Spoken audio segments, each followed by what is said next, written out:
Okay, so good morning, everyone. Welcome to this fourth edition of the Zak World of Façade conference series. My name is Ahmed. I'm part of the organizing team here at Zak. This is our 217th global edition of the conference series. And as I mentioned, it's our third one in Vancouver. We had our first edition in May 23. Second one in October 24, and now here again in May 26. I'll quickly introduce the Zak World of Façade conference series for those who are attending it for the first time, and I'll just introduce our event partners. So we've been doing this event since 2012, finished 216 of these editions in 50 countries around the globe. The events are spread all across from New Zealand till Canada, as I always like to say.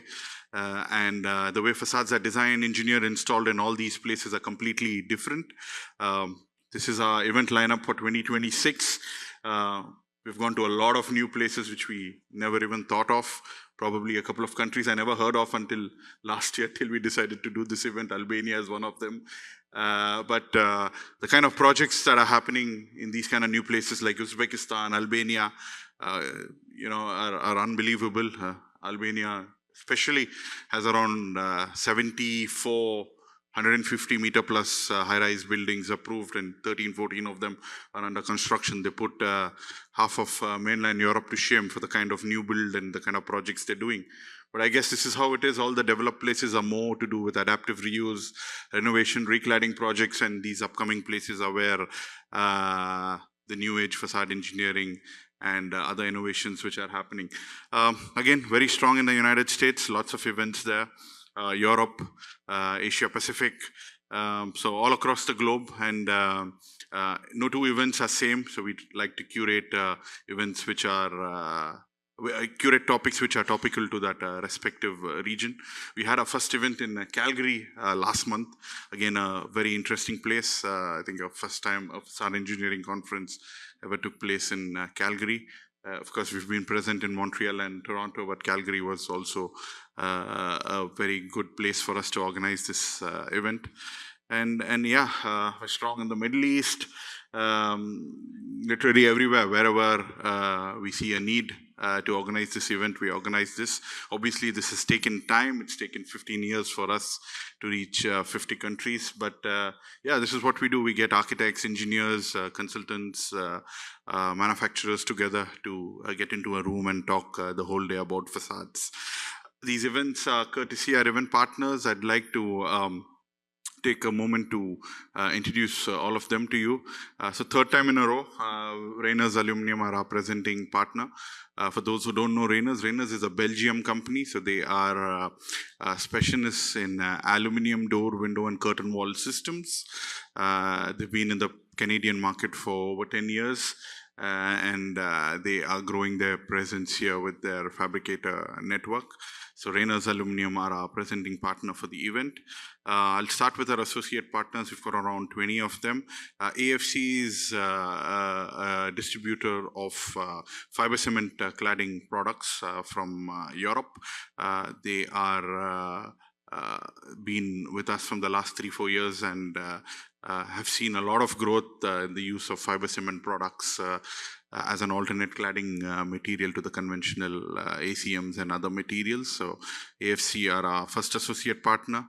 Alucoil is from Spain, so they are global leaders in non-combustible aluminium composite material. They have numerous project references here in Canada. Amico is from the US. They are into expanded mesh and other products which can be used as a screening solution or a second skin on the facade. Arcon Glass from Germany are a value-added glass processor.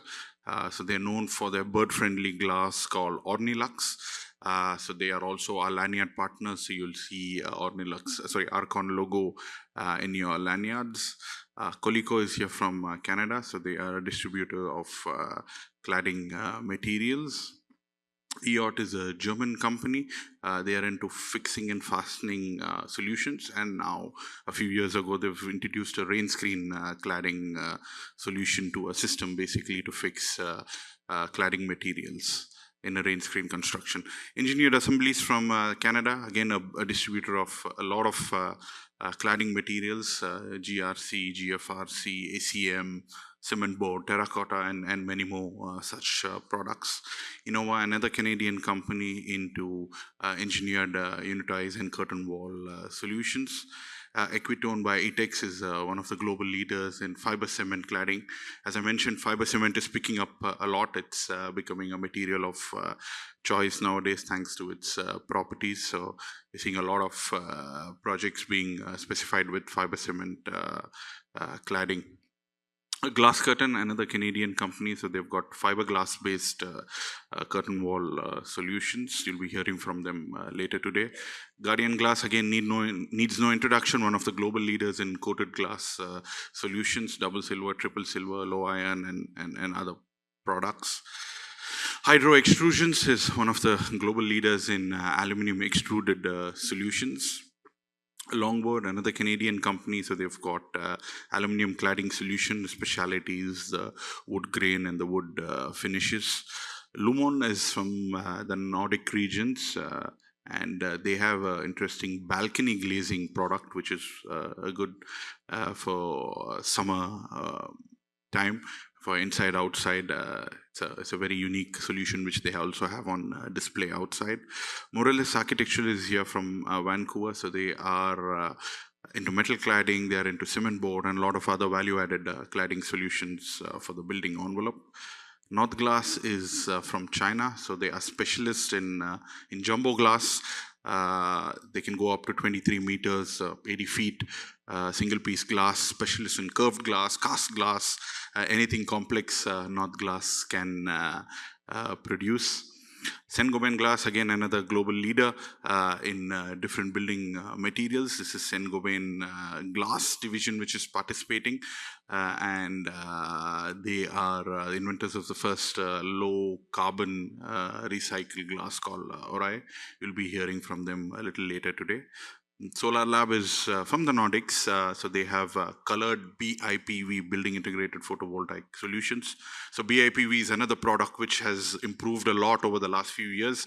It's no more ugly product. You can get a lot of finishes, a lot of textures on it, and I think Solar Lab is leading the way in different finishes in building integrated photovoltaics. Sound Solution from Canada, one of the leading distributors of a variety of cladding products from Europe, GRC, GFRC, terracotta, cement board, and lots of other stuff. Vitro Architectural Glass, again a global leader in coated glass solutions, formerly known as PPG Glass. So Vitro is our last associate partner. So all our associate partners have a tabletop display outside. So we've got 3 breaks and we've got a post-event networking courtesy AFC. You can see the products all across the day. All the booths are going to be open completely throughout the day. Our agenda partner, so the agenda is on the table, is Pattison ID. Again, I don't need to explain to Canada what Jim Pattison Group does, but this is the architectural signage division of Pattison Group, and very soon they'll be getting into the rain screen cladding solutions space too. These are our associate partners and these are our upcoming events. So we have one more left for Canada, which is in Toronto in October, and then we've got 3 events in the US, which is Dallas, New York, and San Francisco. So this is our upcoming lineup for the North American events. And we've recorded today's event, so all presentations which we have a permission to share with you will see them on a YouTube link, which you should get within 7 to 10 days from when we finish this event, so you can watch the recording, you can share it around. And I'd also like to take a moment to apologize for those who had to wait at the registration counter. Unfortunately, we lost our badges, so it's some makeshift badge which we are doing, so it took some time to process. It's a last minute creative thing our team came up with in 4 hours to print these badges, so it took some time to print the badges. I think we know what to do next time. First time in 217 editions we've lost badges, so it's a first and a lesson for us. So I think we'll try to figure this out next time. And yeah, that's it from me. We get into action straight away. I'd like to call upon today's event host and convener. It's Matthew Emerson. He's the sector leader at HDR Architects, and he's going to be taking you through until the end of the day. Take care and have a good event. Thanks. Okay, it's working. Great. Thank you, everyone, for being here. First, I wanted to recognize that we're on the traditional and unceded territory of Musqueam, Squamish, and Tsleil with people. We're very fortunate to be here and sharing this land. So thank you for that. So a small introduction about me before we do some housekeeping and introductions. Hey, there we go. So Matthew Emerson, I'm an architect. I live here in Vancouver. I work and lead the Education, Science, and Sports group at HDR, Western Canada. We are an architecture and engineering firm. We offer interior design, architectural services, mass timber structural services, etc. here in Western Canada. Up here are a few of our projects featuring in Canada first here, which we're very proud to be partnering with a number of the companies we saw as partners here.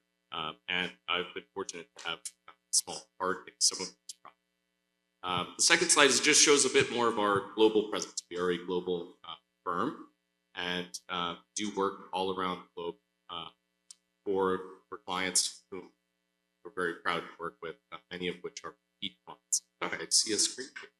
Look back. So that's a bit about me. There is a bit of housekeeping here. So first, there's going to be coffee breaks, there's going to be lunch breaks, etc. We asked that the venue has asked that lunch foods don't come back in here during the lunch break, right? Keep the place clean. And you know, there are exhibitors and a number of the different partners. Please go up, ask questions, handle the materials, etc. If you're nice, they might send you back with a full-size curtain wall that you can put it, plug it with you. There are AIBC and AIA credits for those that need those credits. June 30th, I think, is the deadline for anybody that's been getting an email every single day about that. So I believe there's up to 6 core credits.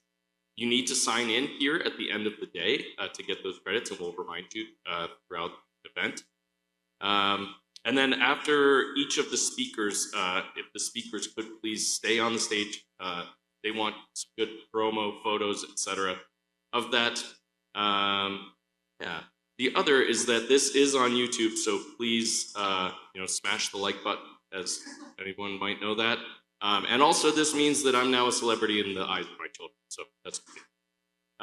Okay, so with that, I think I've gotten every bit of those kinds of things out of the way. We have a lot of really wonderful speakers and panelists today. I'm excited to see the different breadth that is going to be coming. It's architects, engineers, consultants in fire, Canadian examples, global examples, etc. I hope everyone here is excited about that.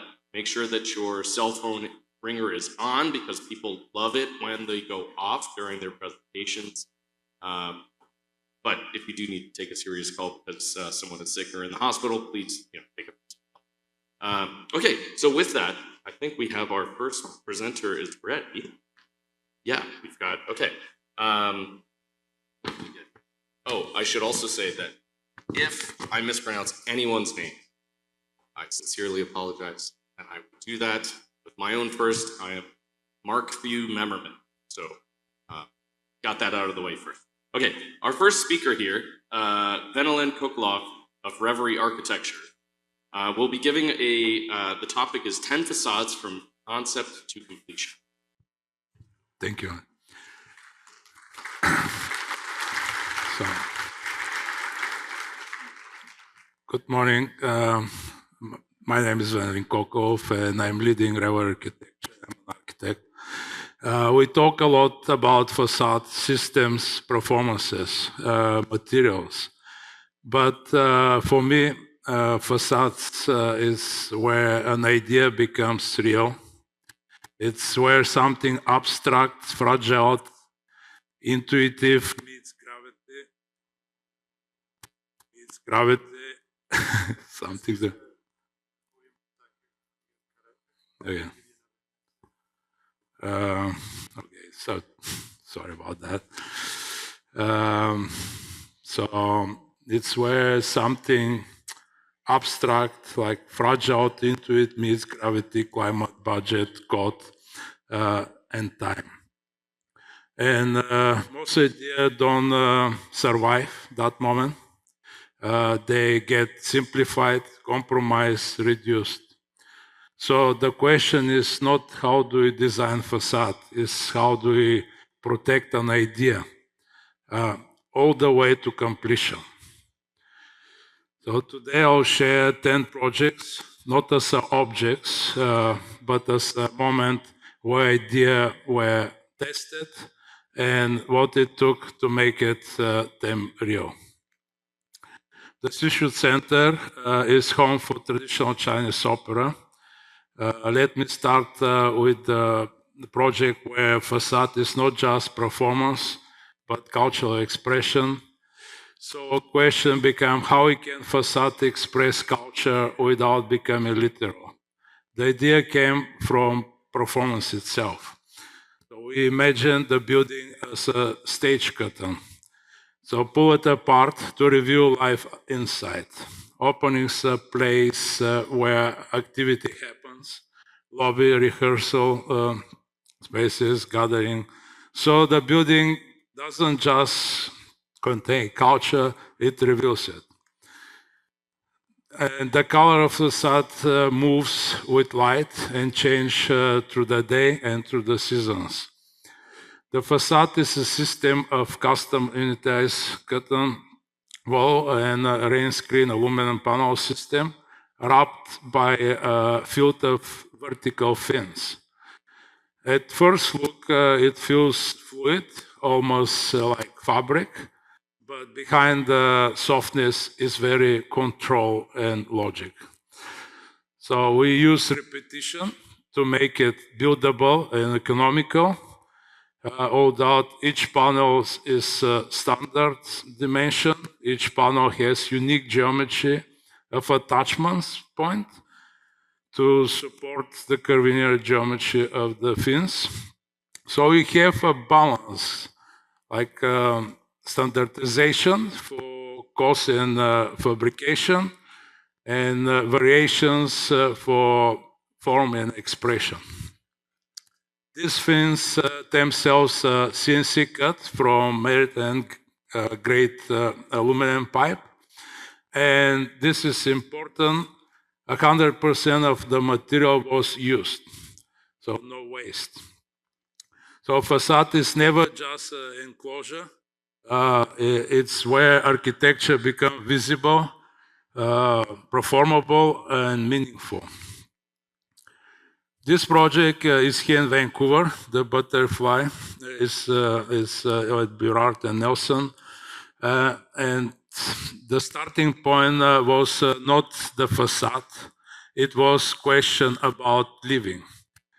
What if a high-rise don't separate people from nature, but invite nature into everyday lives? So at the beginning, with the most kind of big conventional things, the typical tower float plate. And then we did something very simple. We split it in the middle and open it to the nature. What that creates is not just a formal gesture, it's eliminated the dark internal corridor entirely and replaced it with outdoor sky gardens on every level. So suddenly the facade is not longer just a perimeter, it's become something inhabited, something you move through, something that shape your daily experience of coming home. Not apartments in a tower, but homes in the sky. These sky gardens bring natural light deep into the building, passive ventilation and natural cooling. So the facade is not longer just an enclosure, it becomes a climate mediator. But this is where everything's become real. Because once you open a tower to the elements, everything becomes more complex. Structure, envelope, water, thermal performance. The facade system itself is a combination of GFRC panels, curved high-perform double glazing, and flat triple glazing at the balconies. Each floor band is made of 24 panels, and across the building over 1,300 panels, each precisely anchored back to the structure. And this is a bird view at the pool. We wanted to dissolve the boundaries between inside and outside. You can swim under the stars or feel like you're swimming in the rain. The solution was a series of prefabricated precast concrete ribs, which one integrating structure, mechanical, lighting, acoustic into the single system. 36 ribs installed in just 1 month, so that looks effortless. It's actually it's result of intense coordination and modular thinking. And the same applies to the tower itself. At the base, it's sculpted to respect the historic church, creating public plazas, water landscape at the ground. But these simple chamber forms are really complex. They require deep collaboration, especially with our envelope consultants from RDH and Brian, to ensure that geometry, performance, and constructability are aligned. In the end, the goal was not to make a building that stands out, but one that dissolves into the environment. The white concrete and curved glass catch the light, reflects the sky, and allows the buildings to almost disappear into the Vancouver's clouds. In this project, the facade didn't begin with system, it began with the question, can parquet become a piece of art without losing performance? Because a parquet is usually the most utilitarian building on a campus. It's about efficiency, ventilation, and cost. But this one sits in the very visible edge, the front door at Said. So the ambitions was, can this facade contribute to the identity of the campus? While still doing everything a parquet needs to do. We focus the idea in art. The system called Ombre by artist Roderick Quinn, at the time it was used only at very small scale interior panels. So the challenge was immediate. Can something designed for galleries, walls to become a building envelope? To do that, we had to invent the system. Working closely with artists, fabricators, installers, we transformed the idea into 4x4 foot anodized aluminum panel system. Each panel made of angle pixels, small metal tops that catch and reflect light. That wasn't a linear process. We built full-scale mockups, tested different gauges, adjusted the taps again and again until we found the balance. One for light and air, strong enough to perform. This is where facades are more vulnerable. If we simplify it, we lost the image. If you overcomplicate it, we lost the budget. So every decision become a negotiation between clarity and feasibility. The constraints didn't weaken the idea, they make it sharper. What engaged was unexpected. No paint, no graphics, just reflected light. So the image shifts through the day, most like a living surface. You move past, the building's changing. This project taught us something simple. The facade doesn't have to choose between performance and expression. It pushes far enough, it can become both. And this project, the facade is not applied, it is the building. So the city central library was driven by paradox. The client wanted more space without adding more floors, more daylight, but less direct sun. So we tilted the building outwards by about 10%. That simple move increased the floor plate, created self-shading, and give the building a strong civic presence. But this is where it becomes difficult because the facade is not just tilted, it's curved and slightly double curved, and that's where the architecture breaks down. Most systems that were available in low mainland count on flat, repetitive geometry, but this building refused that. But we didn't have choice, so we adopted the modular planar peri-form system and used it to build a double curve cast-in-place concrete wall. We translated, we rotated the planar form segment by segment, so approximated the curvature. Then come the glazing. The simple question emerged: how do we fit flat glass into the curved tilted surface? We explored several approaches and we concluded that required tolerance could be absorbed with the glazing system itself.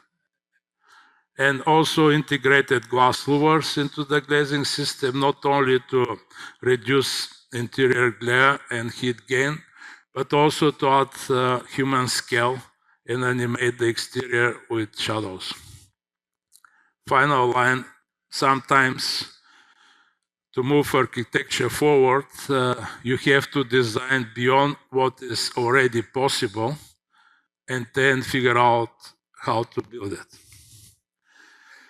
We, Reverie, design architect for Mourad Gateway Tower 2 development and Arcadis architect of record, and I believe tomorrow Mahsa from Arcadis will provide more technical details.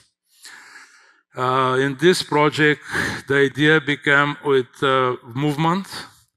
The site is defined by flow, cars, pedestrian, views, energy.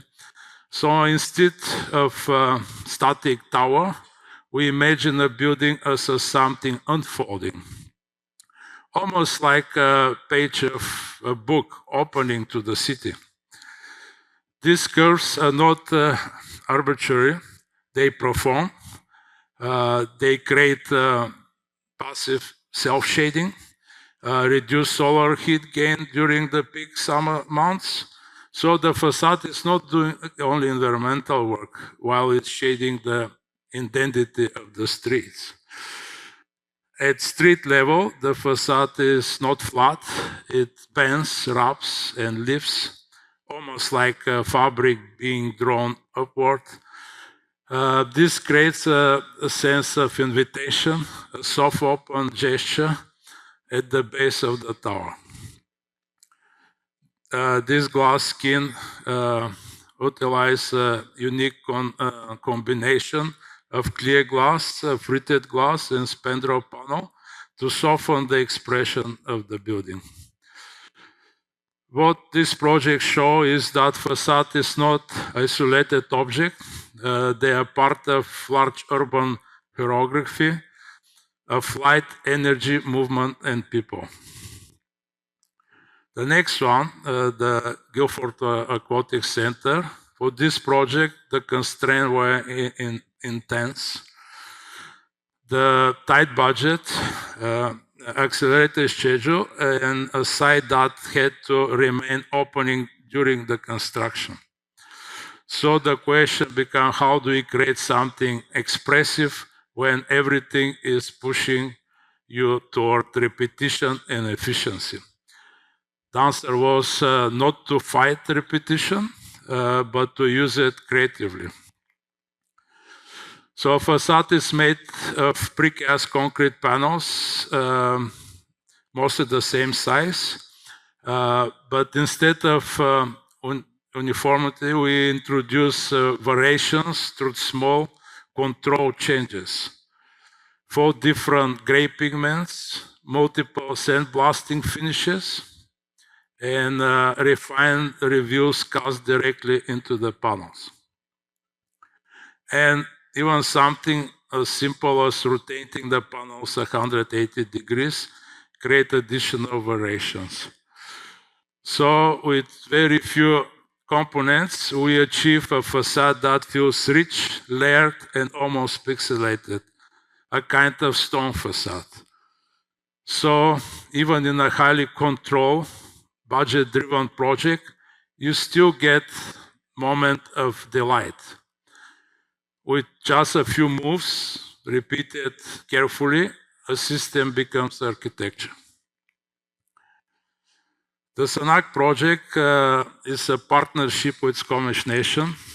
In Sanak, we're introducing over 6,000 new homes, housing approximately 10,000 people right in the heart in the city. But the real starting point for this project was not density. It was something more fundamental. How do you build on land while honor it? 2 typologies emerge, both rooted in Squamish culture references. One is the mountain tower, more organic, more expressive. Its balconies are not random. They are derived from the core Salish motifs, the trigons, the crescents, and oval. The second is the long tower, more restricted, more linear, inspired by the traditional long houses. Here the facade is wrapped by screens, abstracted from the movement of salmon. They provide solar shading, filter daylight, privacy, but they also carry meaning. The facade is high-performance triple glazing unitized system with low E coating and fritting for solar control. But what matters is how everything is integrated. Balcony system, guardrails, and lightings are coordinated in one system. The balcony is straightforward, can deliver from slabs with typical traffic coding strategies. Guardrails conceive as a site-attached aluminum system rather than outside. This project embeds culture into everyday life, in the facade, in the materials, in the details, in the signage and landscape. Architecture becomes to carry the identity. Let me shift from the scale of the city to the scale of living. The Harwood Resident Tower sits here in Vancouver's West End and is in the center of the site. Is a 120 years old tulip tree. So the project began with the simple idea how we can building live with nature, not next to it, but with it. The facade is a layered system that a high performance glazing envelope, stainless steel spandrel panel, and second layer of operable sliding screens. These screens key. They are not fixed shading devices. They are movable, adaptable. Residents can adjust them to control sunlight, to create privacy, to frame views. But they do something more. Each screen is performed with perforated with pattern abstracted from the tree itself, branches, leaves, roots. So a slight pass through, it creates a constantly shifting pattern across the balconies and interior space. At the ground, the building touch the site lightly. The material chosen was also deliberately stainless steel, not just for durability, but for its ability to catch light. At certain moment, the building almost dissolved, reflecting sky, trees, and water. What I found important here is that the facade is not longer about expression at distance, it's about experience up close. So again, the facade is not just enclosure, it's become part of how people live day to day. Next project is the Arena Stage Theater in Washington, D.C.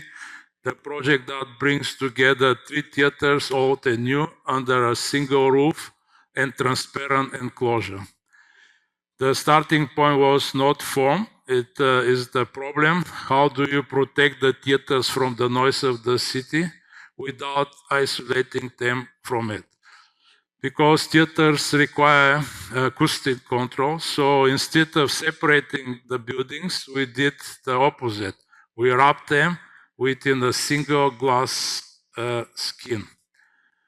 But to achieve that level of openness, the facade had to do something extraordinary.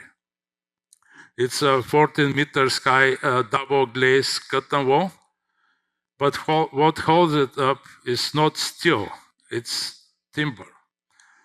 18 large elliptical columns, each carry enormous load, yet spread the shade feels almost invisible. They are taped towards the ground like ballet slipper touching the floor. And this we have huge help with structure craft. The facade itself is not flat, it's curves, it leans by about 4 degrees. That slight tilt reduces the glare and begins to dissolve the boundaries between inside and outside. But structurally, it carries complexity. So every element had to align with the geometry. The facade creates acoustic protection from the city, transparency and openness to the public, and a completely new kind of social interactions. What I love about this project is that the facade is not just enclosed space, it's create relationship between the building, between the people, between the city and the arts. The SFU building is the project about performance, speed, and discipline. The idea came from the program itself. This is a building for sustainable energy engineering. So we asked, can the facade express technology without becoming literal? The answer was an abstraction, inspired by the geometry of the circuit boards. not as a graphic, but embedded into the depth rhythms of the facade. But the real challenge was not the idea, it was the reality. Compressed schedule, tight budget, high performance expectations. So we made it critical decision early to use prefabricated precast sandwich panels where structure, insulation, exterior finishes, and interior finishes are all integrated into the single element. Each panel is simple in concept, 3 inches of concrete, insulation, and another 3 inches of concrete. But together they become a complete facade system. We use 6 different panel types, carefully repeated and positioned. So the result still feels unique, but efficient, economical to build. This project is not about pushing forms, it's about refining systems, about taking constraints, schedule, budget, performance, and turning into the clarity. Sometimes innovation is not about doing more, it's about doing few things exceptionally well. And I'll step back across all this project. I see the same pattern. Every facade starts with an idea, but what's matter is what survives. Not the first sketch, not the perfect image, but the variations of that idea that makes it through the reality, through structure, through cost, through construction, through time. And when facades succeed, it carries that idea forward into light, into the weather, into everyday life. People may never know how it was made, but they feel it. Because in the end, we don't build facades, we build the moment when an idea refuses to disappear. Thank you.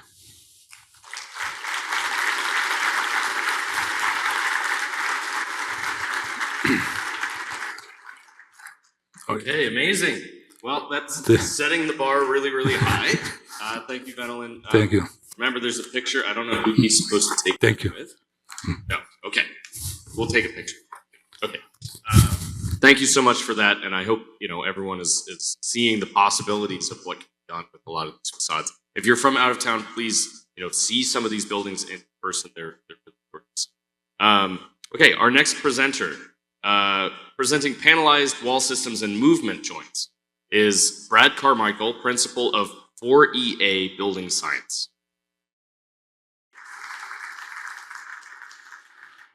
All right, thank you so much. Happy to be here. I'm Brad Carmichael. I'm with 4EA Building Science. I'm based out of our Seattle office, but we have an office here in Vancouver and Oakland as well. I'm going to be talking about the panelized walls primarily at the University of Washington's Health Sciences Education Building, and go through the process of how we achieved what we consider to be a unified organic skin. The genesis of this project sort of dates back to projects prior. Same project team with the same architects. We worked with Lise Crutcher-Lewis and the Miller-Hull partnership on several projects in a row with the University of Washington.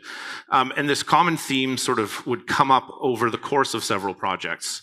And one is the unification of a facade across floor lines. It's an inherent challenge, especially with unitized facade systems.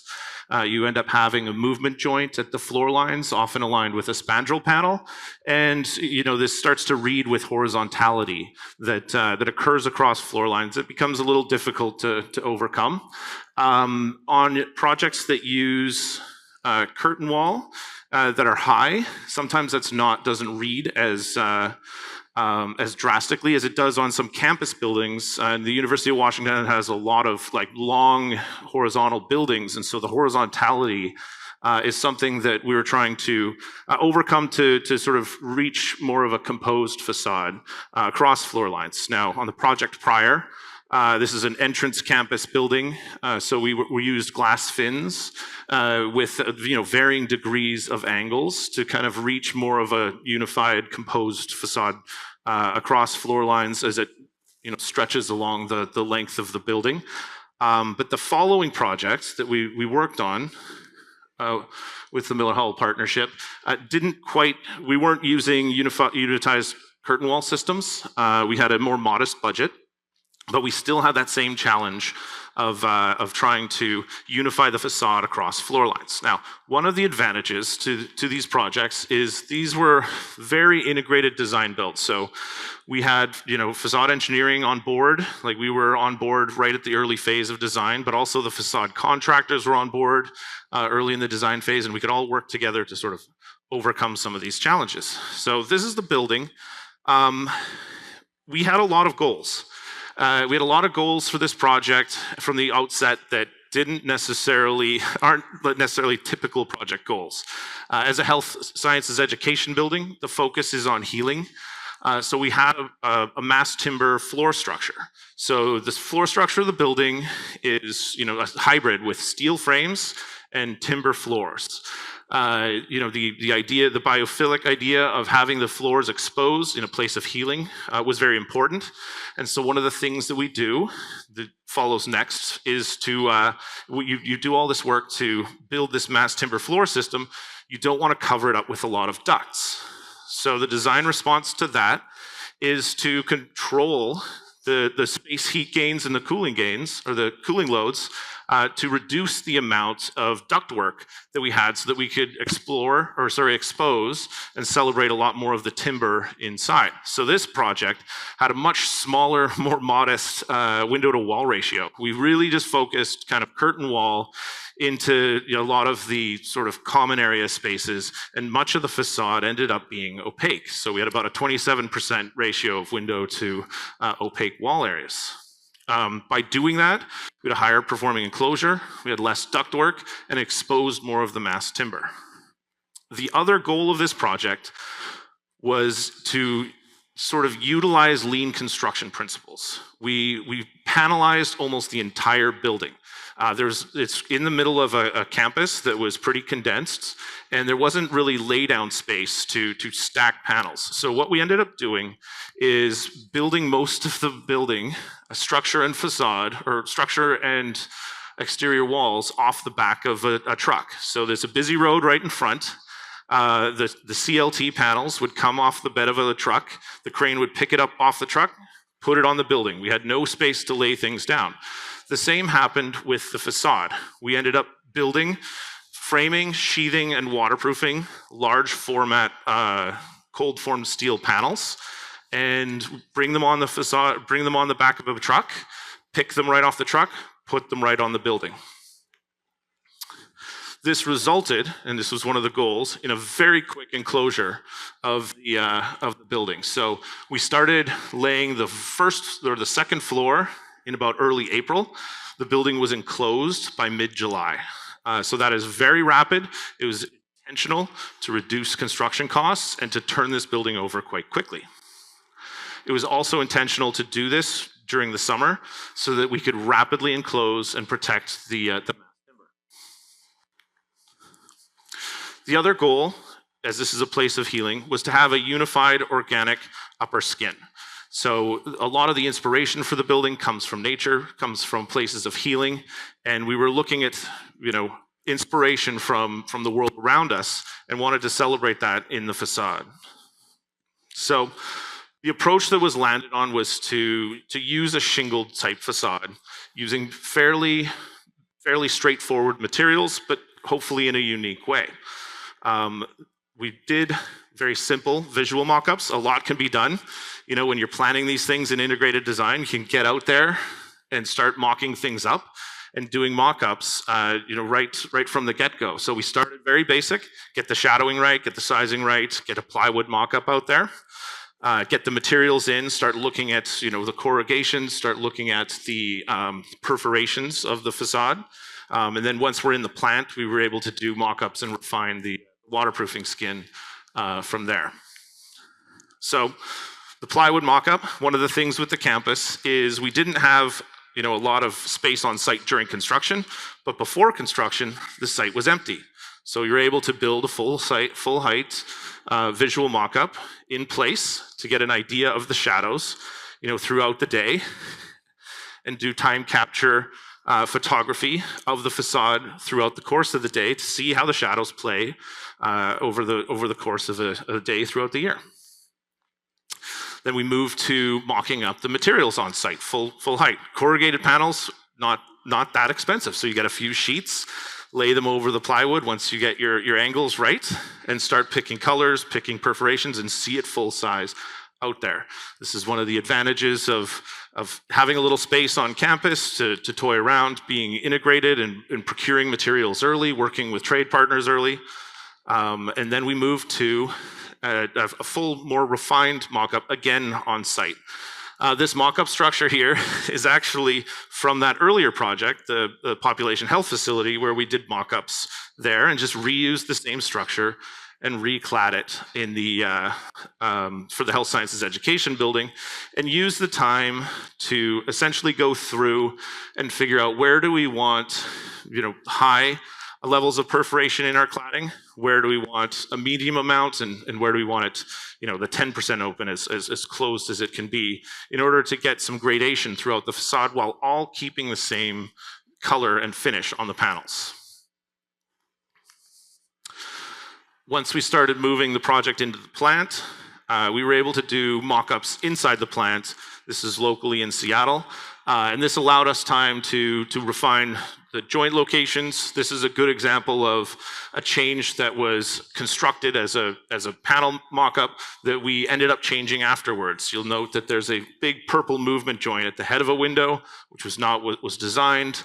So through the mock-up, we moved that above and sort of disconnected the panel movement joints from where the openings were to allow the facade to move a little bit more freely. And getting that mocked up early with the trades through integrated design was part of the success there. We still got left with the challenge of movement joints. So we have all of these panels that are loaded onto the building, and our buildings, they move and they sway, and we still have the floor lines to overcome. As you can see in this rendering here, we've got still a crisp line that's running across each of the floor line, and the goal was to sort of unify the skin across the structure. So we decided to tackle this. Here's how it would sort of read if in the early renderings, if we maintained that sort of honoring of the floor line movement. So we went back and we started looking, okay, where are all the panel joints? Where are they moving, and how can we eliminate them? So these are large format, sort of, I think they were 14 by 8 foot wide panels that we were able to gang together and reduce all the movement joints to the edges of your curtain wall, your outside corners of your building, and then floor lines. Those are still the amount of panels we needed to allow the building to move and allow full freedom of the panel layouts in between those spaces. The panel movement joints are still a thing that we needed to overcome. So it's a multi-dimensional problem. So you've got, with large format panels, you've got both vertical movement, and then you've got interstory drift that's happening. And it's especially challenging at corners where you have interstory drift that's happening in multiple dimensions. So we're using very simple materials and trying to account for a lot of movement in a lot of directions, while also making it look like there's no joint there to allow the movement. So how do we unify this? This was the thing we were trying to look at. Well, the first thing we started with was, okay, you take movement away. Really what we're trying to do is we're trying to get some of these panels to cross the floor lines. And because of interstory drift, you're still gonna have what we call the grinding teeth problem, right? So you have these blue panels that sort of dip down below a floor line, and maybe the purple panels go up. When you have a seismic event, or even under regular steel building movement, those panels are gonna start to clash into each other, and they need full freedom of movement. And then we all started thinking, okay, well, there's no real strong horizontal lines in the world around us and in nature. And how do they achieve that, right? How do we achieve this organic look that we're looking for? And the answer comes in layering. So we decided that we're going to panelize the facade. That's the orange panels there, and you can see the large purple joints that come in the few locations that we have them. But then we would build out our facade in layers, the way that you see, say, the birds in the feathers of a crow, so that movement can occur without the restriction of the joints.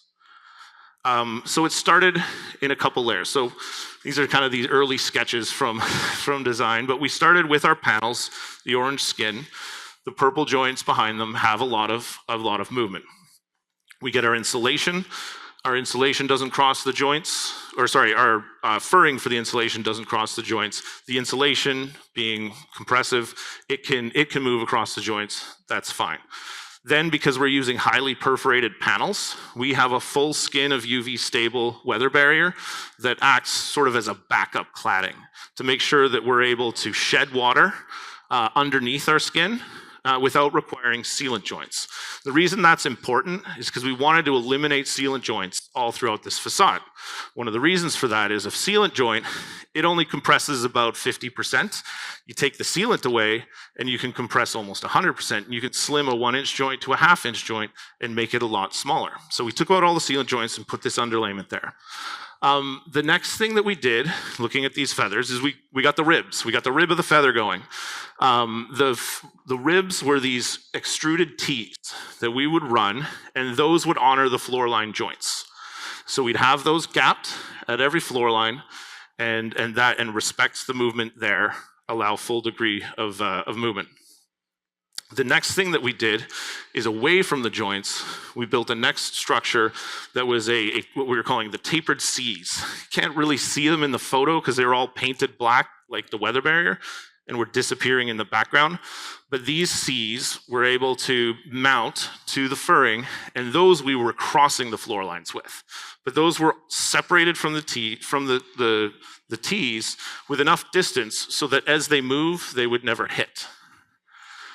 So then you start to see the ribbing starting to go across, and that allowed us to, cantilever our panel supports over these floor lines, make sure that there's enough movement between all of these channels and all of these Ts so that we had full degree of movement. And then from then on, we started building this ladder system that you can start to see across the facade, and each C supports a panel at the taper that we're looking for. These are all gapped and sitting out in front of the back of those Ts so they can move freely without sealant joints, but also without clashing with the layer behind them. And then from there, we were able to have our corrugated panels layered over top in a shingle fashion, different sizes, different pitches, different amounts of cantilever, with a lot more freedom of movement within the facade, because it's kind of sitting proud of where these backup structure is moving. So what ends up happening is you've got all of these variable heights, variable cantilevers, variable amounts that these panels cross the floor lines. We had fixed dimensions on their widths, and we were able to sort of move that throughout the facade while still allowing the backup structure to move, but not having any continuous horizontal joints that read through, and gives us a lot more of a refined look. Now you'll see also with the facade, we've got varying degrees of perforation within our within the panels themselves. It's the same finish, it's just the black reading through a little bit more from each panel, and that also allowed us to sort of discreetly hide. You'll see there is a very dark patch there. Those are our HVAC louvers that are sitting behind perforated panels. And we were able to change that and play with it and make sure that we didn't have these strong reading lines at the horizontal joints. And there you'll sort of see some more close-ups. The one spots where we did transition, this is most of our window area at the vertical circulation areas. And this was an example of a facade that we we're able to use fairly simple materials, extruded tees, perforated aluminum panels, pre-finished break shape substructure, and just insulation, fiberglass skirts, and create something that is looking organic across floor lines and looking more unified and composed than if we'd just strictly held to the strong floor lines. And it was a design success because we were able to kind of all work together at the start and achieve this goal. And that's what I have. Thank you.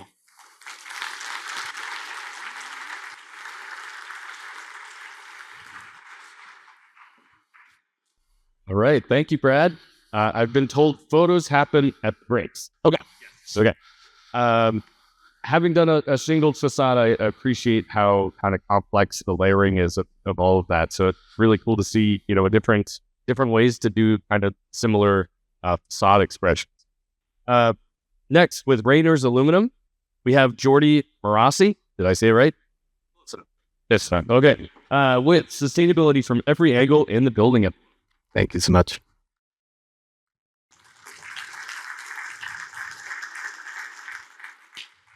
Hello, everyone. As mentioned, I'm Jordi Marasse with Rayner's North America. I'm the project consulting manager for the team, focusing on the market of Canada, US, and Mexico.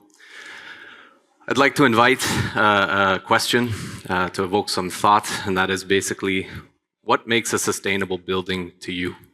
I think we ask this question a lot of different places, a lot of different ways. We get a lot of different answers. But first, I'll take a brief moment to explain a little bit about who is Rayner's, in case this is an introduction for you. We are a family company founded in 1960s in Belgium by Jan Reinhardt. The company is owned today by the 5 Rayner siblings you see in the bottom photo, 20% each. Company is managed by a board of directors, which consists of the 5 Rayner siblings and 5 external parties who help to keep things nice and fair and objective. We have a global presence and specialize on local expertise, so establishing local fabrication partners, local teams, localizing our products as much as possible. You see the headquarters out of at the campus in Belgium, but we do have a legal on-the-ground presence in 48 countries globally and sales in 82. Here you see a little bit about the growth or trajectory of the company. Around 2010 is around when I started to get involved with Rayner's products, back then in high school as an installer. It's also the time at which Rayner's took the decision to go global. And at about the time that you probably started to see Rayner's products popping up within the North American market. You can see the effect it's had on the company going global, how big it's made us. We're now 1.1 billion Canadian annual turnover. The turnover is generated by various revenue streams, primarily products, windows, doors, sliding systems, facades, stick curtain wall, unitized curtain wall, custom solutions for projects, building automation solutions for smart buildings. I like to say that all of our standard products are like living organisms, if you want. For example, the CW50 stick facade curtain wall product catalog might be updated 5 to 10 times per year, constantly canceling old articles, launching new ones, learning and refining as we operate from market to market, project to project, and especially on custom side. Of course, we work in the construction industry, a highly regulated field. Being a family company, it's beneficial that we can take a decision to say, okay, we want to work, for example, with UL and Intertek, our local partners for testing, but we don't want to rely upon them for capacity, etc. So we can take the decision to invest in what is now the world's largest research and testing center in the private sector of aluminum worldwide. Our end customer, if you want, are the fabricators or the glazing contractors to whom we supply our products, but also the ecosystem, software solutions, digital tools, CNC machine equipment, etc. for the shop. And we try to extend that partnership out as well to the architectural stakeholders, developers, engineers, so on. We offer to them also lots of digital tools, a unique shared virtual reality experience in our Avalon VR cave. Our mission statement is, together we improve the living and work environment of people now and for generations to come. We blend design, technology and digitalization into innovative solutions that add value and inspire our partners to create sustainable buildings. And I'll focus on one sentence within that mission statement because I think it ties together the topic of sustainability quite well. 2 points together. Oh, check. Together, we are all in the construction industry part of a larger value chain. We all have our part to play when it comes to the sustainability topic and for generations to come. Like I mentioned, we are a family company. The current directors of Rainers imagine that their children's grandchildren will also someday be the directors of Rainers. And so building a company that's sustainable, forward thinking, and leading the charge on lots of topics is core to our DNA. Returning to this map for a brief second, as we are the North American team, I think it helps to sell what is my challenge or our challenge within the North American market. First of all, extremely huge physical distance between everything makes operating here quite difficult. The primary difficulties are that within this market catchment area, we don't have a very consistent climate. Local regulations, local codes, local specificities are all various from market to market. What we see in Winnipeg with the negative 50 degrees Celsius temperatures, and what we see in Miami with the big demand for hurricane products and impact rating, and what we see in Vancouver with a high focus on operational carbon and passive housing, for example, completely different stories. We as a local team, we have to get to all these local markets. We have to understand the pulse, who are the players, where are things going, what are the regulations saying today, tomorrow. And as it is core to our DNA, we try to bring always the topic of sustainability to the table, local market to local market. And sometimes we're told in certain markets, unfortunately, that, okay, you can talk about sustainability here, but the unfortunate reality is nobody cares. And for me, it's a little bit disheartening to hear this. I understand sustainability has an economic equation behind it. It really needs to start at a regulatory level to make it unavoidable, let's say. But to hear that I don't care is a little bit disappointing because I think we can all find a reason to care about sustainability. This is mine. This is my daughter. She just turned 8 years old a couple weeks ago.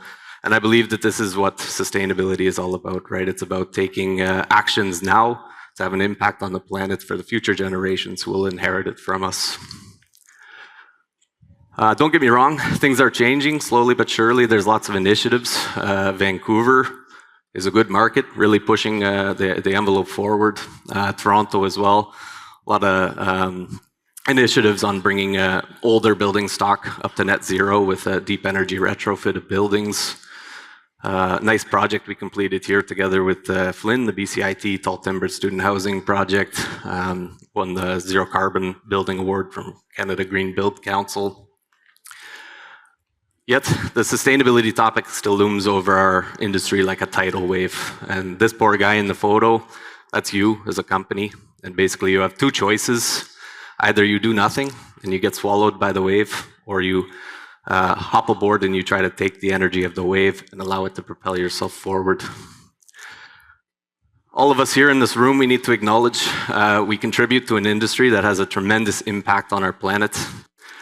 Buildings use 50% of resources, create 35% of all waste, produce 39% of all CO2, and consume 50% of all energy.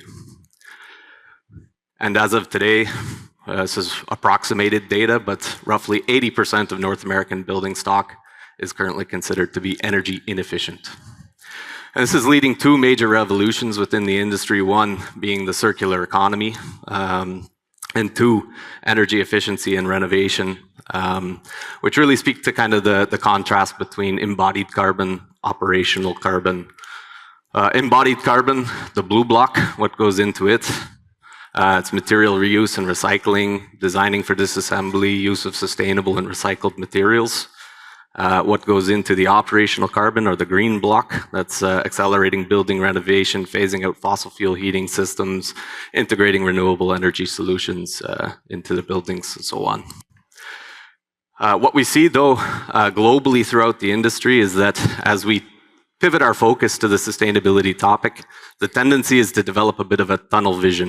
You want to separate all of these sustainability pillars For example, here in Vancouver, the big focus is on operational carbon of the buildings first and foremost.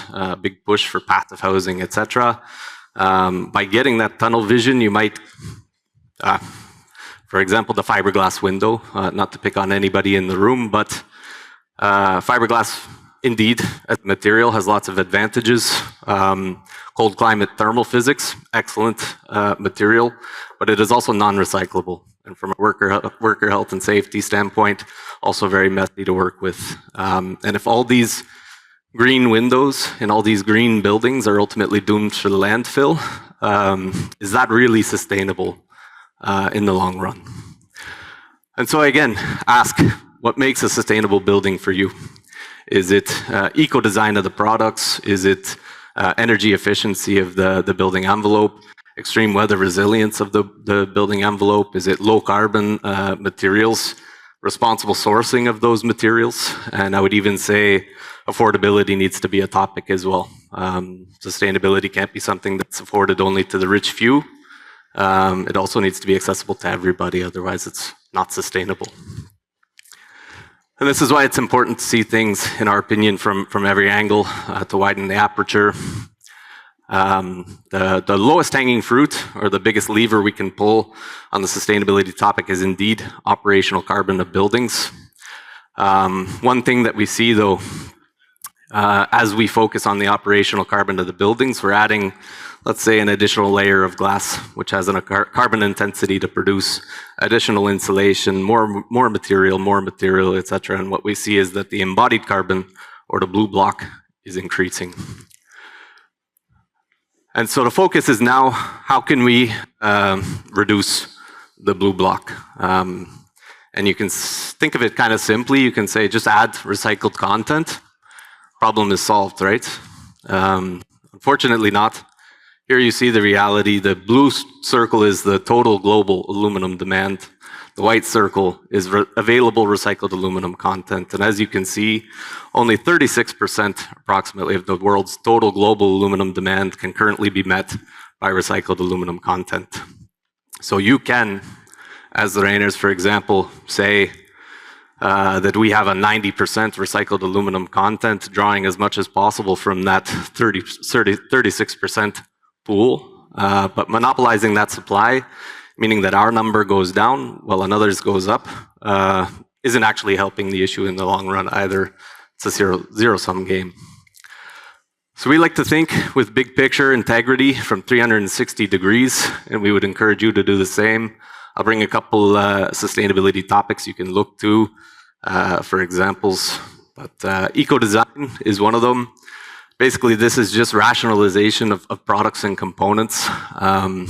So we're optimizing wall thicknesses of windows, doors, sliding systems to basically cover only the spans and loads that they should see, not over-designing for the sake of over-designing at the expense of sustainability. Also, rationalization of the components, fasteners, gaskets, so on and so forth.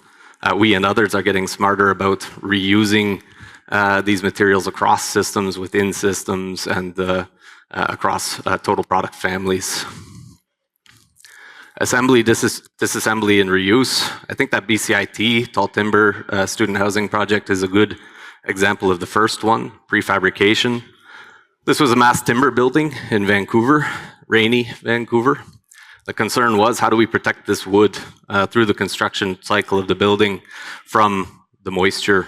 And basically the answer was into prefabrication of modular facade panels that were pre-built in the workshop and ready to be installed on site in lockstep with the mass timber construction of the building. Energy efficiency, I think that this is a big one. We need to acknowledge as well. Extreme weather. Sorry, I'm jumping ahead.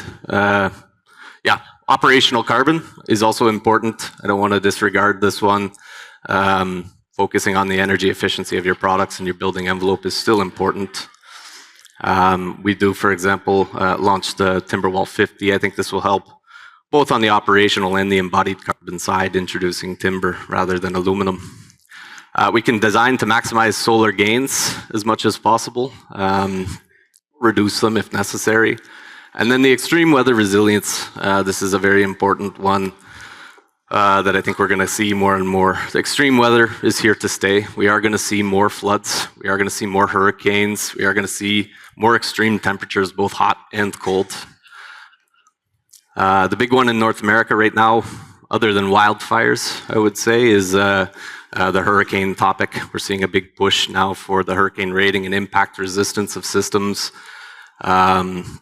And if I skip to the next slide, you can really see the impact that this one has on our market. Basically, the entire south and east board of the North American market is considered that wind zone 3 hurricane resistance. You can look to cradle as well. Cradle to cradle is a certification that measures basically the ability to disassemble, reuse, and recycle products. So if you request those certifications, you can get a general gauge on how recyclable or reusable or circular these products can be. And of course, it's important to design with low carbon building elements. We as Rainers, we work with one of the most circular materials on planet Earth. The average lifespan of aluminum is greater than 50 years in life cycle analysis of buildings. 75% of all aluminum ever made is still in construction, and 95% of aluminum gets recycled. As I mentioned before, we don't necessarily believe that recycled aluminum content alone is the answer. It is still important to pull from primary aluminum sources and to reduce as much as possible the carbon intensity behind that primary aluminum. The global average for production of aluminum is 15.2 CO2 per kg. European average, which is pretty close to the North American one, about 10.48 CO2 per kg. The Rainers number, 3.31. You might want to say, okay, you're already doing so much better than the global and the local averages. Why get any better? But it's always about going lower, lower, lower. We all have to do our part to bring our numbers down as much as possible. Thermal break material as well. It is possible to get now low carbon thermal break material as well as recycled aluminum content. Around 70% of our thermal break mix is currently considered low carbon recyclable. We and other companies are also investing quite heavily into developing CO2 calculators, basically project-specific EPD generators if you want. So you can work with your suppliers to understand, based on your specific project, with your specific product mix and selection of profiles, what is the carbon intensity behind your project. Responsible sourcing, I think, is extremely important as well. We have had within the industry a good amount of traceability of aluminum, let's say from the moment it's purchased on London Metal Exchange to the minute it's installed on your building. But the question has been coming, but where does the bauxite come from? Where was it mined? Was it mined responsibly? Did that mining take use of, for example, slave labor, etc.? So we have joined the Aluminum Stewardship Initiative, which is an initiative basically focused on bringing that complete traceability across the entire supply chain of aluminum from the extraction of the ores to the delivery on site, focusing a lot on the human rights aspects. Traceability of information. Guys, please ask for EPDs. Sustainability is no longer a topic that needs to be adjudicated on gut feel. We do have information, documentation, certification, etc. Please ask for it. We can also provide product passports, basically QR codes on the windows that provide complete traceability of the product to the end user. So homeowners, condo owners, etc., they can scan their windows, they can understand it is a Rainer's window in the first place, let's say, but it was fabricated by these guys on this date, installed by these guys on this date, general contractor sign off, and all the complete traceability back to the original production of the aluminum. And I'll conclude with this slide. In my opinion, this is where the sustainability tidal wave starts, the Paris Climate Agreement. Basically, this was a bunch of member states come together who said that we need to decarbonize by 2030 and go net zero before 2050. We chart out a map for how to get there. They also said we can't just rely solely on the nations or the governments to get us there. We also need to find a way to incentivize on the private sector. We need corporations to join in the fight. So Science-Based Targets Initiative, or SBTI, basically is developed as a corporate framework around the Paris Climate Agreement. It's a voluntary thing corporations can sign up for. We have to create a complete traceability and accounting of our sustainability metrics, our goals, and consistently demonstrate to SBTI that we are maintaining progress towards those goals or we lose our validation. So this is something that a lot of Canadian real estate organizations are taking part in now as well. But I think most importantly with this slide is that based on our life cycle analysis of buildings, which we have had a chance to compare with some Canadian real estate organizations, life cycle analysis of buildings, and for example, life cycle analysis from University of Toronto, etc. Basically, it shows that our best current concrete and timber buildings get us to about 2030 on this SBTI curve. And after that, we don't really see lots of solutions. So it's very clear to us and to everybody who studies this data that innovation is needed really on every level. Everybody needs to start focusing on doing their part in whatever small way that they can, as we're all in this fight together for better. Thank you.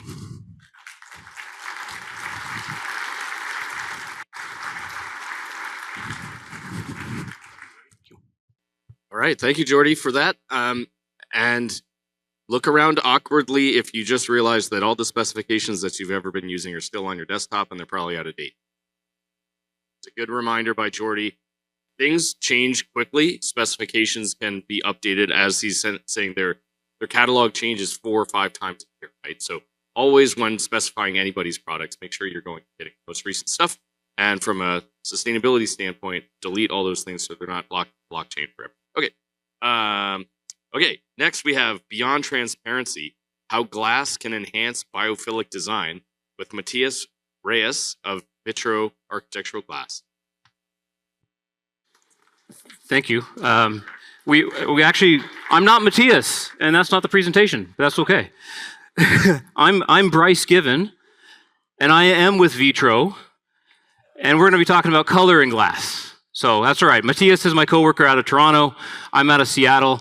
Vancouver, you have a beautiful city. I forced myself to walk the seawall around Stanley Park for the first time in about 10 years yesterday. You know, you're around the corner where the lighthouse is. You see the sunlight was bathing everything in a nice warm glow. It was fantastic. So, and spring is here. Flowers are blooming, there's color outside. So I wanted to talk about something that I normally don't get a lot of questions about for projects in BC. Most of the architects, most of your design projects are looking at clear glass, right? How do we get the most clear glass possible? Developers ask for clear glass.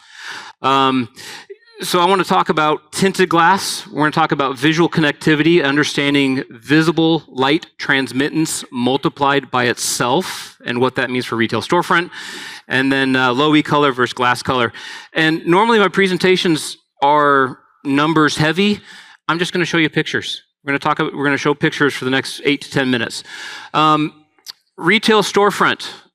High-rise multifamily, going with a very clear low E coating, very clear glass. This is a simplified view of the aesthetics of or what's happening and the aesthetics that you're seeing.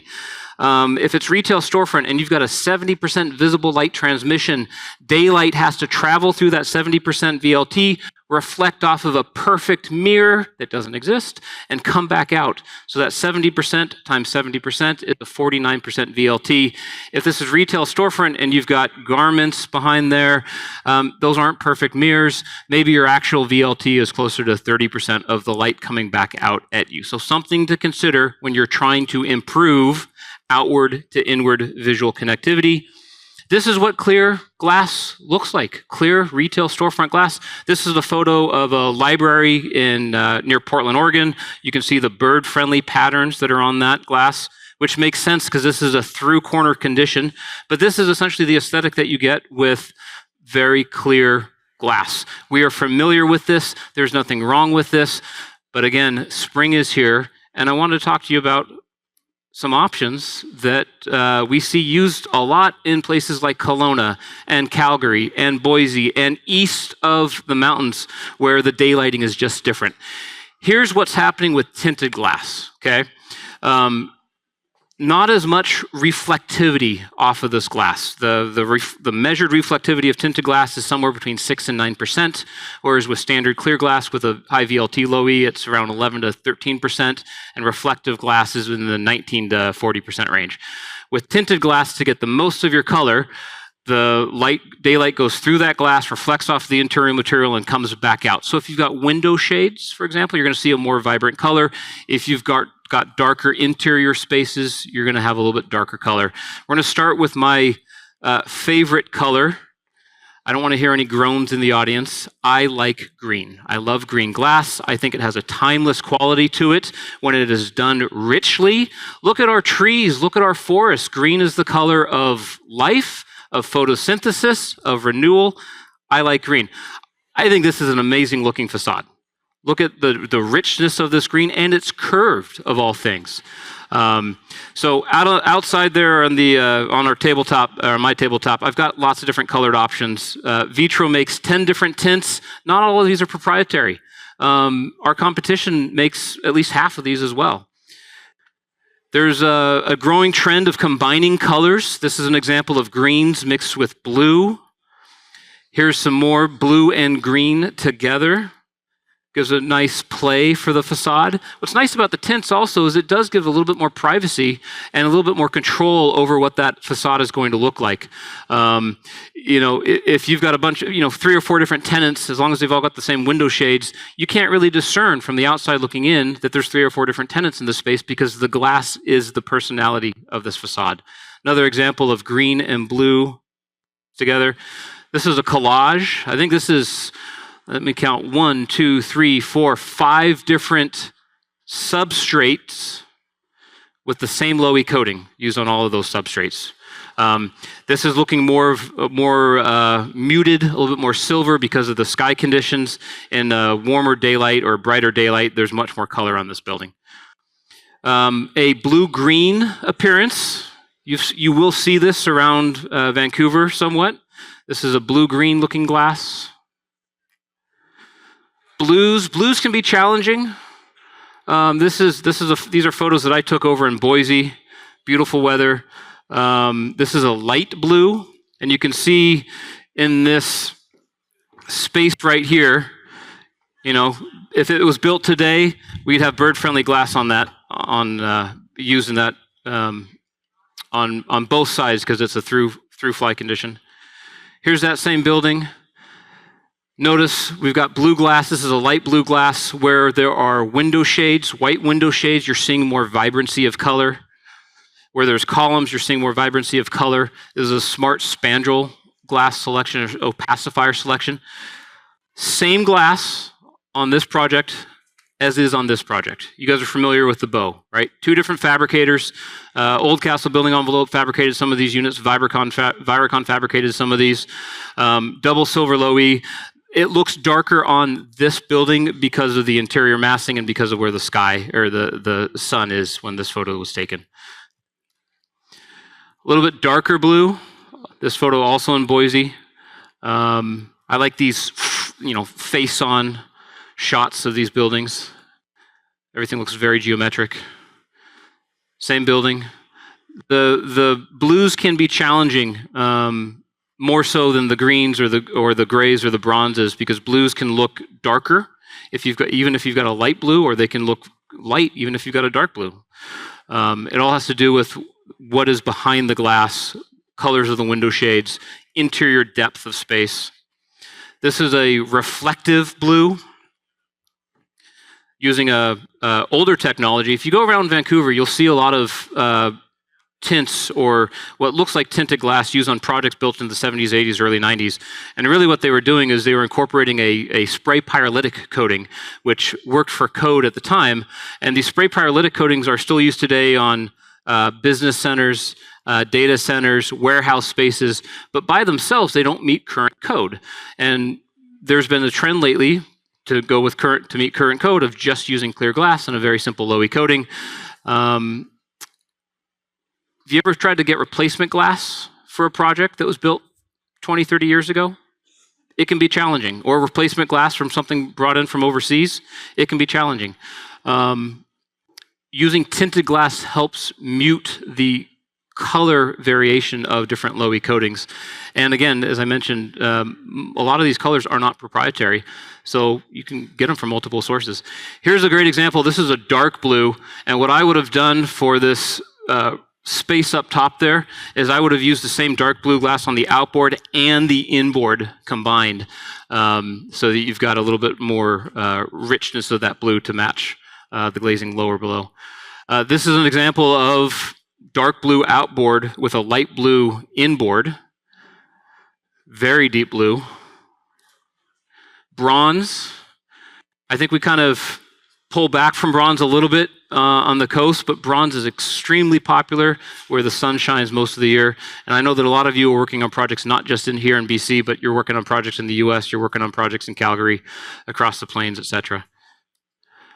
If you like black, yes, this glass is still made. University of Phoenix, I don't think exists anymore, but black glass is still available. Very, very dark aesthetic. If you're inside this space, yes, you will be able to see out, but if you're outside the space, probably not going to be able to see into this building whatsoever. There is medium gray. I love this facade. The medium grays can have a hint of blue to them, and depending on if they're in a transmitted, basically how the light is transiting through that space, the medium grays can look dark or they can look a little bit lighter. Example of a warehouse space. This is actually this is a medium gray. I love this. So these photos I took within about 2 minutes of each other.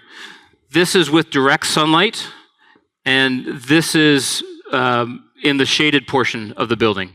So you can see how the reflectivity of the glass plays a role in what that facade looks like.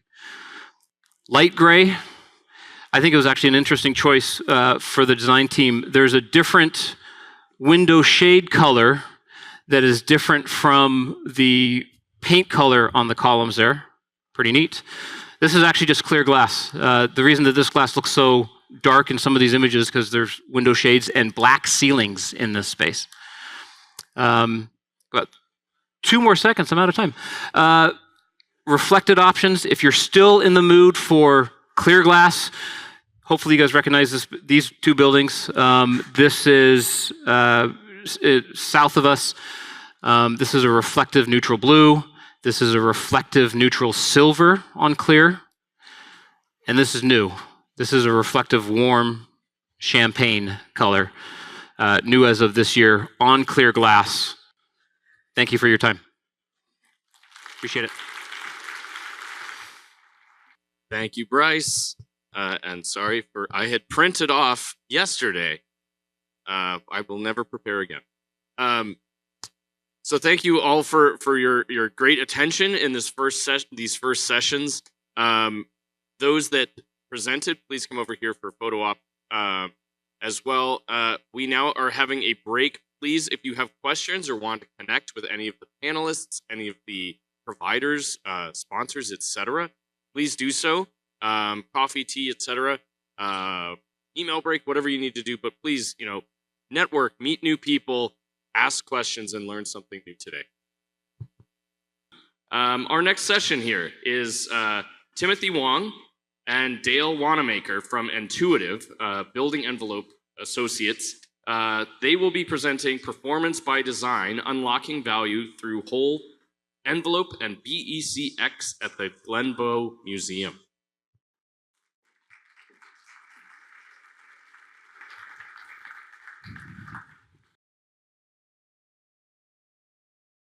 Hopefully everyone's refreshed after the coffee and had a muffin to snack on.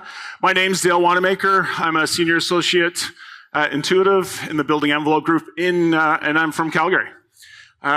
Tim is with our Vancouver group and does building envelope and facade engineering. And we're going to quickly talk about what was formerly called the Glenbow Museum, is now called the J.R. Shaw Center for Arts and Culture. If I say the Glenbow, it is really referring to the J.R. Shaw. So, just to give some context and the history of what the Glenbow is, the Glenbow really was founded in 1966, and it was to house the collection of an oil and philanthropist, Eric Harvey. And so amongst all of these collections, someone said, hey, let's build a museum to house all of it. So in the early 1970s, it started construction, and it opened in 1976.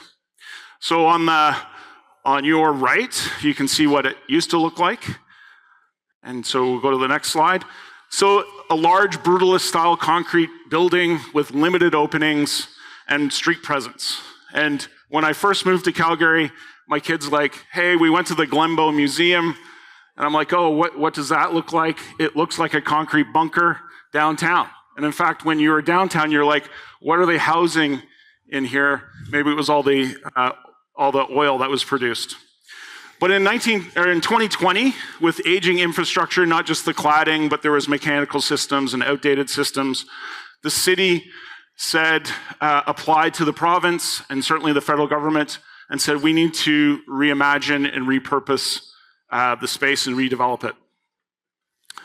In 2018, Intuitive did a building envelope condition assessment, and the cladding is precast concrete panels. There was some pre-finished metal cladding. There was stucco. There was eaves, aluminum frame windows. Again, supported by knife edge plates, kind of a photo of one of the existing drawings that we found. Limited insulation, 3 inches of semi-rigid, vapor barrier, and the backup structure was an 8-inch reinforced concrete wall. We rode the stage up and down, found a whole bunch of different things wrong. There was some panel bowing, exposed aggregate staining, anchor staining, all kinds of different things.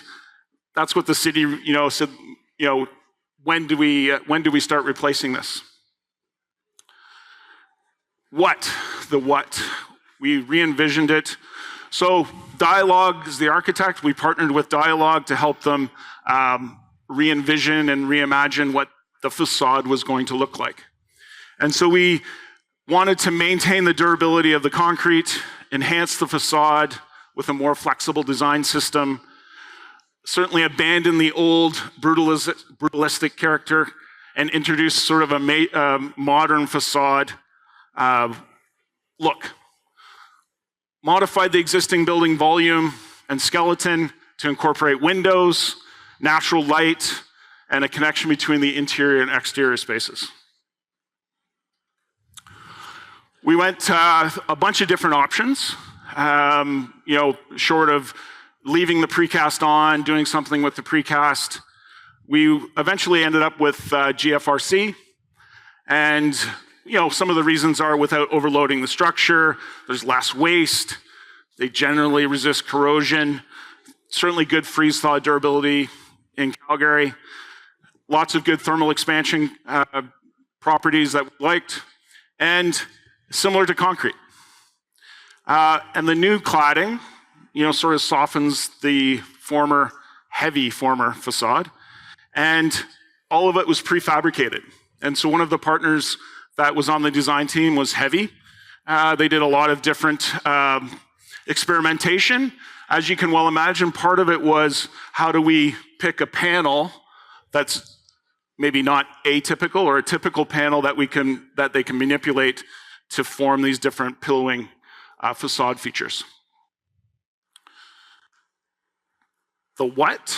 Changing the building's performance. Part of the city of Calgary's requirements are you need to improve the performance of the building. So we wanted to preserve the existing concrete structure. Yes, some of the concrete structure was demolished or taken away.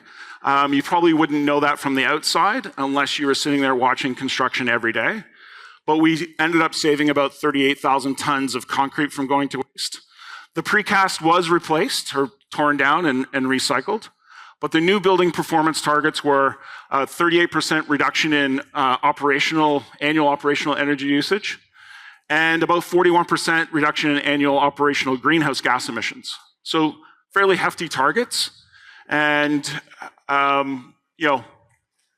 part of it was we're going from a 3-inch insulation to a 6-inch insulation on the wall, 8 inches of insulation on the roof, going from single glazed, double glazed windows to triple glazed windows and quad glazed skylights. We replaced the existing vapor barrier, air vapor barrier with a new one, and we could, installed a new air vapor barrier system when the precast was taken off. That's it for me. I'm going to turn it over to Tim. He's going to talk about driving performance. Thanks, Dale. Hopefully everybody can hear me okay. Yep, there you go. So I know that there's a lot of features in this project that I think we could really focus hours on, and there's like aspects of the cladding that Dale mentioned, the GFRC and the nuances of the iterative design there, as well as the connection back to the existing structure. There was also like really interesting aspects with the Oculus skylight, which really is a reaction to heat loss upwards through the building, and that's maybe one of the reasons why you may have heard the quadruple layers. There's also a number of other aspects in the building that were quite challenging. But what we want to do with the limited time we have here with your audience is to really focus on 3 pretty critical details, or 3 nuanced details on the project, which came out of the modernization, but also came out of the fact of working with these existing conditions. So the first of those is the northeast curtain wall. There are several large glazed introductions or large glazed openings that were incorporated into the design. And specifically, at one of the corners of the building, we had a very, almost like a retracted aspect of the cladding, or of the opaque cladding, in order to introduce this sort of opening at the upper level of the project. And we also wanted that glazing to kind of terminate and fly by the roof edge. Those conditions on the existing building were not necessarily suitable for that detailing, and so there was a coordination aspect to rebuild the parapets to create that overhang or that flyby condition. Also a unique aspect of trying to get all of our building envelope control layers to function when we're coming together with so many materials, so many layers at different angles as well. So kind of how that was achieved ultimately on the corner of the building, you can see that sort of retreat of the cladding and that tapered recess going into the flat glazing. Photo there on the right describing that corner condition, as well as just a photo of during construction, seen into the layers and sort of the assemblies. I think this kind of shows properly how we had some challenging interfaces to create.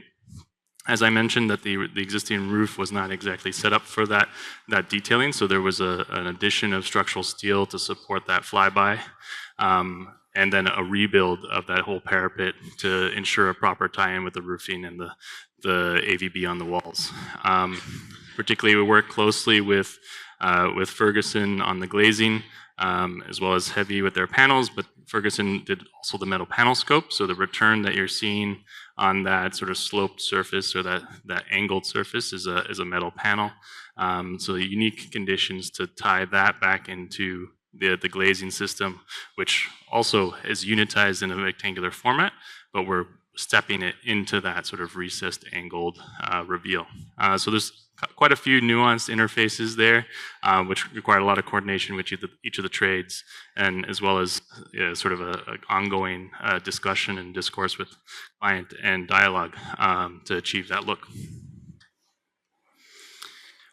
Another aspect or detail that I think we wanted to focus on was, and that might not always be visible, but is definitely a piece that is frequently used and frequently going to be interacted with the city of Calgary, and that's if anybody's aware of the plus 15 connections, there's about 86 of those as a network of pedestrian bridges that connect the city, and like the Glenbow project or the J.R. Shaw Center is one of those points in that network. So there's this existing pedestrian bridge, which we did have to work around, and especially in terms of the structural connections, maintaining the AVB, and working with a partner, which is the city who owns and manages these pedestrian bridges. our project really had to collaborate on that front with many partners. So there was a lot of complex detailing, though we were able to kind of simplify the facade aspects around this connection. I think there's a lot of layers coming in all in one place, and which made it complicated. The other aspect that we felt was kind of a unique piece was that, as Dale showed photographs of the existing building, it was quite block-like. It also had very few sort of entry points, or if those entry points were generally fairly robust or maybe brutalist in some ways. So I think the design tried to do a lot of moments where the facade retreated or the facade came back to allow for an entry point. That happened both at the ground level, but it also happened at the level 5 terrace. And as we're working with this existing structure, which is actually a waffle slab structure, when we were doing these retreats, it became a big effort, really because we had to then figure out how to essentially terminate or complete our panelized systems below, both with the soffit assemblies and the glazing systems, but also get a perfect tie-in for that AVB.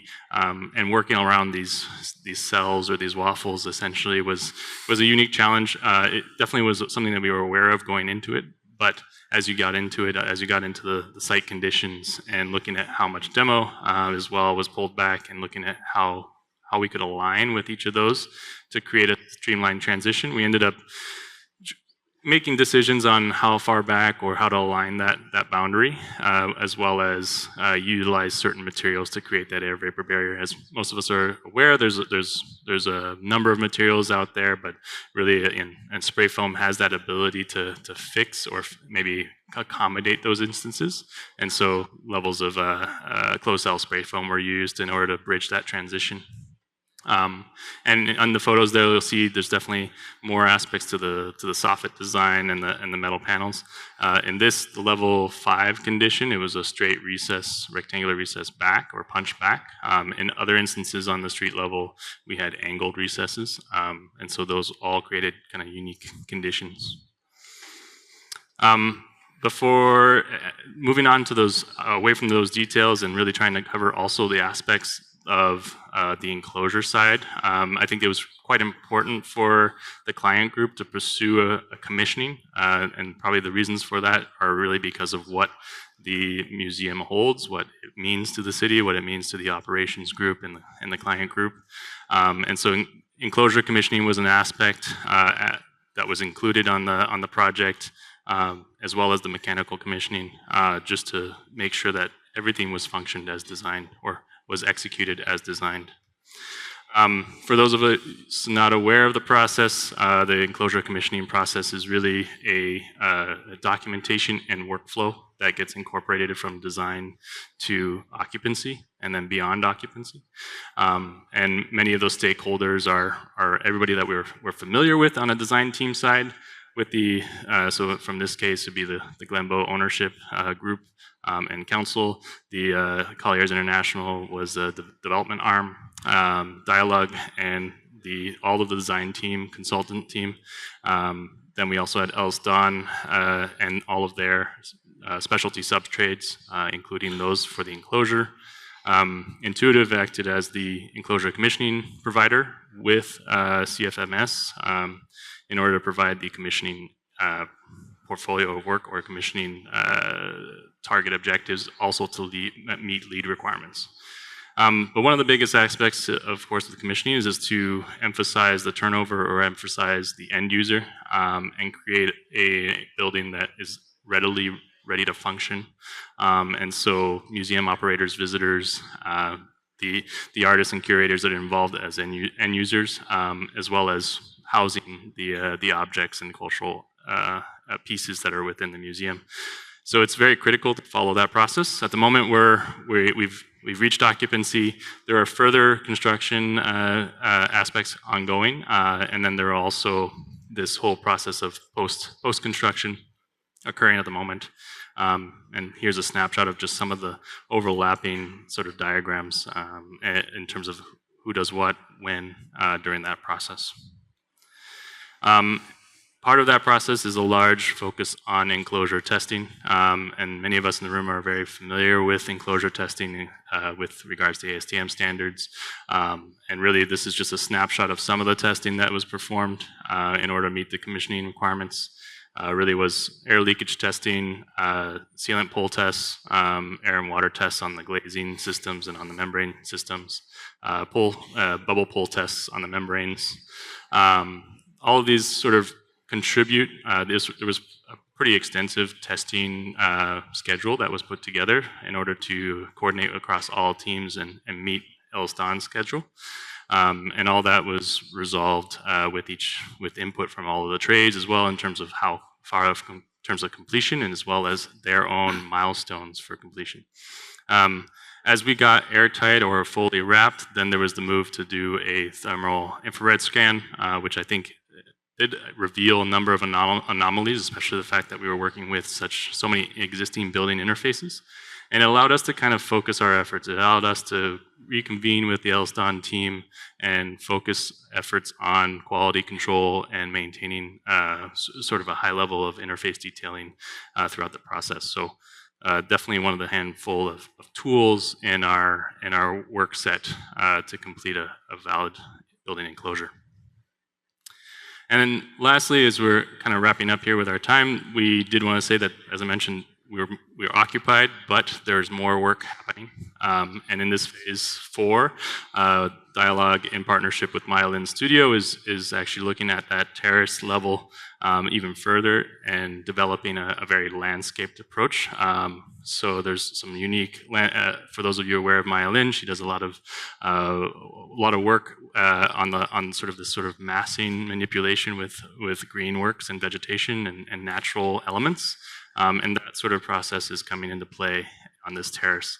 So we're involved on both the pavilion structure that is coming off of the massing, and we're excited to see what happens next, and excited to see this building be occupied and hear more stories as it comes out. This is just a snapshot of those stories. I think there's much more to come. I think that's it. Yeah. We finished on time, so. All right. Thanks.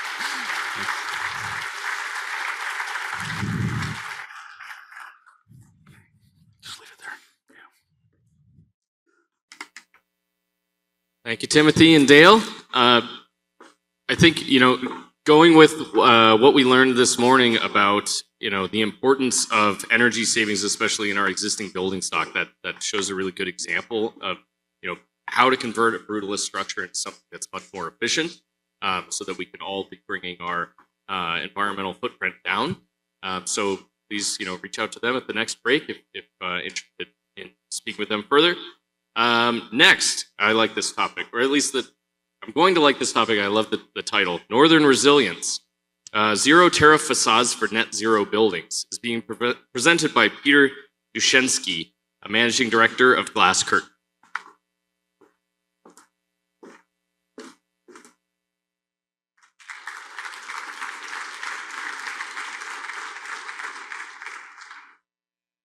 All right. It is a good title, right? We can all kind of get our heads around the crazy world of tariffs and supply chains, and the less we have to worry about geopolitics, the better, right? So that's what we're going to talk about today. So yes, thank you for the warm introduction and wonderful job to Intuitive there. They actually, we're working with one of our partners on that project in Calgary, and that's actually where we're based as well. We are a Canadian company. And so, yes, thank you. My name is Peter Dushenski, and I am the managing director of Glass Curtain.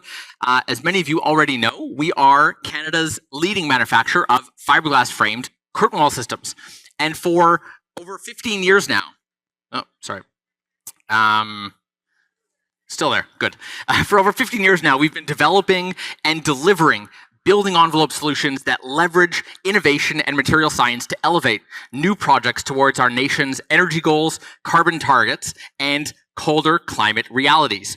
And today we're going to take a closer look together at a project that is a special one here, the new Red Deer Justice Center, which was the recently completed $250 million project, which sounds like a lot until we remember that this project was completed tendered in 2020, and if you were to tender it again today, it would be, quite a bit more than that, I think. But this is a project that shows what's possible when locally made systems are specified with intention. This isn't about idle theory or pie in the sky nice to haves, but about real world results on a high stakes and high profile public building, and in a rather challenging climate, no less. So our journey begins in central Alberta. So the Red Deer Justice Center is an 8-story provincial courthouse, actually the tallest building in all of Red Deer. And Red Deer's halfway between Edmonton and Calgary, population a little over 100,000. It was designed by DLR Group in collaboration with Group 2 for Alberta Infrastructure as the client, with general contractors Clark Builders, who I'm sure we have some of you fine folks in the room here today, and our installation partners were Capilano Glass, who helped bring this project to life. And as you can imagine, this project represented a major investment in the province's civic landscape. And it came at a time when the lifeblood of Alberta, its energy sector, was frankly in the doldrums. But there was still a sense of optimism, particularly when it came to projects like this. So with performance standards on the rise, not just around energy and carbon, but also for durability, reliability, and long-term public value, the base building code compliance was never going to cut the mustard. So the strategic decision was made to target Canada Green Building Council net zero standards to reduce life cycle costs, improve quality of interior environment, and ultimately reflect responsible stewardship of public funds. For the client and the architect, this meant that the building envelope had to be of central importance and needed to make meaningful advances towards operational efficiency, cost certainty, and climate goals. So the facade therefore needed to be more than just aesthetically attractive. It also needed to be best in class on day one and then consistently for decades and even generations to come. So this created an opportunity for a more thoughtful specification process because this was, after all, a public sector project, and the design team could then seek holistic building envelope solutions to reduce carbon over the building's full life cycle, including embodied and operational, but also to think more deeply about procurement. So now this particular project's procurement obviously happened before the world went tariff crazy, but before data centers started sending prices of active mechanical systems and ventilation systems for so many of our projects to the moon. And as if prices were strapped to SpaceX rockets or something. But Red Deer Justice Center still had to manage COVID-era supply chain dislocations that negatively impacted so many projects that we're all familiar with. So to the lasting credit of the design team at Red Deer Justice Center, they demonstrated to us how a little foresight can pay all kinds of dividends for reliable delivery of products, minimizing unpleasant surprises down the road, and creating kind of built-in insurance against risk. So how did this project manage to have its cake and eat it too? Well, by planning. Fancy that. It might seem like ancient history now, but it wasn't so long ago that curtain wall specs considered really no more than a few narrow performance requirements. U values, solar heat gain coefficient, condensation resistance, maybe if you're very lucky, embodied carbon. But those metrics are obviously still hold a huge amount of value. They're all critical to our success in the future and in separating the wheat from the chaff. But it's also not hard to see that we no longer live in a world that's so boringly predictable. A world where that's all that matters. Which is fine, it just means we have to adapt.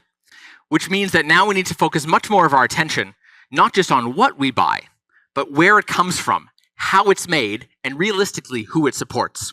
So 100% Canadian supply chains are therefore more critical now than ever. We needn't even get stuck in the political weeds to understand why. It's just a practical consideration in 2026.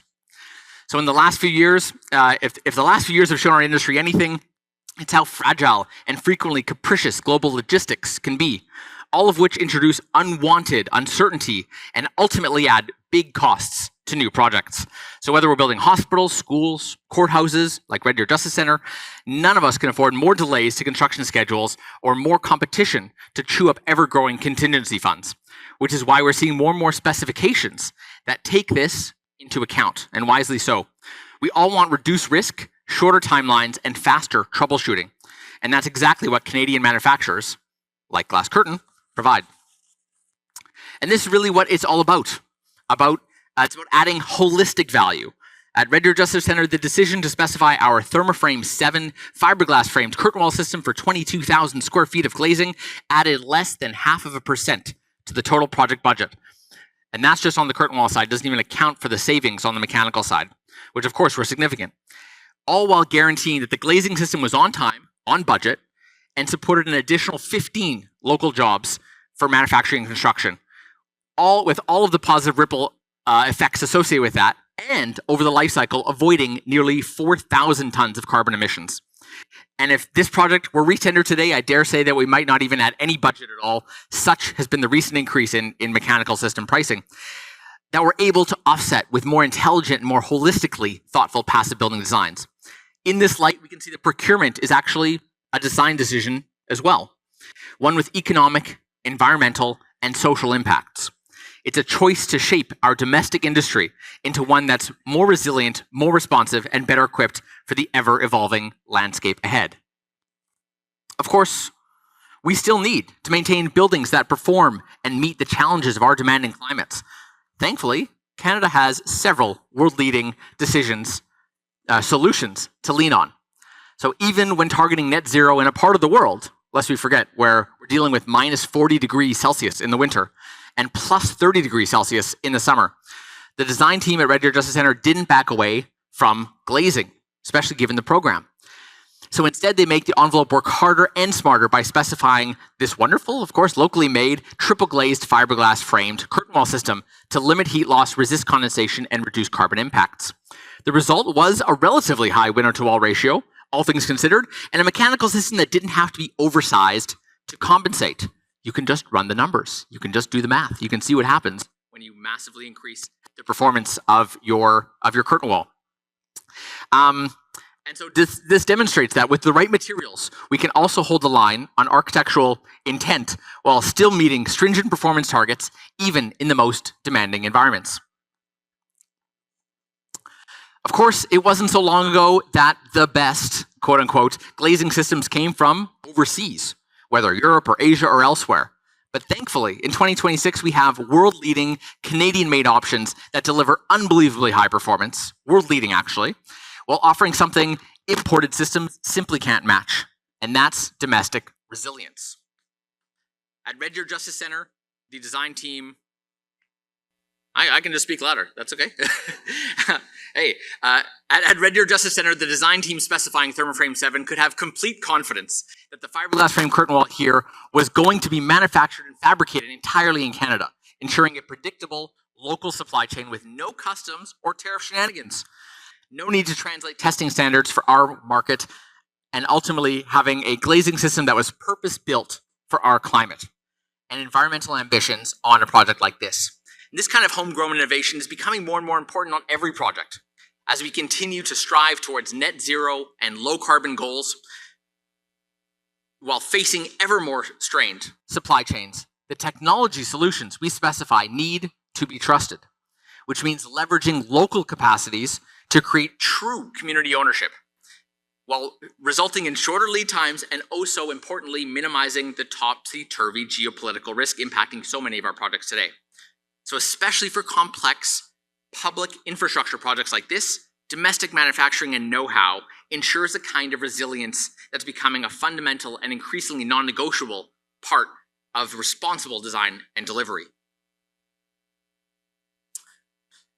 So, what can we take from this project to our other projects? And what does this tell us about where the world is heading? Well, Red Deer Justice Center demonstrates that high-performance facades developed and manufactured locally right here in Canada are already succeeding. This isn't just a theoretical or future aspiration anymore. It's happening right now. And what we're also seeing is the start of a broader shift in how building envelope systems are being produced and specified, or procured and specified. Not just as line items to value manage. We won't call it value engineering out of respect to the engineers in the audience. We all know that that's not real engineering.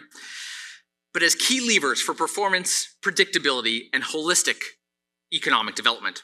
The public sector has played and will continue to play a key leadership role in this domain, building momentum and creating alignment across the construction ecosystem and forging a path for private sector to follow. As design teams specify with greater confidence, and as builders gain more experience, and as manufacturers rise to the challenge with investment and innovation, policymakers get the real-world proof required to inform future standards to benefit us all. So that's where we are today, at the beginning of a journey to align high-performance building standards with domestic manufacturing and climate objectives.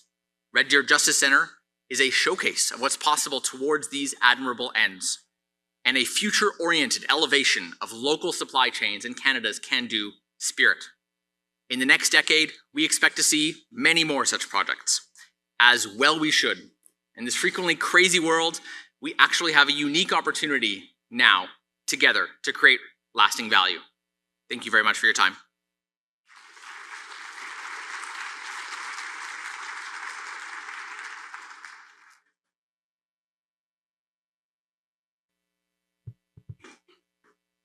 Well, a little tear for Canada. Homegrown. I love that. That was wonderful, and I think he's showing me up from a presentation standpoint as well. So I will do my best for the rest. Okay, next from Arcadis Architects Canada, presenting Crafting Intricate Forms Burrard Gateway Tower 2, which you saw in a morning presentation today, is Mahsa Adib, Studio Manager.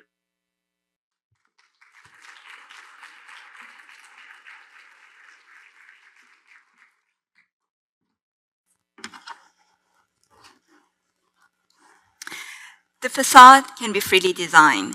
The outside walls are no longer load-bearing.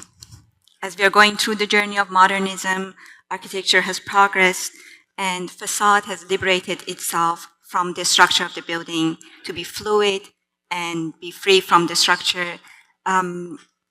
So this, good afternoon, everyone. This building is 1290 Broad Street, and I'm honored to be here on behalf of a very large team to presenting our exploration on freedom of facade. This project was initially designed by Reverie Architecture. Big shout out to Venelin and Ahmed who were presenting earlier today, and then moved to Arcadis for construction drawing and further development of design. I've been lucky to be working at both firms and be part of design team as well as construction team. This project, again, is an exploration of fluidity, and to do that, we had an intensive collaboration with trades and general contractor ITC. We had inland glass on board from very early on to kind of go through the engineering of the facade and tackle all of these complexities. The project is located at 1290 Broad Street in downtown Vancouver. As you cross the bridge, it is one of the first urban moments that you would encounter. And with that, it has a role of a gateway and the need to being distinctive and very sculptural. So there was always this intention to create something that has motion and has fluidity for the car dealership be aerodynamic. The project is being affected by view cone, so the height is limited to being only 13-story high, very short, relatively short tower compared to adjacent building, and that required a lot of shifting in massing and tapering to help with the form of the project. In terms of the program, the first 3 level is a car dealership, Toyota dealership, highlighted in yellow. The entry to the building is from Burrard and Drake. And then level 4 and up is the office tower, which is now occupied by Lululemon. We are going from that cylindrical volume on Broad Street, which is defining that entry, through those 3 fins to get us to the 3-story high lobby and to level 4 and up. These 2 programs extend all the way down below grade. We have car repair shop, we have car wash and car detailing below grade. Thank you. So a very active and busy kind of a parking for Toyota. And then on the other hand, we have the office, which requires a very quiet and for the staff and for the visitor. So it was an intention to kind of separate the parking for these 2 uses. And we came up with a scissor stair idea, like a double-threaded helix parking that has two separate circulation, providing clarity and separation between the two use. So when you enter the parkade, if you turn right, you'll be on the blue loop, which is the office loop. And then if you turn left, you'll be on Toyota loop, which is the yellow loop. And basically, you will never encounter each other. As the functionality of the program extends below grade, we wanted to bring light and life into the parkade. So we had these very high atrium cutting through the podium, and then we had clear story along the lane. We took advantage of the sloping side as the site was sloping downward. Level 1 grade and a slab kind of diverge, and that helped us to leverage that gap to come up with a curtain wall, clear story, and shoot the light down. As we go above grade, we are now on Broad Street. The office is anchored with a cylindrical volume on the west side. To create a focal point for the project, we are utilizing bent and curved glass to emphasize on the fluidity of this geometry. As the cylinder comes down, it turns into 3 spirals that undulate and come down to create this focal point and define that entry to the building. These 3 spirals are basically 3 cuts from 3 different cylinders that are tangent to each other. And in elevation and in perspective, you would see that these spirals extend from ground all the way to level 6. Portion of it that is between level 4 and level 6 contribute to envelope of the building, and then portion of it that is below level 6 that's highlighted in turquoise, it's becoming non-performing. It becomes just a veneer of the entry, basically. You will see the transition between different fins, fin 1, 2, and 3, and we're looking at level 4 soffit here, and how these fins basically form the envelope of the building above this level. Kind of trying to unpeel these sculptural silhouettes. So basically we see a small triangle of the smallest fin, which is fin number 1, basically, how much of it contribute to envelope. Above level 4 again, on the second image, you would see the second fin is coming in, and again, a small triangle of it would kind of contribute to the envelope. And then the third one, the biggest fin comes in and encloses the cylinder. We also see that what a high span we have for the veneer portion from level 4 to ground. So it's very kind of a high with no support there. Kind of 2 different methodology for these spirals, as it is kind of cut at level 4. The top portion is becoming envelope of the building. The bottom portion is just a veneer. 2 different methodologies, and it was an attempt to create a seamless transition from one to another. To kind of support the veneer portion, which is spanning from ground to level 4, we came up with a structural system to support it. The lattice work that is consisting of horizontal, vertical, and a spiral blade that is forming this lattice that terminate into the soffit and start from the ground level. On the detail, we see the lattice that's terminating in the soffit of level 4, concrete carry through, and kind of through those anchors, the curtain wall is tying to it. Looking at the other fin, this is the largest fin, again, the lattice structure of system that is supporting this curtain wall.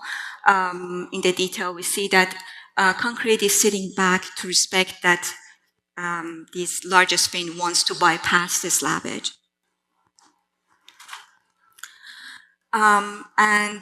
We see the anchor points that are supporting. This is the lattice from inside, the anchors that are supporting the curtain wall, and is split in the curtain wall system.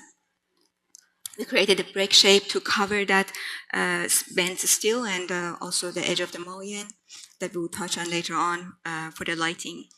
Now above level 4, we are looking inside. We are in the conditioned space, so it was very important for us to provide insulation at the edge of the curtain wall. We were advised that we don't need any further steel to support the structure here. It's kind of curtain wall supported by level 4, 5, and 6 slab, so we could basically drop the steel from level 4 and up. The curtain wall itself forming the geometry of the blades that are extending all the way up. We are looking at the concrete outline, the sawtooth shape of the concrete. Concrete is sitting back, allowing curtain wall and the geometry to kind of bypass the concrete. Looking at the floor plan details, we are looking how the fins are coming together as we're going up from 4 to 5 and 6. They kind of start to converge, and the gap between them gets smaller and smaller so that they become part of one cylinder and the rest of the geometry of the building. We see the transition from the fin 1 to the crease, which is the internal corner of this geometry.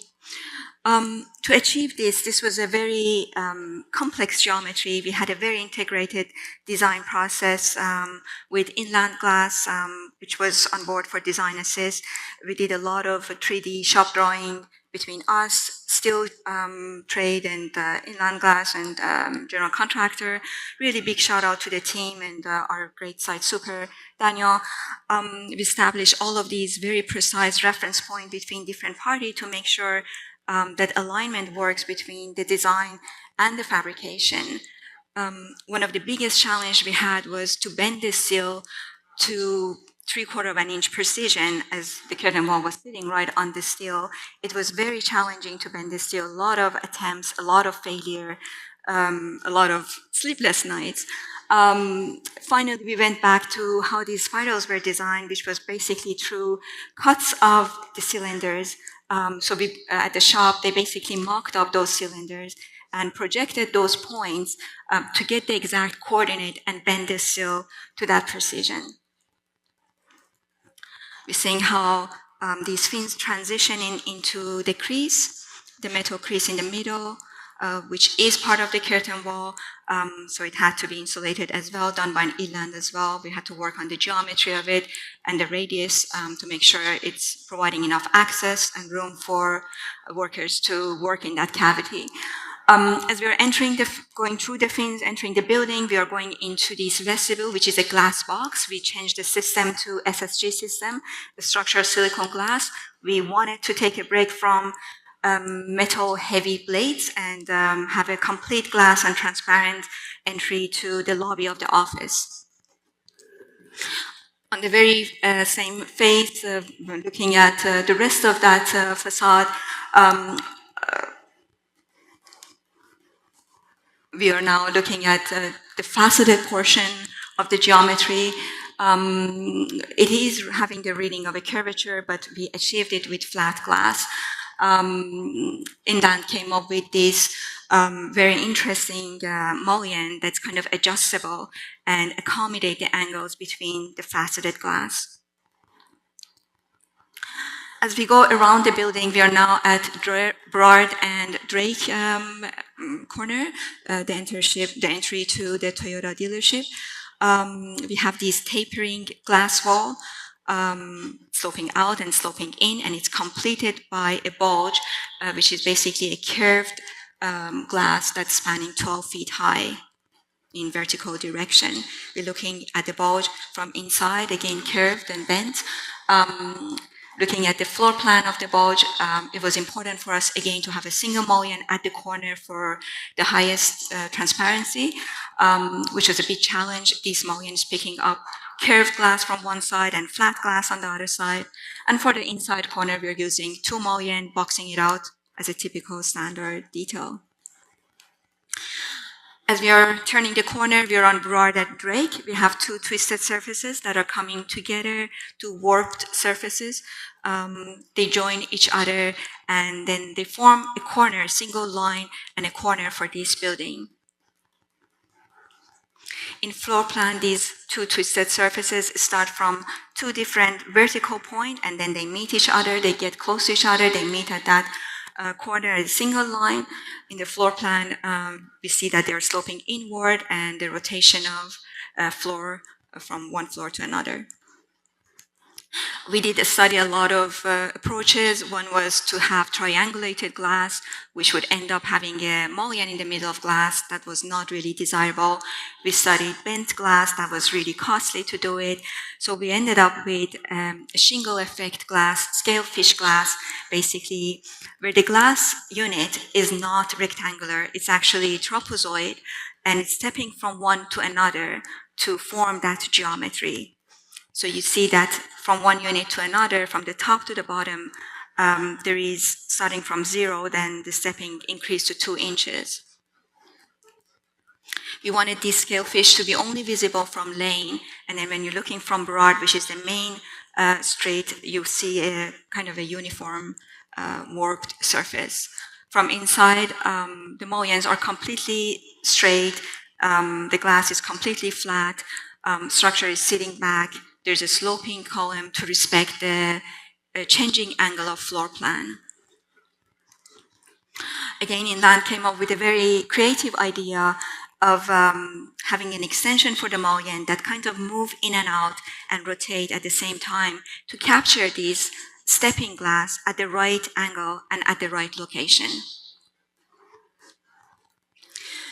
These two warped glass coming together in a single point, so it was very important for us, all of these geometry to come in one single point and being having a smooth transition where the podium and the tower kind of meet each other. We had to drop the mullion for the parapet for the lower warped glass to to allow that the metal coping to cover it, and then would line up with the turning mullion. So it appears that they're all meeting in the same point. Very detailed slab edge drawing. I think my colleague Jason deserves a PhD in mathematics to make sure that we have stepping in concrete curb, to make sure there's no water ingress. We're seeing the sequence of construction. And we were dealing with a lot of these type of points where different geometries coming together, making sure that we are allowing for insulation, we're water ingress, and at the same time, we are allowing for a nice and clean transition from one geometry to another. As we're turning the corner, we are now on the lane side. We had a bridge that's connecting Tower A to Tower B. Tower A is the residential portion of this development. Tower B is the office. It provides access to residents of the residential tower. It also acts as energy highway between the two towers. One is being residential and being used mostly in the evening, one being office, mostly used during the day. So there was a great opportunity to have the energy and heat to transfer between the two. So the bridge itself had a lot of hydronic pipes to go through this bridge and allow this transfer. The side of the bridge, we had a 15 feet high curtain wall unit. We had a challenge of, when we were connecting these two towers, there was 2 feet difference between Tower A and Tower B. So we wanted to conceal that ramp and conceal the slope. So the curtain wall was extending all the way down, passing in front of the slab, and we played a lot with the opaqueness and fret to achieve that. One issue that we were facing as the curtain wall was extending from the conditioned space into the soffit, which was the cold space, there was a risk of condensation. So we came up with a kiss mullion that is hitting the glass from the back, but not visible from outside, to divide the curtain wall into 2 compartments and reduce the risk of condensation. The bridge is connected to Tower B rigidly through anchors, so it's moving with Tower B and is kind of moving loosely in comparison to Tower A. So you would see in the floor plan, there are 3 beams that are sitting on a ledge for Tower A side, so it allows the movement of the bridge and the Tower B in case of seismic and earthquake. We had many different types of curvatures, from faceted glass to warped to curved and bulge. And with that, we had so many different makeup of glass to address those unique features. For the Toyota dealership, we were using 8 mil on 8 mil glass, as the glass had to span a long span. We wanted to be transparent, so we used low iron. For the office, we were using 6 mil on 6 mil. We wanted to articulate the facade with different type of frit. We were using 100% frit color for spandrel, and we were using partial frit that would animate the building, create these dynamic patterns on the facade, kind of emphasizing on the geometry of the building. You would see in the elevation how these partial frit actually bite into the full frit, and the mullion actually moves with it for further emphasis. So in section, you would see sometimes the spandrels are only 2 feet high, and sometimes it's 4 feet high, to kind of play with those patterns. A lot of play with where to put the low E, where to put the frit, as there was lots of constraint with convex and concave surfaces. We added a little bit of champagne color to our white frit because we wanted to cancel the greenish tint of glass, and we wanted always frit to be furthest away from the outboard glass for depth and reading nicer. For the lighting, we wanted lighting to be integrated directly into the facade geometry rather than basically floodlighting the building.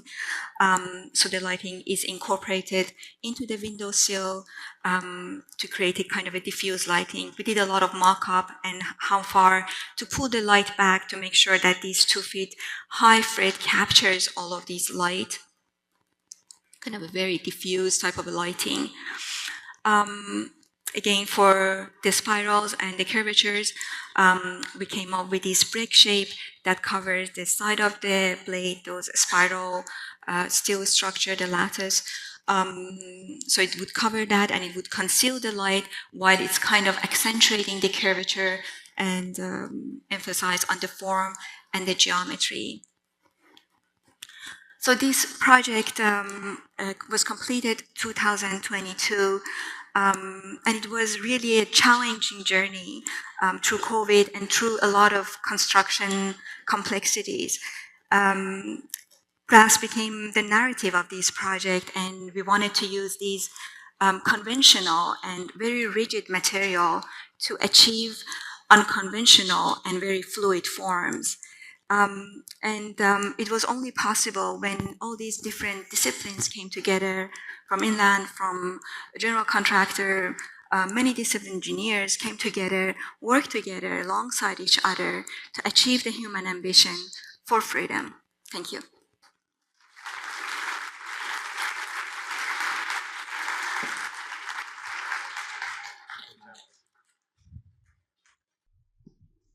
Thank you so much for that presentation, and props to whomever had to do those Revit models, because I'm sure those technologists and intern architects have learned a lot in that journey.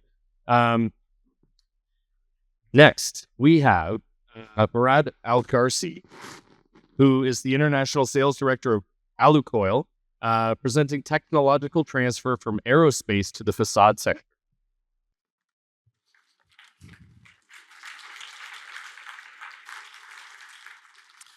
Hello, everyone.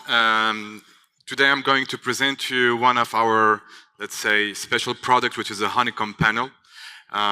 This was used technically in the past for the aerospace and for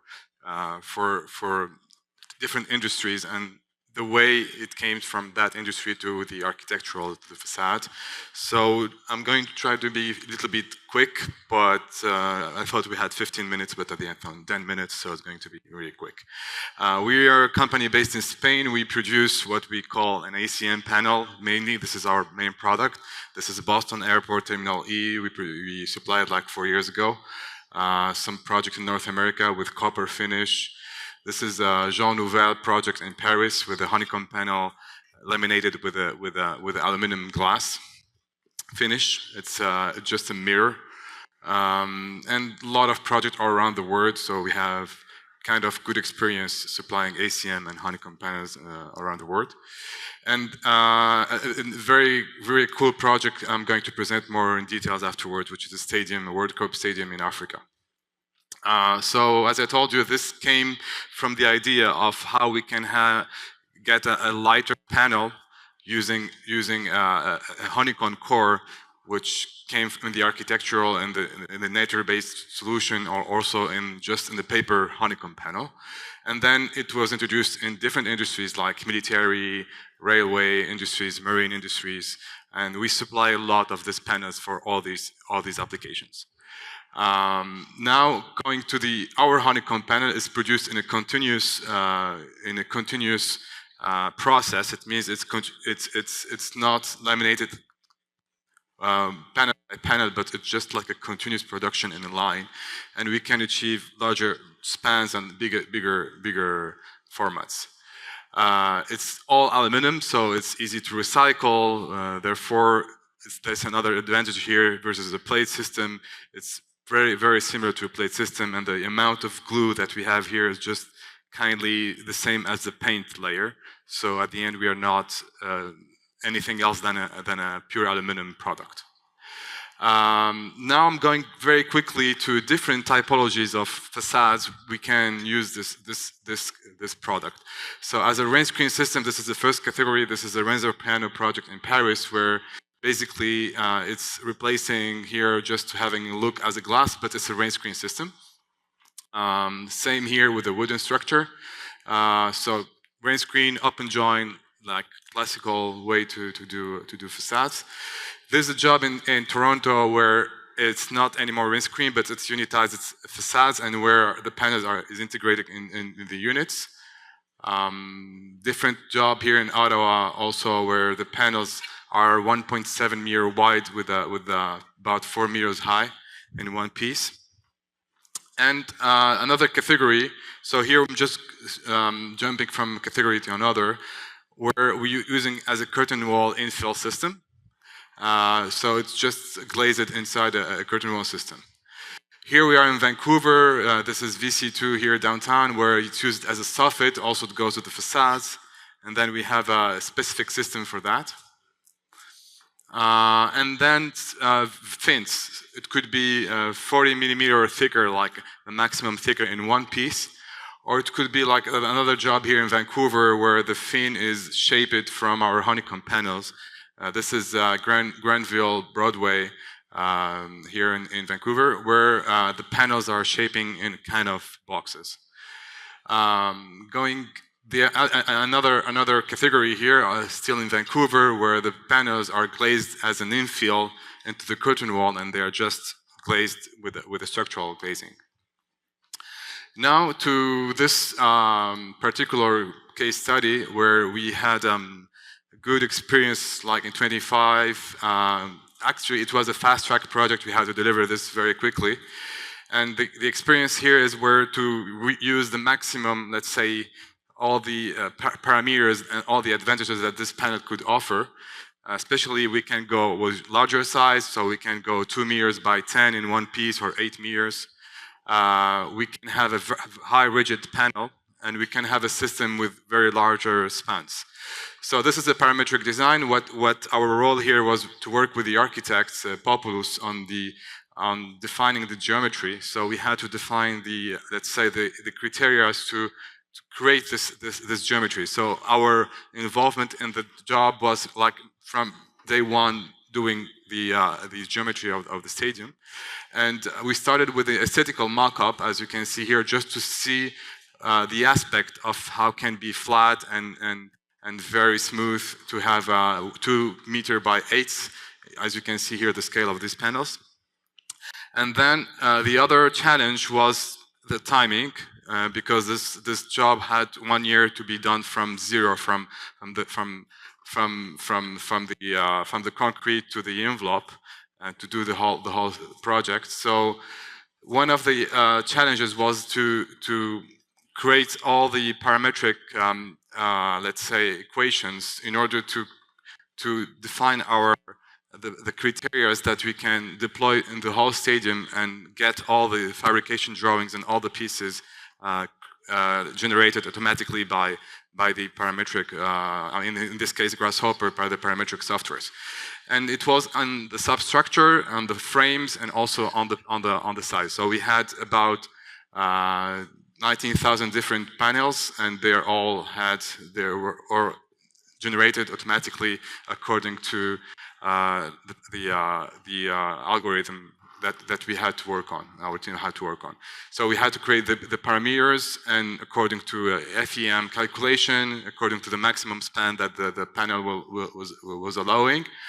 And from that, we created what we call, all this was in a very short time. I will show you afterwards the time frame. A mechanical to make sure that this is really fitting exactly in the clips and the rails once you use the algorithm to deploy it on a real fabricated panels. Then the other challenge was not only defining the geometry and all the pieces of the stadium, but also fabricating the panels in our facilities. So having 19,000 shop drawings and 90,000 machine drawings. So we had also to create the algorithm to create them automatically and so we can be able to fabricate in a very short time. So this is more or less the time frame. This is December 24. This is February 25, April 25, and then here August 25.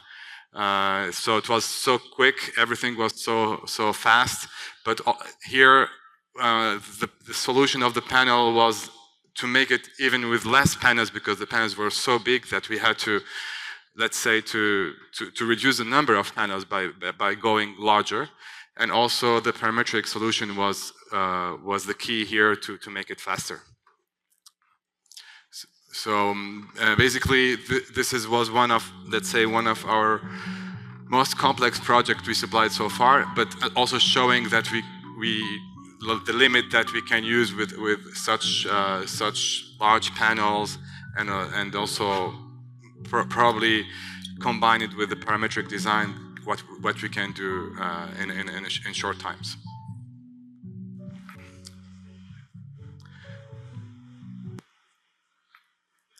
So I'm going just back to this. As you can see here, for one of the illusion here, we had to do like 2 panels to make it 16 meters, look like a 16 meter with a very thin gap. One of the challenge here was the thermal expansion of these panels, and knowing that the clips were rotating for every position on the whole stadium. So we had to manage geometry, thermal expansion, and also mechanical, let's say, coordination between the different subframes. But basically, the big challenge here was the time. Of course, having bigger panels also make you save time at the end, because you have less panels to put on the wall. So that's it. Basically, this is what's about the honeycomb panel and what we can do. Thank you very, very much for your attention.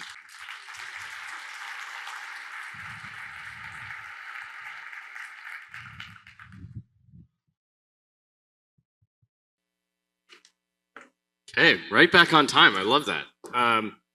So he was showing some things. Anybody here for the World Cup? World Cup? No? You're in the right place. It's just at the wrong time. It's in Canada, which is great, which I understand is a lot like, it's like hockey, but the stick is their foot. It's simple. So we're going to be setting up a panel here, so you get some of my awful jokes from that time. But we also wanted to say, so on the cover of your of the pamphlet, there's a building which is in Vancouver, fittingly enough, designed by OSO and Merrick. Wanted to acknowledge that there are some folks here from Merrick, including Principal Louise Webb, and some of her colleagues are here. So raise your hand, say hello if you want. Just want to acknowledge that. It's a beautiful building on West Georgia here in Vancouver. The facade is really quite striking from all different angles. So please, while you're here in Vancouver, if you're not from Vancouver, check out some of the buildings that you've been seeing in a lot of different presentations. And I can't believe my World Cup joke did not land. That really sucks. Anyway, okay. Our next session is a panel. So in a panel, there's a number of different people talking about a number of different things. This one will be moderated by Avery Guthrie. She's a principal of Teeple Architects. This is a panel discussion entitled Indigenous Influences in Contemporary Facade Design and Structure. While we have a few more minutes, I'm gonna do another thing that'll be equally awkward. So, because you need to meet somebody new today, turn to your right or to your left and explain to a complete stranger the most awful thing that's ever happened to you in your entire life. No, you say it out loud if you want to. You know, you don't have to. No, you don't want to. Okay. Well, still meet somebody new, and make sure that you are networking today. Thanks, Matthew. Yes, welcome everyone to our first panel discussion of the day. We'll do our best not to disappoint. Unfortunately, one of our panel members, Sarah Silva from HIAM Housing, is unable to join us today due to unforeseen circumstances.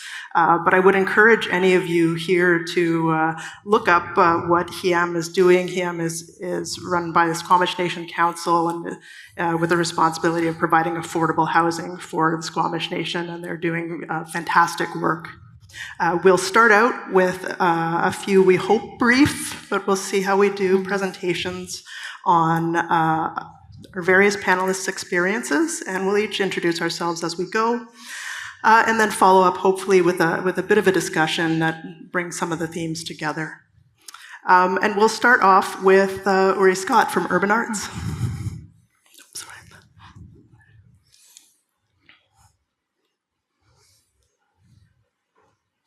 I'd like to acknowledge that we're located on the unceded territory of the Musqueam, Squamish, and Tsleil-Waututh people, and it's starting to be contentious, this land acknowledgement, especially with things like the Cowichan,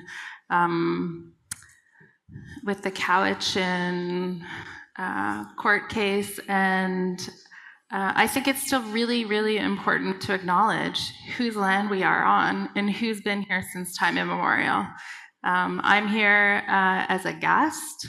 I'm here as a resident. I love this city, but my ancestors are not from this place. And it's really important that we all understand where our ancestors are from and whose land that we're on. So I'm going to share with you a little bit of work from our studio about changing from a story into a facade and form in architecture. I'm sharing very briefly 4 projects: the Aboriginal Land Trust Housing and Healing Center, Tla'amin Nations Accessible Housing, HIAM Housing's multi-generational project in West Vancouver, and then I'll end with SFU's First People Gathering House. So firstly, Urban Arts Architecture is an architecture firm based here in Vancouver. We work across the province, and we do a variety of work from university projects, libraries, housing, and as an Indigenous person, I work predominantly with First Nations communities and organizations, or Indigenous-based projects, for example, for an academic institute. The Aboriginal Land Trust is a project that just finished last month on Vancouver's downtown east side, and this project is really significant in this idea of bringing facades into storytelling. It's an affordable housing project with a couple of different housing providers, and it was really focused on bringing the leaders and the partners who are part of the projects, bringing their voice and their vision into the project. So some of those visions are understanding the place and celebrating whose land we're on, and telling some of those stories of our host nations. So the organizations who are part of this project are urban Indigenous organizations. So none of them are from these lands. But as when you work with Indigenous people, you'll come to know how important it is to us to honor whose land we're on. And so that's one of the foremost statements of this project is to honor Coast Salish culture and tradition. And we did that by working with local artists and knowledge keepers to understand some of those important stories. And one of the things that came out of our discussions and our storytelling, some really important history sharing, was how important it was to celebrate the time this building, the location of this building had a historic building that had to be torn down in order for us to build this project. And at that time, it was around the time when there was a large fire in Vancouver, and Squamish Nation members came over and they helped save Vancouver residents. But at the same time, Squamish Nation members were being removed from their longhouses, their burial boxes in Stanley Park were being burned down. And so even though they were facing this kind of discrimination and acts against themselves, they still came back and honored and took care of people who were guests on their land. And they wanted that story to be told. And part of how they tell that story and part of how they recognize and honor people is wrapping them in a blanket. And they shared with us how important that is. And so out of that came the concept of wrapping a longhouse in a blanket. We worked with Musqueam artist Deborah Sparrow, and she wove 2 blankets, which became part of the facade of this building. So here it is when it was just a rendering. And here it is partly in construction. So we use glazed brick to create that blanket, and there are 2 different patterns and blankets on this building, and those blankets will be hung inside the lobbies of the building. Here it is again in construction. The longhouse portion of the building is ACM panels, and then the brick. The blankets are colored glazed brick. Another project, this one is a discrete small building for the Tla'amin Nation. It's an accessible housing project, and they really wanted to be able to honor their residents and bring them home. Again, it's a discrete project, not a huge number of units, with a lot of accessibility features built in. But they really wanted us to tell the story of their own nation and to be able to celebrate and to see themselves reflected in the built environment. And so we came up with a design for an ACM panel that allowed us to integrate things like ventilation and louvers from units into that overhanging portion, or the overhanging portion, so you can't see them. They're like really invisible, and we created this beautiful facade that is referencing a longhouse in a very traditional building in a very contemporary manner.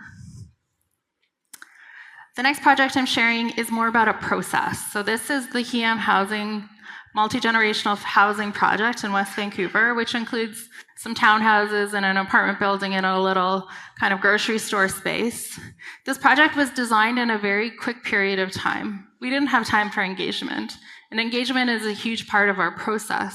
So we had to figure out ways to be able to bring in the community's stories, but still let the project continue on through design, tender, and construction while getting those stories told.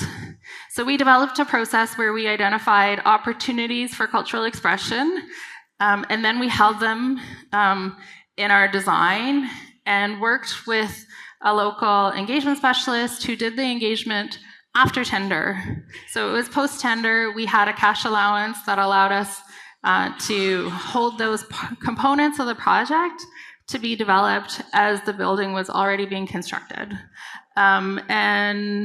That allowed us to implement it during construction. So one of them was the balconies. Again, we worked with Sky Spirit Studio, who are from Squamish Nation, and we had identified some areas on the glass guards that could be this opportunity for expression, cultural expression, and they did a public tender process and engaged a local artist, Lyle Williams, who designed this beautiful reference to salmon and orcas that became glass frit. We also had a feature wall, and this feature wall, we talked about many different opportunities of what that material could be and how it could be designed.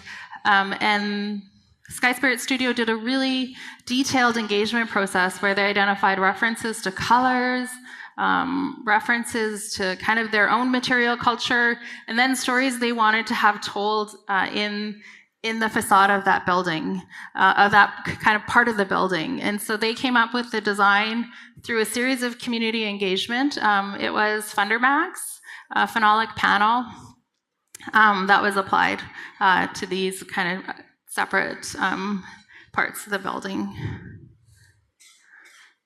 And then the last project is SFU's First People Gathering House that was opened in September of last year. This project is a gathering place for SFU's Indigenous community, including students, faculty, staff, and visitors.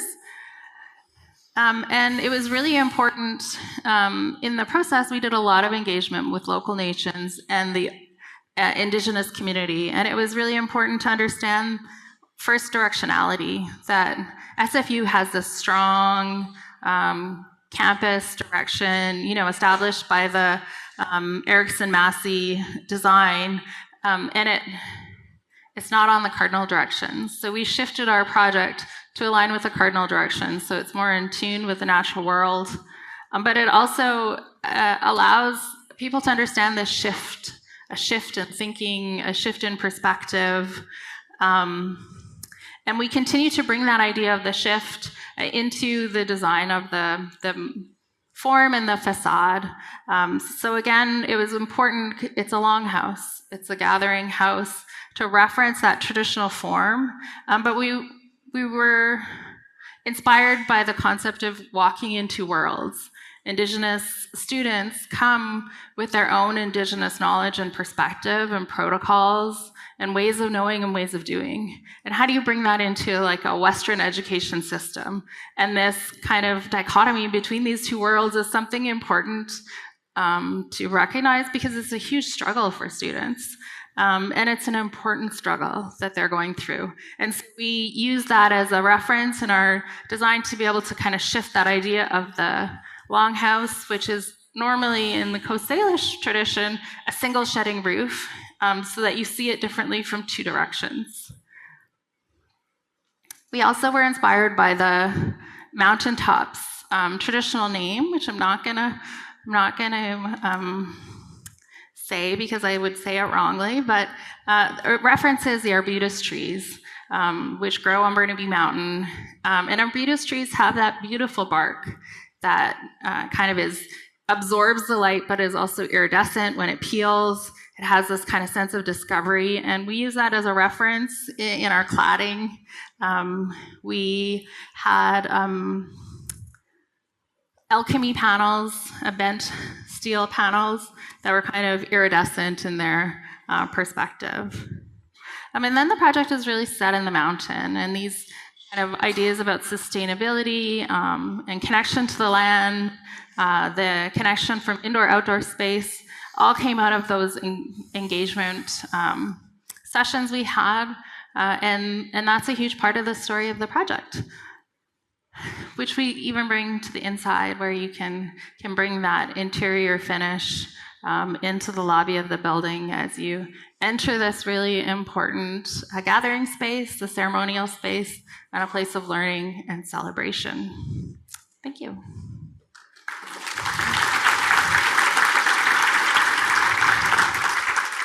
Thank you so much, Uri.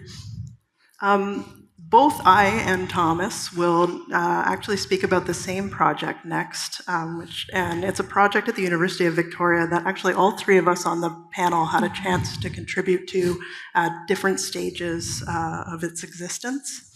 And I hope that in hearing it from a few perspectives, it'll serve as a bit of a case study for how projects rooted in reconciliation and in stories can be shaped by those stories that are gifted to us when each project participant really takes that sense of responsibility.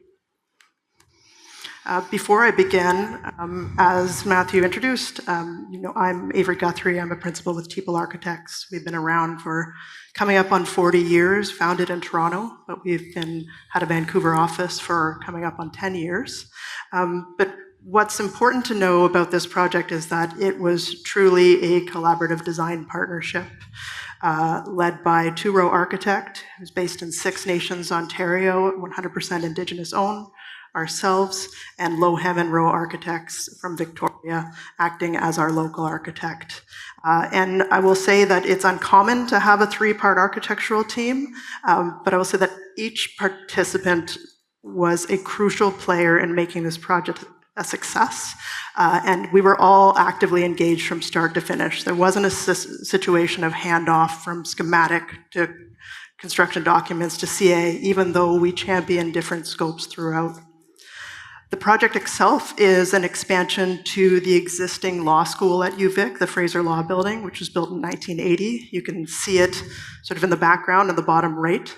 And it's a very, very special project originally it was called the National Center for Indigenous Laws, now the Indigenous Law Wing, and it is awaiting its final name. I will start with a bunch of words instead of pictures, which might be disappointing at a Façades conference, but I think it's really important to ground what we were doing in meaning. This building had two very important initial drivers. One was the Truth and Reconciliation Commission of Canada's report and calls to action to redress the legacy of residential schools in Canada and advance reconciliation across the country. And second was what the University of Victoria's law faculty had done, the Truth and Reconciliation Call to 50 called for the establishment of Indigenous legal institutes or Indigenous legal lodges to essentially reclaim the process of law and enrich. The University of Victoria has established what is a global first program. It's a joint degree program in Canadian common law and Indigenous legal orders. So this is a degree you can get a JD, JID, and this is internationally significant. The leaders of this program are turned to not only across Canada, but around the world for the wisdom and important path that they are forging. With any project, when we arrive as the architecture team, we are inheriting a ton of work that's been done before us. First of all, there was a wonderful functional program and vision document put together by Uri and her team at Urban Arts, which really went beyond those functional requirements to articulate a vision of the project that's grounded in a conception of law and Indigenous laws, and I'll say that there's a plurality there as living practice that really goes beyond the way that we might understand it in a common law or colonial sense.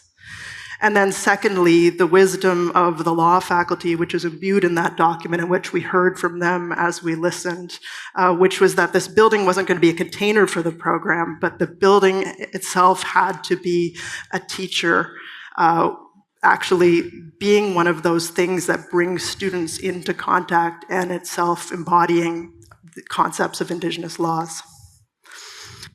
We started off the project before any pencils hit paper with a long and I'll say heartfelt process of listening, and this is crucial. All members of the architectural team joined by the University of Victoria, which had worked very hard to establish long-standing, respectful, and caring relationships with the host nations, which I neglected to say at the beginning. So the University of Victoria is on the traditional territories of the Lekwungen-speaking people, including Songhees and Esquimalt nations, as well as the various nations that make up the Saanich Nation.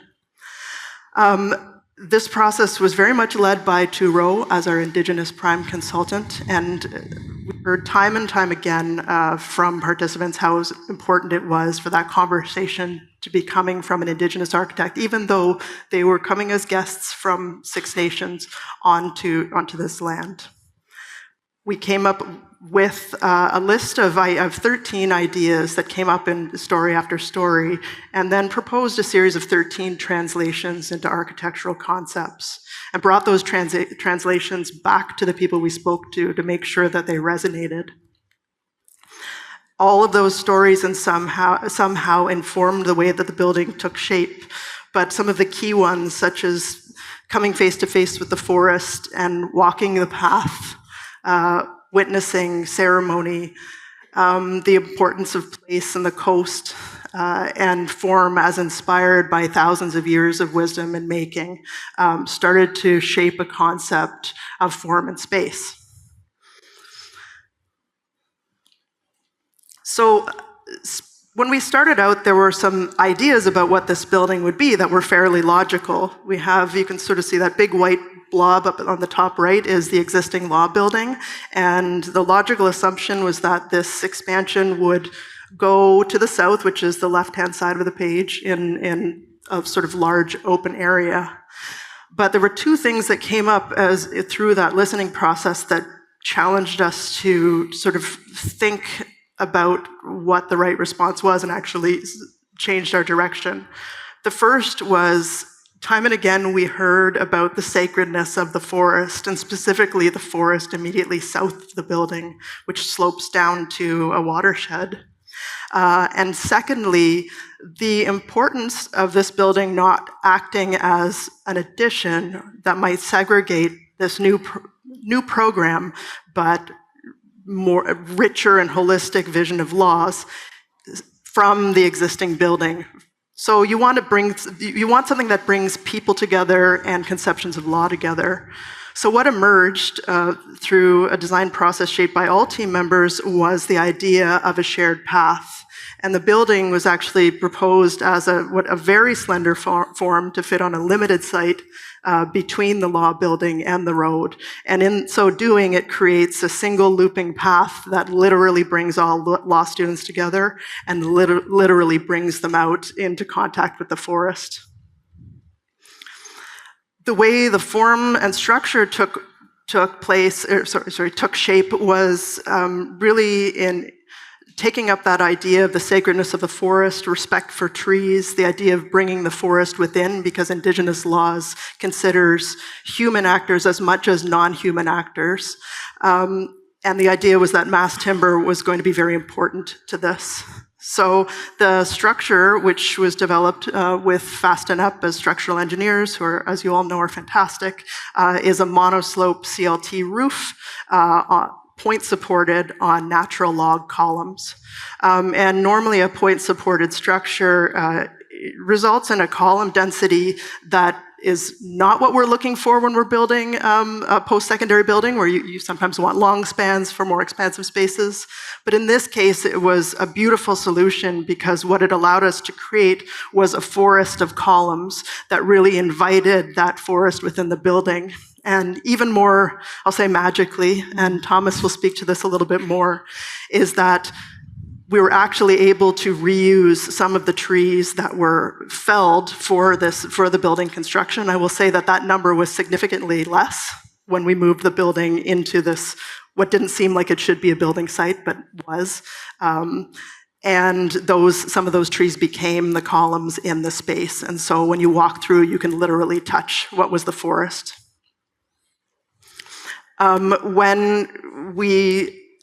The other thing about where the building ended up is that literally the law wing becomes the face of the Faculty of Law.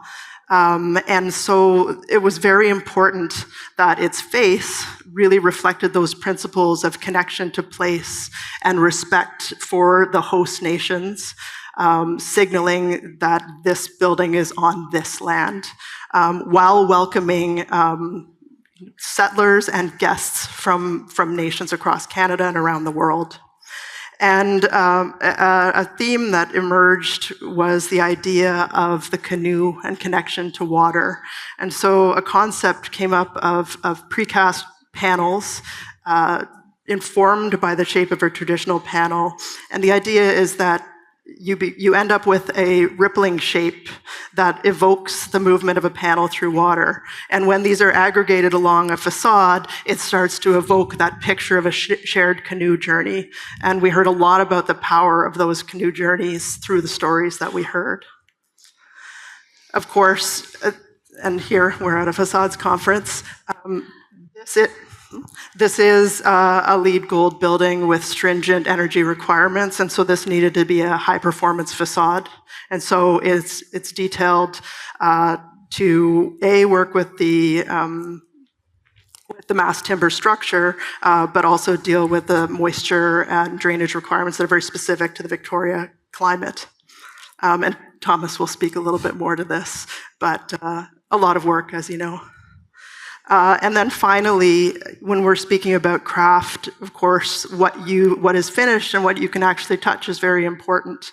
And the precast fabricator, Surespan in Duncan, did a wonderful job. It's probably the nicest precast I've ever touched. It is soft like butter.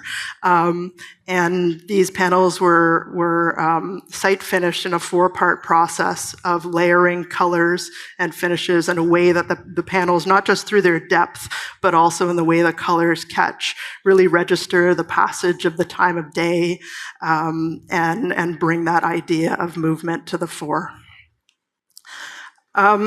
At the end, we hope that these stories and the way they're expressed, and here I talked about structure and facade, but there are probably 36 more ways that I could point out. We hope that it doesn't just result in a beautiful building, but that beauty really creates a sense of belonging that takes it back to its mission. And if I can read it, I'll finish with a quote from a first-year student, which, when we all saw it on the University of Victoria's Instagram, we were very moved by. I love this space. It makes me feel welcome because it's showing me things that I grew up seeing. It's sort of a feeling. It's sort of like you've been here before. And I feel like a lot of education doesn't really consider what it's like to feel when you're learning. And it feels good in here. Thanks.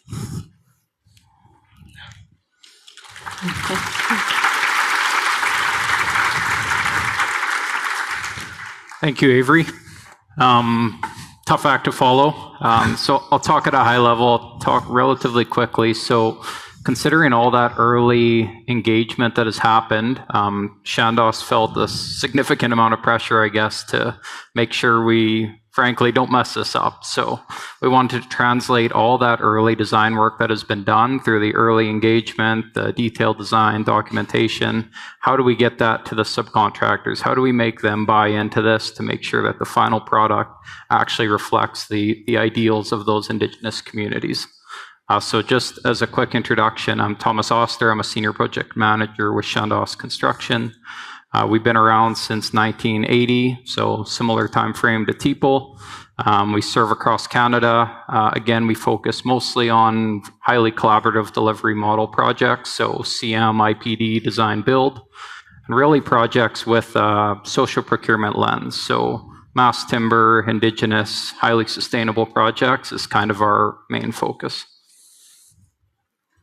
So on this project, we were involved since about 2021, so it's been a while as construction managers on this project, so working very closely with Avery and her team, right through early budgeting, tendering, right through the entire process, right from the start here. And again, really our main focus was how do we make sure this is successful right from day one. So I guess one main lesson learned is delivery model is everything in our opinion. So I don't know how many people in the room have seen the classic procurement example of all this work that's been done by Ori and Avery, years and years of consultation, of engagement, detailed design is done. We do a quick hard bid, 3-week tender. You cross your fingers that all those design concepts get translated onto the drawings. And suddenly there's surprise access panels, surprise bulkheads on site, and nobody's happy. So definitely we want to reiterate, like CM models, design, build, IPD, that's the #1 reason for success in our opinion on a project like this. And almost any project, frankly. Number 2, I guess, is just overall team selection. So really the success on this project, egos were left at the door. We were just there to deliver the best possible result we could. Again, a lot of us were settlers on the land. We just wanted to give the best possible result for this community. We created that through a lot of values alignment sessions. So we do often have values alignment sessions with consultants and design teams up front. But on this project, we even started to engage with those subcontractors in the budgeting stages. So key elements like the precast panels, the mass timber, we started to bring those trades to the table even before the tendering phase to start poking them about, hey, what do you think about these concepts? What do you think about these ideas? Do you have any concerns? And it became very obvious the sure spans who were already bringing proactive solutions to the table, those kind of trades set themselves apart. And interestingly enough, they ended up being the low bid trades as well. So funny how that works. An interesting piece as well is just the big word always for us is accountability. So we needed to make sure we translated that accountability of these Indigenous values on this project right to the trades. So bringing that forest into the building, that needed to be an important value to these subcontractors. It's not just a matter of putting some finish, some detail on a drawing and leaving it at that. That's not good enough to bring these true values to life. Another aspect to that, I think too often we don't leverage the expertise of the true tradesmen in our industry. Those workers who are actually crafting this, or as Avery mentioned, the artisan who's painting these precast panels, they know a lot, probably more about this than a lot of us do. So engaging them earlier in the design process can yield remarkable results. A good example of that is, as Avery alluded to, so we had a lot of trees that needed to be felled from the site, and we also had this design of log columns through the building. So we thought, hey, why don't we connect the dots, so to speak? So we basically lobbed that idea to our log column subcontractor and said, hey, could we use some of these trees as columns in the building? And you could see their eyes light up. They took the ball, they ran with it. They said, hey, you know what? We can do an assessment of these logs, as you see in the bottom left with the structural engineer. We have a plant where we can take them away, do some kiln drying, and we can have them ready, prepped, incorporated as part of the mass timber as part of the project. So at basically a minimal to no project cost, at the same schedule of the project, we have this incredible story where we've actually use sustainable methods, reusing trees from the site into final columns. So a lot of times we find, at least on this project, just simply asking the question about what can be done can yield incredible results. Further to that, when you're using natural elements like that, obviously living tree elements here, BIM collaboration is absolutely essential. So working with a CM partner who has those capabilities and subcontractors, starting that process early on, we found was definitely essential, especially when you're trying to adapt natural log columns with manufactured steel, CLT elements, that kind of thing. You don't want any of those gaps. So starting that process sooner was definitely an important piece. Collaboration, I mean, we can talk about that for hours, but every aspect of this, including the precast panels, the mass timber, we had lots of design sessions with people, with the subcontractors sitting in a room. Again, no egos, just how do we get to the end result? How do we work through these challenges to make sure we get the right end product here? Moisture management, I mean, it's critical on any mass timber project. We are familiar with that, but it almost had more of a bearing on this project. It almost had a cultural responsibility. These are natural log elements. It's a very important aspect for the Indigenous communities that we treat these elements properly. So again, making sure that was a critical aspect, planned from day one that we're going to protect these properly. So prefabrication, pre-protection, installing membranes onto panels ahead of time before shipping. There was a lot of planning to that, which led to zero moisture issues on the entire project. The precast panels. So this one, again, it was a critical piece to involve an actual supplier of this, which turned out to be SureSpan on this project very early on in the process. We ended up going with kind of custom form liners on this project. When you see that step design, you can imagine there's a minimum thickness when it steps like that you have to consider with concrete to avoid any cracking concerns. So we worked directly with them through the whole shop drawing. They did some test panel processes there. They involved their direct engineers to make sure that at the thinnest point, we didn't have any concerns long-term with cracking. They experimented with their own concrete strengths, their own QA/QC lab to make sure we don't have any concerns long-term. And also, it gives you some appreciation in these photos, especially the one on the right. There's zero flexibility between panels for that pattern. So if one of those panels had to be shimmed up half an inch or an inch, it would ruin the entire look of that facade.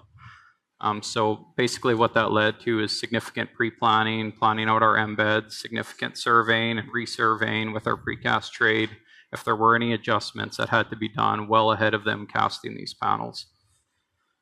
All the components on this site, and it was more obvious maybe in Avery's photo showing the overall site, this entire project was just-in-time deliveries, so there was no room for lay-down areas or anything. These were all delivered, placed one at a time right into place. So again, no time for any on-site corrections on this project.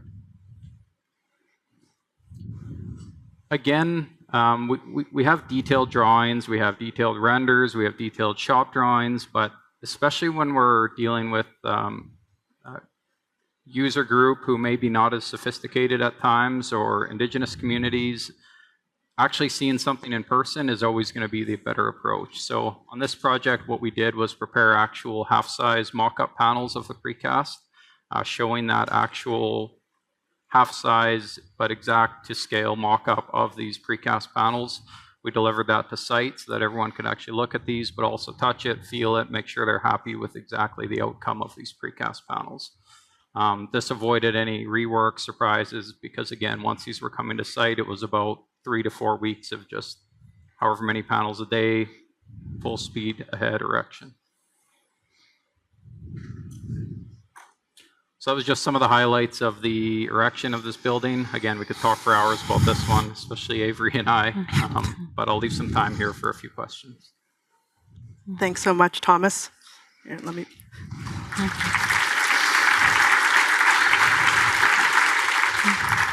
So, as we suspected, we talked a little longer than we were supposed to. So let's try for one question. If by some magic we get through two, it's great. Something that was consistent through all of our experiences we shared was the idea of stories and our responsibility as we work at various stages for what is shared with us as we move through a project, as we work through as we build our relationships. So reflecting on this experience, if you could identify one core responsibility that you would urge others to take up, what would that be? I think when somebody is sharing their culture and their stories with you, it's your responsibility to listen, but also to respect the knowledge that you've received and do your best to share it back to the community if that's what the goal of the project is. And so that's what we've been trying to do is find ways to share that culture back in the built environment, which is what we've been asked to do. And so respecting those stories, respecting the deep knowledge, but also respecting the vulnerability of sharing that knowledge with you. And so it's that kind of respect and reciprocity. I think that's most important. Yeah, and I think from my perspective, asking the question why. So too often I think we get a project, we just start looking at the drawings, just start worrying about how we build it, but what is the reason? Why is the detail that way? Why do we have these details in the precast? So understanding the true values of a project, and from a construction manager perspective, translating those to the subcontractors, because you find incredible insights, you find incredible results once you start engaging them with what the main important aspects of a project are, from my perspective. Thanks. Yeah, I think that those notions of really respect and understanding that things that are shared with you are knowledge, and it's precious knowledge. And that, I mean, too often when we approach a project, it seems like engagement is, sometimes it's a checkbox, and really it becomes something that's transactional. And if we were able to, if we did that on this project, I think and on these meaningful projects, but really any, it strips values away unnecessarily. And I think treating stories and listening as a relationship comes out, and also the idea of permission. Someone recently on the RAIC Indigenous task force shared the wisdom is your permission to use a story for one project doesn't mean you have permission to use it for the next project. So I think making sure that we carry that respect for and making sure that it's wholehearted seems to come out.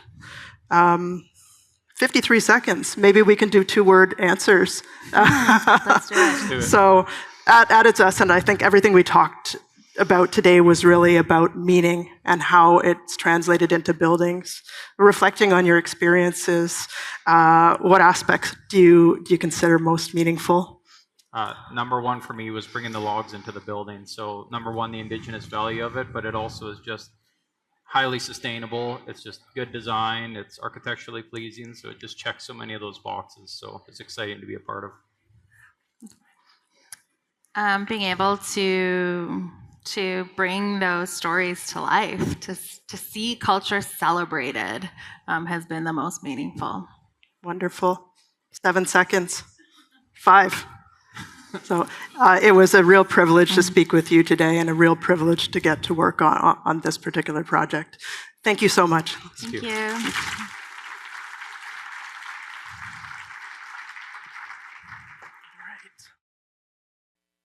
Well, wonderful. Thank you, Ori, Thomas, and Avery for that just really meaningful projects, not just on the face of them, but beautiful projects, but also what they mean for the people that live in those projects or learn in those projects, have had a chance to work on or build those projects. So now we are going to take a break. You cannot leave unless you are the most hungry, and then we're going to go to least hungry. That's how it's going to work. Please get out there, meet our providers, network, enjoy a great lunch. We will come back and reconvene when you hear the chime. We're not going to tell you what time it is, but when you hear the chime, please come on back for the next presenters. Thank you. Oh, yes, and speakers, please come over here for your photograph to be taken. And also, please don't bring your lunch back in here. That would be wonderful. Thank you.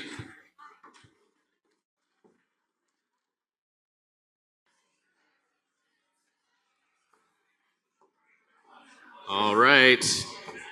Has everyone finished their emails? And no, wait. You were meeting new people. Okay, so raise your hand if you met somebody new. I see. Okay, good. And keep it up if you learned something new about that person or one of the products or one of the systems or something that we're here to learn about. Okay, that's good. Kind of, he says. Okay, well, that's good. You kind of also didn't not learn something new, so that's great. Okay, well, thank you, everyone, and hopefully everyone had a nice, healthy lunch. Great energy for the afternoon here. We have our next session starting promptly right here with Christina Chow and Jason Santeford from Gensler. They will be presenting Central Park House, not your typical high-rise residential project.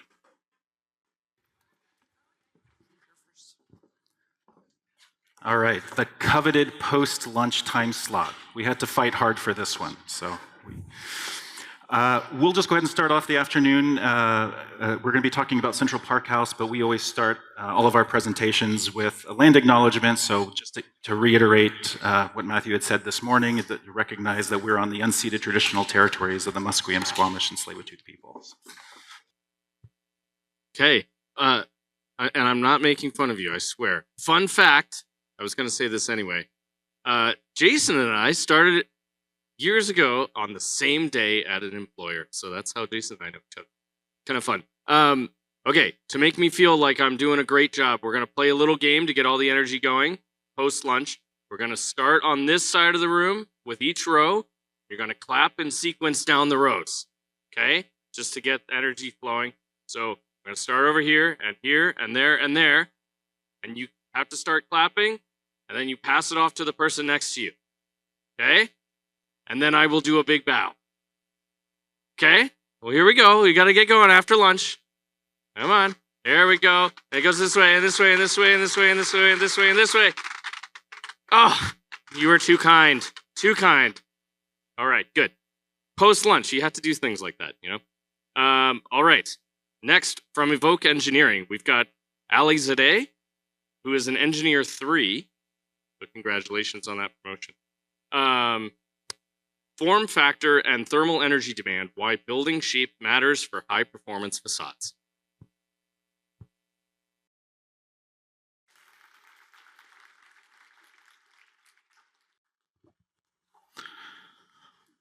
Good afternoon. I'm Ali Zadeh with Evoke Buildings, and today I will be presenting on form factor, also known as shape factor, also known as VFAR, and its impact on designing high-performing buildings. I'm one of the principals in our Vancouver office, in our Burnaby office. At Evoke, we do building energy, building envelope, and sustainability services across the province and on the island as well. So I'm going to start my presentation with a bold claim from an energy engineer.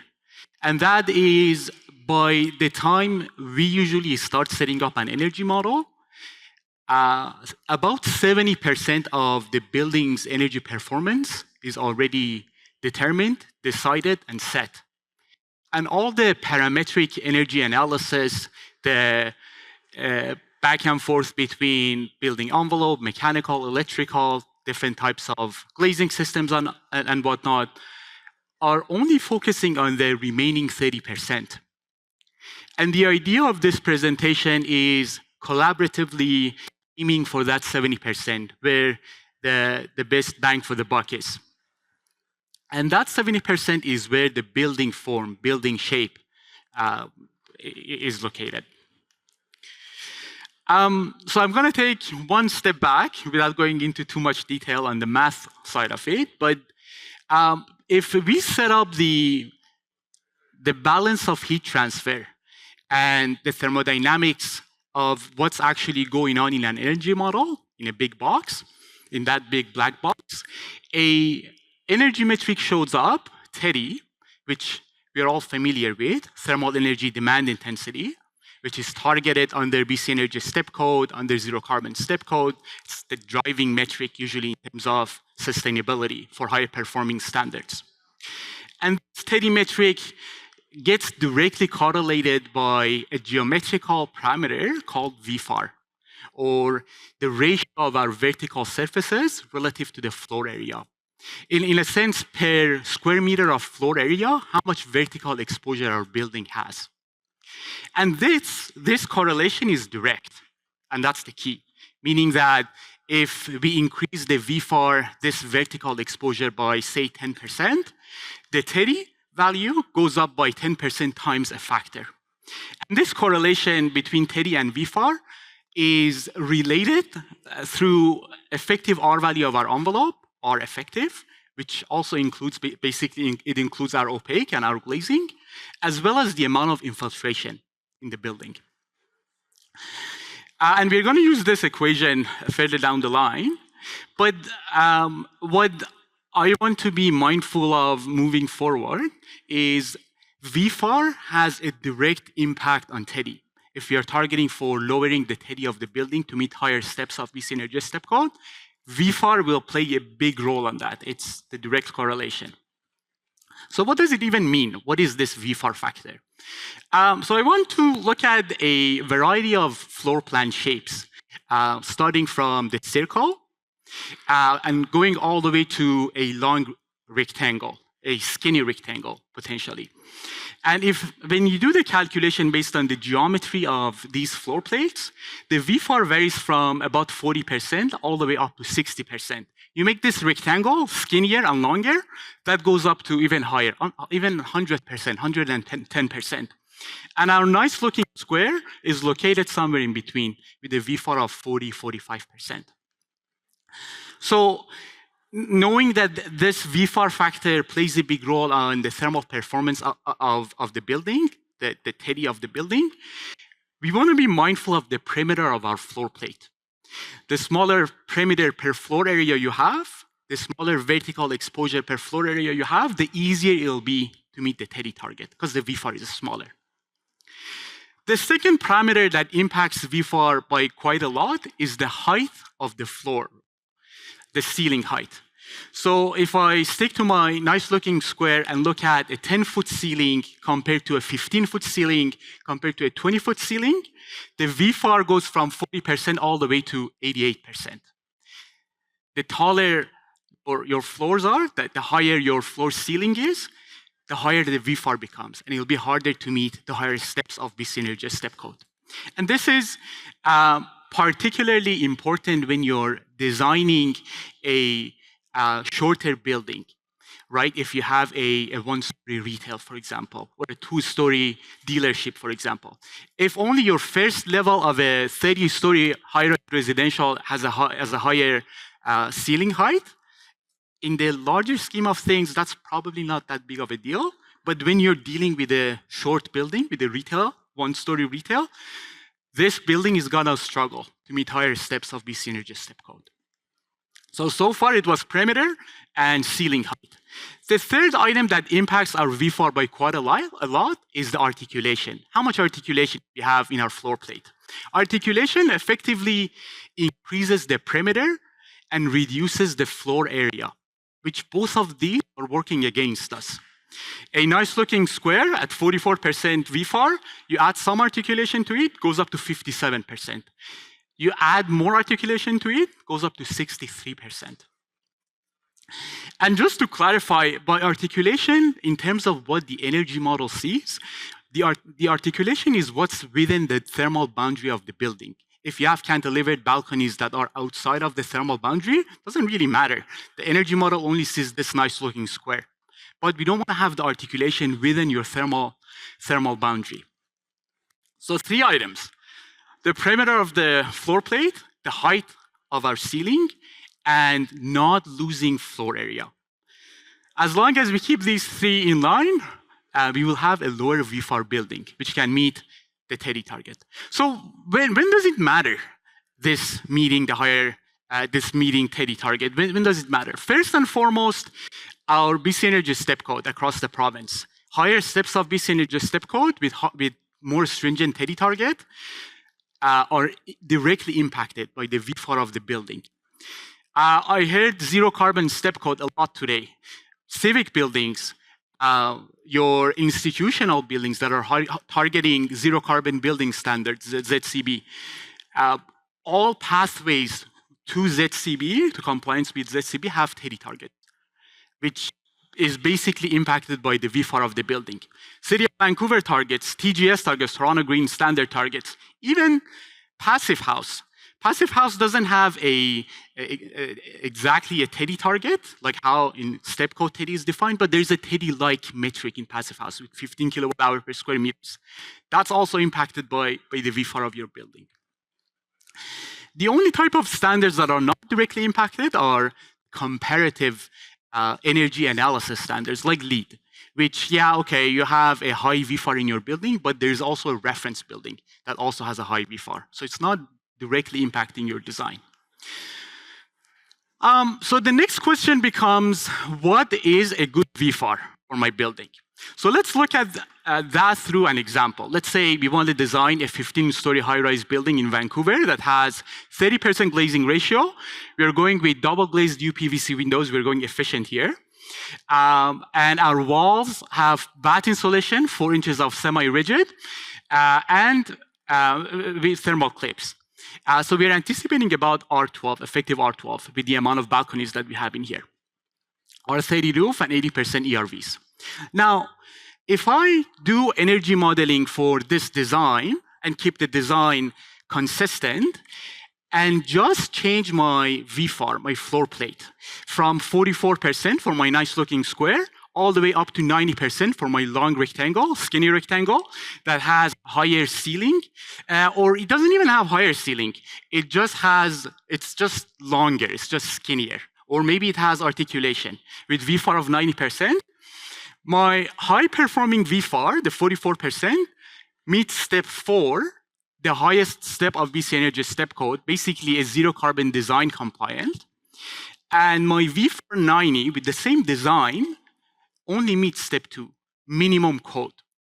Everything else is the same. The design is the same. It's just the difference in the floor plate.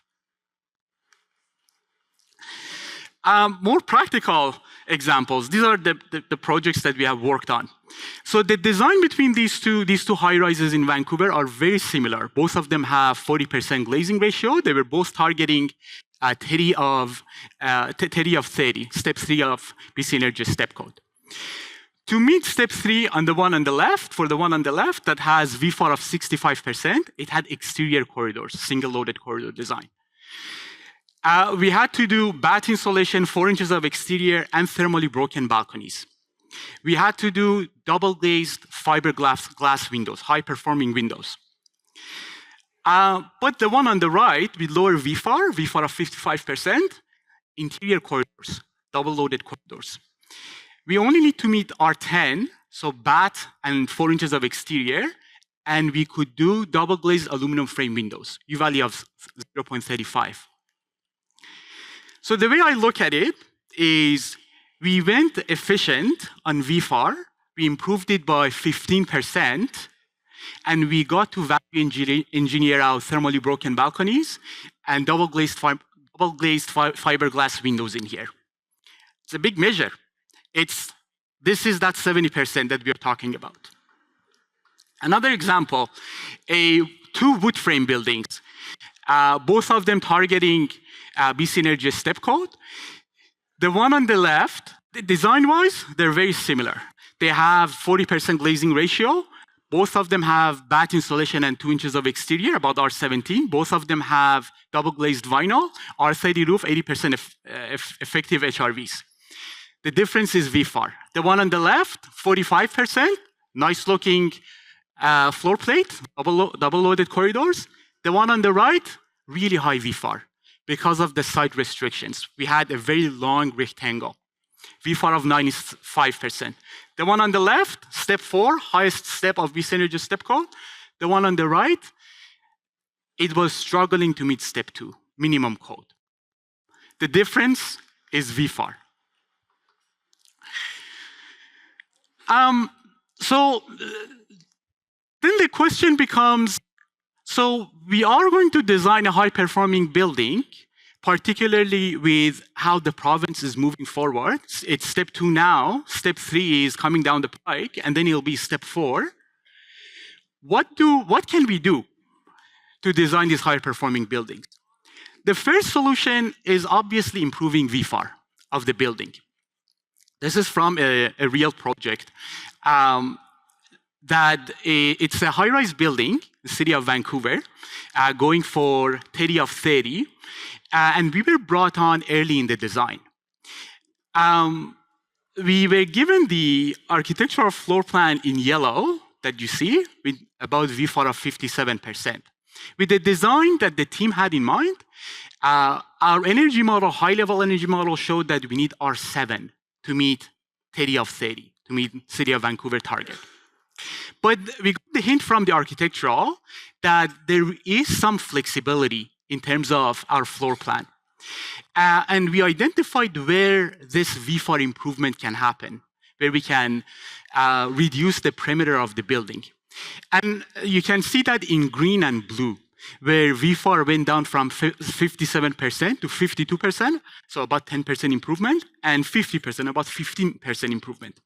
And by making that improvement, the R value that is required to meet step 3 went from R7 to R5 or even R4. Now, R7 to R5 effective could very well mean having thermally broken balconies or eliminating it. Now, I do acknowledge that green and blue are not probably even buildable, practical, right? But that wasn't the intent in here. We didn't end up with green or blue in the design, but we also didn't end up with yellow in the final design of the floor plate.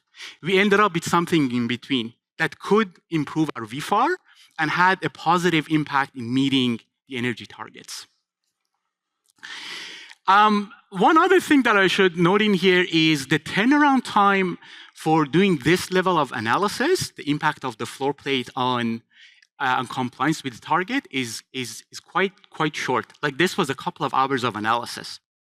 As long as the workflow is there and your energy engineer knows what he's doing or she's doing. Okay, so say we improve the VFAR of the building, we can't further improve it, or there are some restrictions. What can we do next? What's the solution? What's the second solution? So say we have a building, that square floor plate building that has VFAR of 45%, and is targeting step 3. Our design has 25% glazing ratio. It has effective R5 for the walls, your typical window wall system. Roofs are R20, windows are U value of 0.35, so your typical window wall system. And in terms of air tightness, we are targeting 1.5 liter per second at the testing condition. So pretty achievable, typical air tightness target. This gives me the TEDI of 26, meaning step 3. Now, for some reason, the VFAR of the building is doubled. So we went from VFAR of 45 to VFAR of 90%. And the design is kept the same, so everything is the same, my third column in there.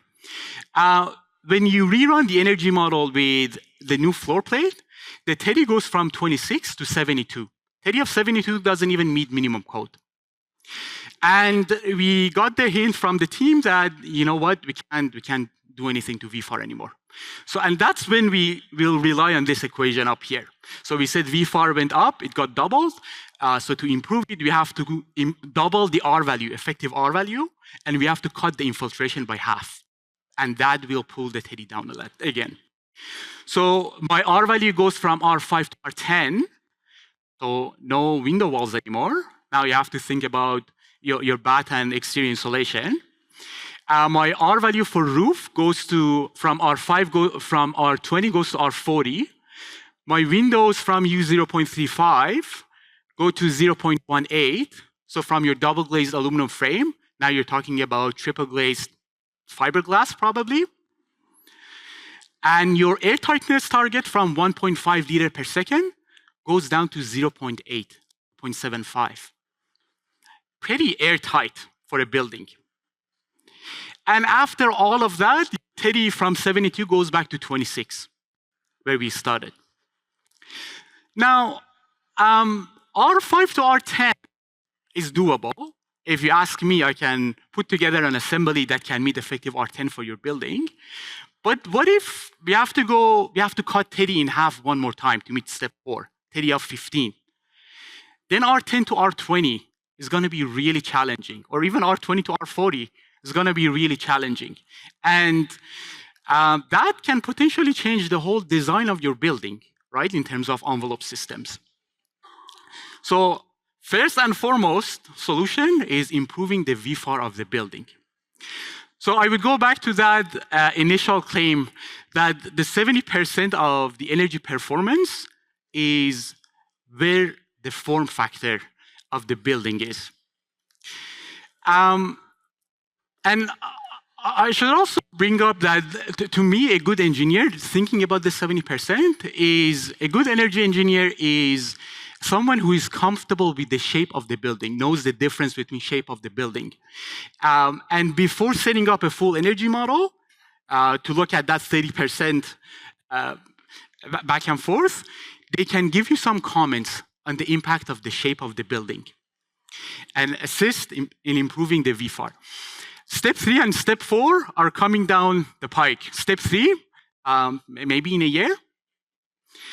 And the design of our typical residential buildings for step 3 and step 4 can go very smoothly, or it could be very rocky. Thank you.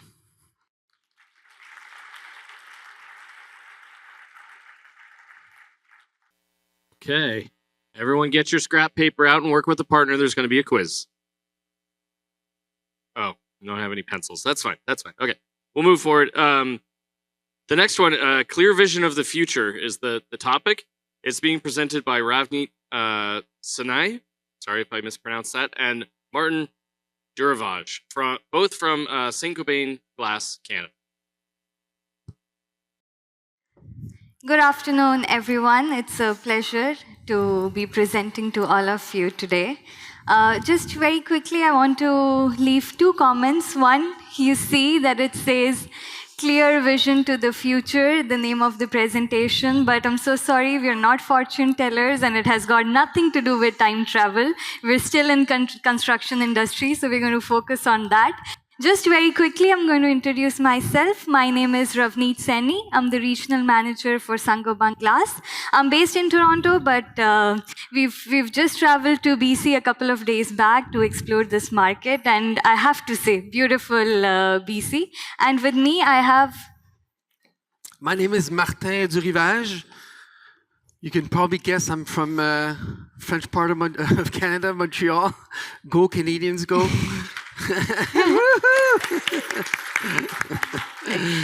So Ravneet just said what we do, so I don't need to repeat that. So I'm based in Quebec, Montreal, and now we're really glad to be here in Vancouver. And this is where Saint-Gobain, just a quick overview of Saint-Gobain, who we are. This is where it all started more than 360 years ago with a little project called the Royal Palace of Versailles. Anyone been there? I have to go there. I haven't been there yet. But so who we are today is a huge group of material construction, not just glass. We have a colleague from Certainty in the back, Ahmed there, who talks about gypsum and insulation and ceilings. So my goal here to show this slide is to show that we're not just me and Ravneet and Ahmed. We have a big group behind us to deliver the right solutions for you. And this is what we're actually showing you today. Just a quick, I won't go through all the products we can deliver. These are the specialty brands related to glass. Maybe I could highlight the Sage Glass, Dynamic Electrochromic Glass. If you want to hear more about that, we'll be glad to discuss that with you. And yeah, so this guy was part of the beginnings. He founded the Royal Academy of Architecture. His name is Colbert. And he said there can be no good architecture without representation. Do you agree? For me, I'm an architectural guy. I fell in love with architecture, I think, because of visualization, not because of the real thing. So I have a real appreciation of what you guys can do with those architectural renderings, right? So it's evolved so much, the architectural renderings that you guys do today. Before it was hand draft, colored illustration, which by the way was really good at conveying emotions, and it made the point. For marketing reasons, it's perfect. And today you could think that because we're getting close to reality. No, that's not the song. Oh my God! Can I go back? Oops. Yes. Yeah. I messed it up. That's okay. She asked me, don't mess up that slide. I did. But can you tell the difference between this is a picture or rendering? It's actually a rendering. For me, I had to look twice, 4 times to make sure it was a rendering. So it's very realistic. But when it comes to glass, can you now say you have a clear vision of the future? Let's go. Again, not fortune tellers. Thank you, Martha. So I kept all the interesting slides for myself. So now we're going to talk a little bit about food and come out of architecture, but we will see how we can relate both of these together. So always, I think we all remember we have seen those pretty perfect ads of juicy burgers that you see on TV, and the next thing you want to do is drive your car and grab one. So I do the same. You go there, you order, but what happens when you open the box? The reality is far, far away from your expectations. What you see in the ad is different from what you receive in reality, and that is what happens with architecture as well. Of course, we want to have the perfect building, the perfect facade, ideal case scenario, so we render a certain type of facade. However, since the glass is so complicated with all the spectral values, LAB, your light transmission, different angles, different light sources, so sometimes what comes on reality is far, far away from what we expect. So the question that we must ask ourselves, and it is very important that we ask whenever we are designing a project, is why are these gaps happening? And even if we understand why are these gaps happening, we have to understand why do they happen so often? And how can we just bridge this gap between the expectations and reality? Yeah, thank you. So glass, compared to other materials like brick maybe, is complex. It's not like, you're going to perceive glass very differently if you look at your buildings, like from 1 hour to another, 5 minutes to another. If the clouds come in, if your glazings are double, triple, the views you're going to be looking from, like, are you close? Are you from afar? So all those things you can't really see without a good visualization, right? So yeah, this is the same thing I just said, but it's just complex. Like, depending on your composition, you can have, like, depending on the thickness of your glass, is it laminated? Is it triple? Is it double? Is it, sky conditions, light spectrum? The reflectivity of the glass is really important. So it's not like your people that do renderings or ask them if it's hard to really capture the material of the glass. It's probably one of their more complicated things. So, and this is what, again, I love these renderings. They're perfect for marketing. They use a technology that simplifies everything. And again, it's great. And are you doing the next slide? Yes, there you thank you. So after talking about all traditional rendering, the challenges that we face, now we need to figure out a solution. What's the solution? And that's where Glass Pro comes into picture, or as we know it today, Glass Pro Live. So what happens here is, in Glass Pro Live, in this tool, we are not just rendering the facade. We are actually trying to predict that once your glass is installed on the building, how it is going to look. So we can predict, and we're saying that we're going to scientifically predict it. But what's the science behind this prediction, that we're so sure that what you see on your building is actually what you will get once your building is installed? So it's based on a couple of factors. First, the spectral data. So glass, you have the light transmission, you need to take care of the external reflection, internal reflection, the time of the day when you're looking at your facade, the angle at which you're looking at your facade, or if you're standing outside and looking at it, or if you're inside and looking at it. So all these elements play a key role in the final look of the building, and that is where Glass Pro comes into picture.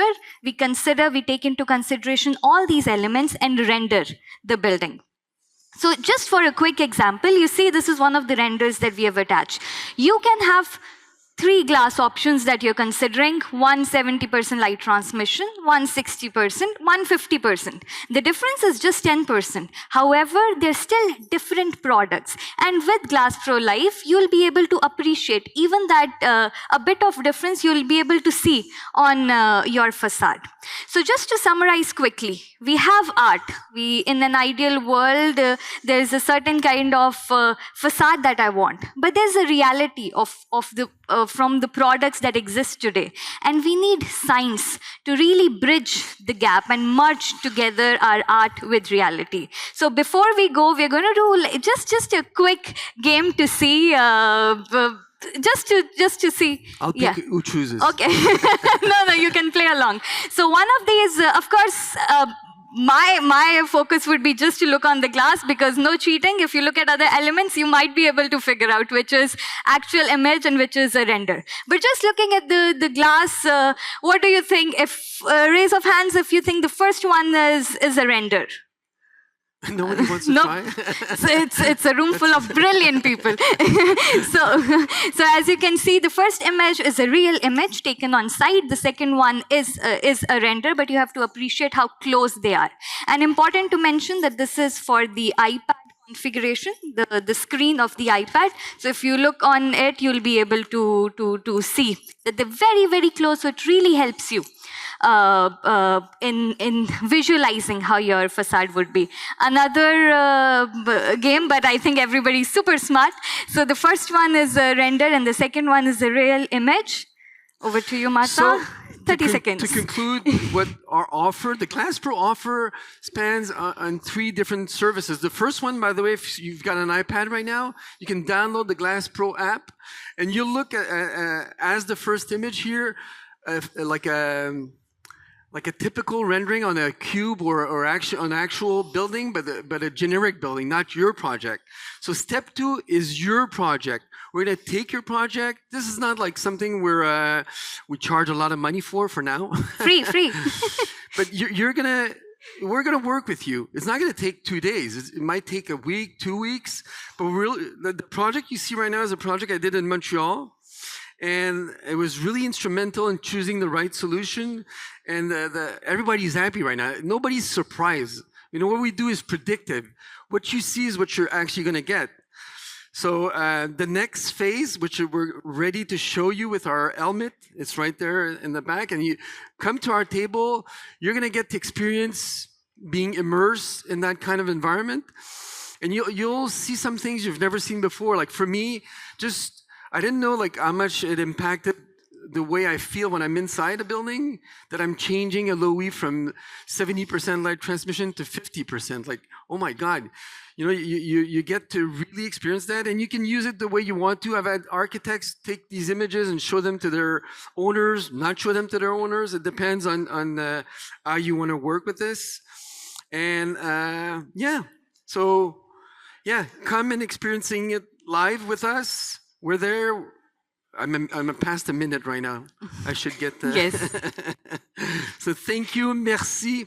This is a project I did in Montreal with my partners, and you can scan these things to know more. Thank you, everyone. Thanks. Thank you, Ravneet. Okay, that's pretty neat. I think you know, as an architect, sometimes you have these visions of what you're trying to achieve, and it can really be difficult to show how that might be in reality, especially in different weather conditions, right? Like we have here in BC, it's not always sunny, it's not always nice. You want to see that your project's going to be looking great throughout. So really interested to see that, though I will say I might get sick if I use the VR. Okay, next, more glass. Advances in curved architectural glass, presented by Bob Zhang from Tianjin North Glass. Good afternoon, everyone. It's a beautiful day outside today. It's definitely nice weather in Vancouver. Thanks for everyone joining the conference, and thanks for Zak World of Façades having us here. Again, it's about for North Glass. So talking about North Glass, I mean, a lot of people may heard about North Glass is the biggest tempering furnace manufacturer. We've been making tempering furnace for 31 years, but I believe a lot of people also know North Glass is a glass manufacturer, glass fabricator in China, and we've been making glass for almost 30 years too.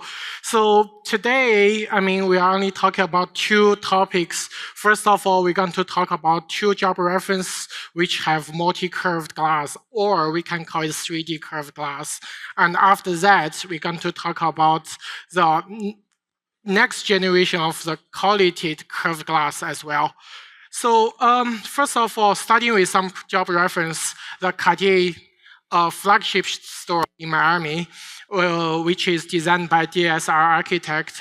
Front was a facade consultant on that project. So a couple notice points on this project. First of all the glass on the project is multi-curved. And the second, the building have both concave and convex surface, and we are successfully make it look like all the same appearance with low E coating. So let's move into next page. Probably see a little bit more clear. So from here. Okay, so what you can tell at the top of the glass is curved, and also at the bottom of the building, the glass is curved as well. But in the middle of the joint, the glass was actually made as a flat edge. That means that what we're talking about multi-curved glass means on each single piece of glass, we have multiple radius on a same panel in a different area. Again, a small project, it's only 24 pieces of glass. We have 10 pieces concave curved and 10-piece convex curved. Pretty complex glass makeup. We have 4 layers of glass on each panel. We have set one frit, which is ceramic frit, print as all the Cartier logos. And on the surface number 4, we have triple silver low E coating, which gives the best performance, the U value and the solar Hagen value as they can. The inbound light is just 2 layers of fluorine glass laminated. Let's keep moving on. So on this page, we like to show more details about how the geometry looks like on the glass panels. You clearly see one edge is flat and another edge is curved. The size of glass is not super tall. We are talking about just over 20 feet of the glass panel, but the width, pay a little bit attention on the width. The width on the glass is 10 feet, 4 inches wide, which is already over 3 meters wide. It's very close to the limitation of the coated glass can be. And we did this project we finished the project by like a year and a half ago, and all the glass is not slumped. It's a curved, tempered glass, which even until today, we believe we are still the only person who can tempered bend those geometry of the glass in the worldwide. And also showing some details about joint corner conditions. Moving on, much bigger projects we are in processing right now. The Opal headquarters in Shenzhen in China, most popular city in China, designed by Zaha Hadid, which is a super large project, I would like to say. The entire facade have over 800,000 square feet of glass. And also we have more than 20,000 pieces of glass which have a unique shape. Each single piece of glass have different shape on this project. Next page give a better idea about how the projects look like. And also I like to point out the city and the dome area on the building, which is most complicated area of the project. So a lot of people are going to ask, okay, North Glass, how you guys getting the project? It's a good question. For those level of project, people probably only see one project a year. Sometimes maybe every 2 years you see one big project at this size. And for us to get a project, to get approval from Zaha Hadid, from the consultant team, is really about how good of the quality we are to make. So a couple points. First of all, how to minimize the distortion from which when people looking the glass from the outside of the building. Second question, curved glass. Everyone here get a lot of experience with curved glass. You feeling kind of dizziness when you look through the glass from inside to outside of the building about the curved glass. I mean, this is two of the very important points. I mean, for the client to approve the design to using that much curved glass, and also the quality of what North Glass can reach in is really makes the client feeling comfortable to using us. Next topic, okay, so you look at the dome and the city area. A lot of glass is curved by concave way, and a lot of glass curved by convex way. And the North Glass have our own technology. We are always able to guarantee, no matter the glass is concave or convex, we can keep the low E coating on the same surface of the building. That means we will make the entire facade have the same color, same appearance. Next page. Some idea about some of the unit, the shape of some of the glass unit and the curtain wall units. We pretty much don't have rectangular glass on the project. We may have, but not that much. Keep going. So we have pattern cards. We have most of pattern card glass, all kind of irregular shape of the glass. I believe there is one more video on the left-hand side, which should playing very soon. Okay, here you go. Let's give you an idea about how the project looks like. Overall, four small towers combined as one big project. So moving to next page. So something about the quality control. So this is next topic we're going to talk, but I will starting from here about the curved glass. Today I got a question from a gentleman. He was asking me, hey, curved glass, we see a lot of distortion. We see a lot of dizziness from inside when you look through the glass. And how we control it, how we guarantee we get the same quality of the glass as the mock-up you're showing to the client and the project product. So I would like to say this is how we control the glass. So we usually, before we starting a project, we put the biggest panel you can see on the top, which is a control sample, which is how we getting approved from the client, from the design team. And during the processing, the client often coming to our factory like every week. They just pick some glass from the stock and we take it outside. We put it side by side with the approved control samples. Let the client review the glass. Let the client telling us if this is approved or this is rejected. So that's how we control the quality of the curved glass.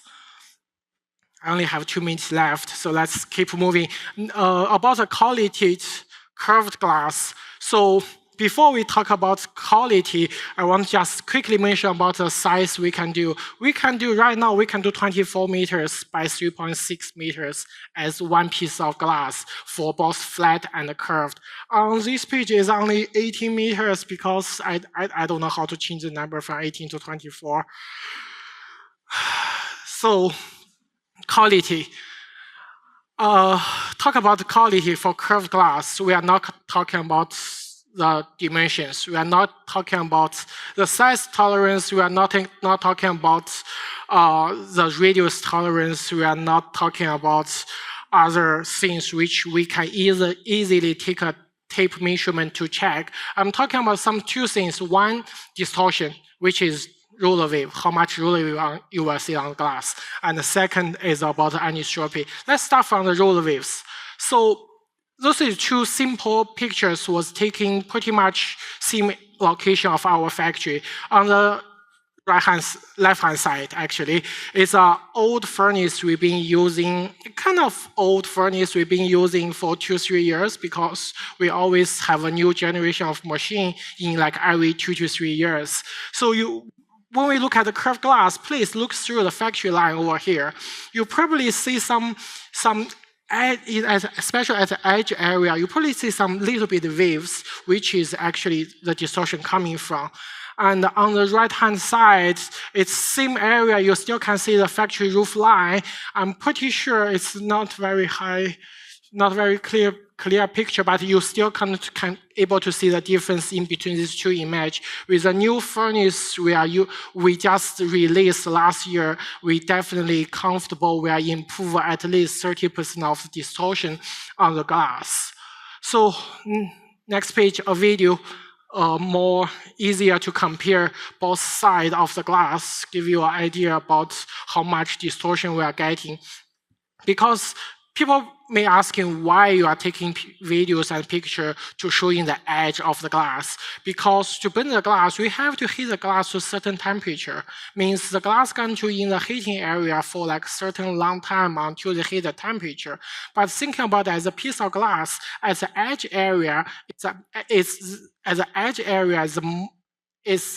area very easy to be overheat. And overheat is cause the overheat is cause the glass have roller waves, have distortions. So that's why every time we taking pictures, we are showing the distortions on the curved glass. We like people to pay extra attention on the edging area. So next topic, anisotropy. So this picture is pretty much taken by naked eyes without polarized sunglass, and you will see at the top of the panels, you will see some vertical lines, which is pretty much typical kind of anisotropy for the curved glass. And on the right-hand side picture is a new furnace without polarized sunglass, you pretty much see nothing. Moving to next page, same glass taken by the same times and with polarized lights and neutral light, you are able to tell the old machine and the new machine is definitely improve a lot on the anisotrophy.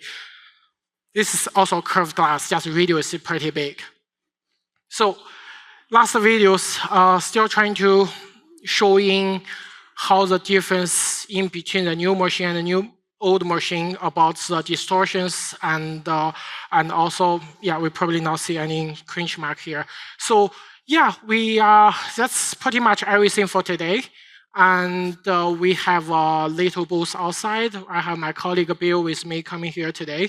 And we will be really happy if anyone have more questions about the curved glass. We will be more than happy to talk about more details. Thank you so much.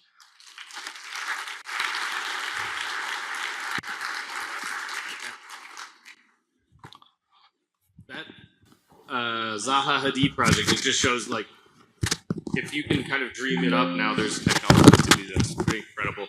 And thanks for your transparency about that. Come on. We just got one. All right. All right. Next presenter, presenting facades as urban catalysts, nature-infused envelopes. Pleasure, James Cheng, principal architect of James K.M. Cheng Architects. Hi. It's amazing to look at curved glass that's 24 meters high. I just want to know, where do I find those clients that would let me do that in Vancouver? It's great to be able to dream. So I'm not going to be talking technically after all these people. I think as an architect, facade, of course, is one of the most important elements of any building, but it is not the building. But increasingly, as the world's population move into higher density and cities, facades become a major form-giving element that defines our environment and the character of our city. So I would like to start our history of Vancouver a little bit. This is the Marina Side Crescent in Vancouver, where we have the entire waterfront, and to create a whole community. So when you start to create a community and have to build in phases in many years, the facades become a secondary consideration, because we have to figure out how we can house and build all these people first, and then the facade. Then we have to think about what kind of facade that will last as a project. To build out a project like that is over 10 years. So the facades will change. So we're not living in the days of the Versailles, where the king can say, build everything the way it is, open up the quarry and use the same stone. So it's interesting for us now to think about, if we have to work at urban scale, how do we do that? So here's an example. You can see the finished product. So this was 4 phases that built at different time. And of course, you can see the facades actually change. The most difficult thing for an architect with a facade is that developers, I hope they're not in here, are cheap. Okay, when we first started in phase 1, the market was tough. So they said, okay, Jim, we got to sell. So you got to build me some nice buildings. We're willing to spend the money on the facade. So phase 1 is the first, see where the turnaround circle is? The first phase is to your right of that. We actually were allowed to do whatever we want, in a way, within the budget. Then it's sold out, 100% sold out. So then they want to start phase 2. Then they say, oh, we sold out so well in phase 1, let's cut back. We don't need to spend as much money on the facade anymore. Can you take out some mullions? Can you take out some details? So by the time we go to phase 4, we strip just the glass skin. Then we realize, to be an architect, there's a bigger boss, the financial aspect of it. So facades, it's great for us to think about it, to know the technology, the energy efficiency, but the market and the client actually control, in the end, what facades would do. So you can see from a distance, I can tell the difference between my first phase and my last phase. After that, we said bye-bye. we can't deal with that. Then we had the opportunity to do the tallest building in Vancouver. So that became a big question. We have not seen such a tall building in Vancouver before. I won't go into the engineering of the wind study and all the things we have to do, but just to think about the logistic of the glass, and somebody talked about how the glass changed.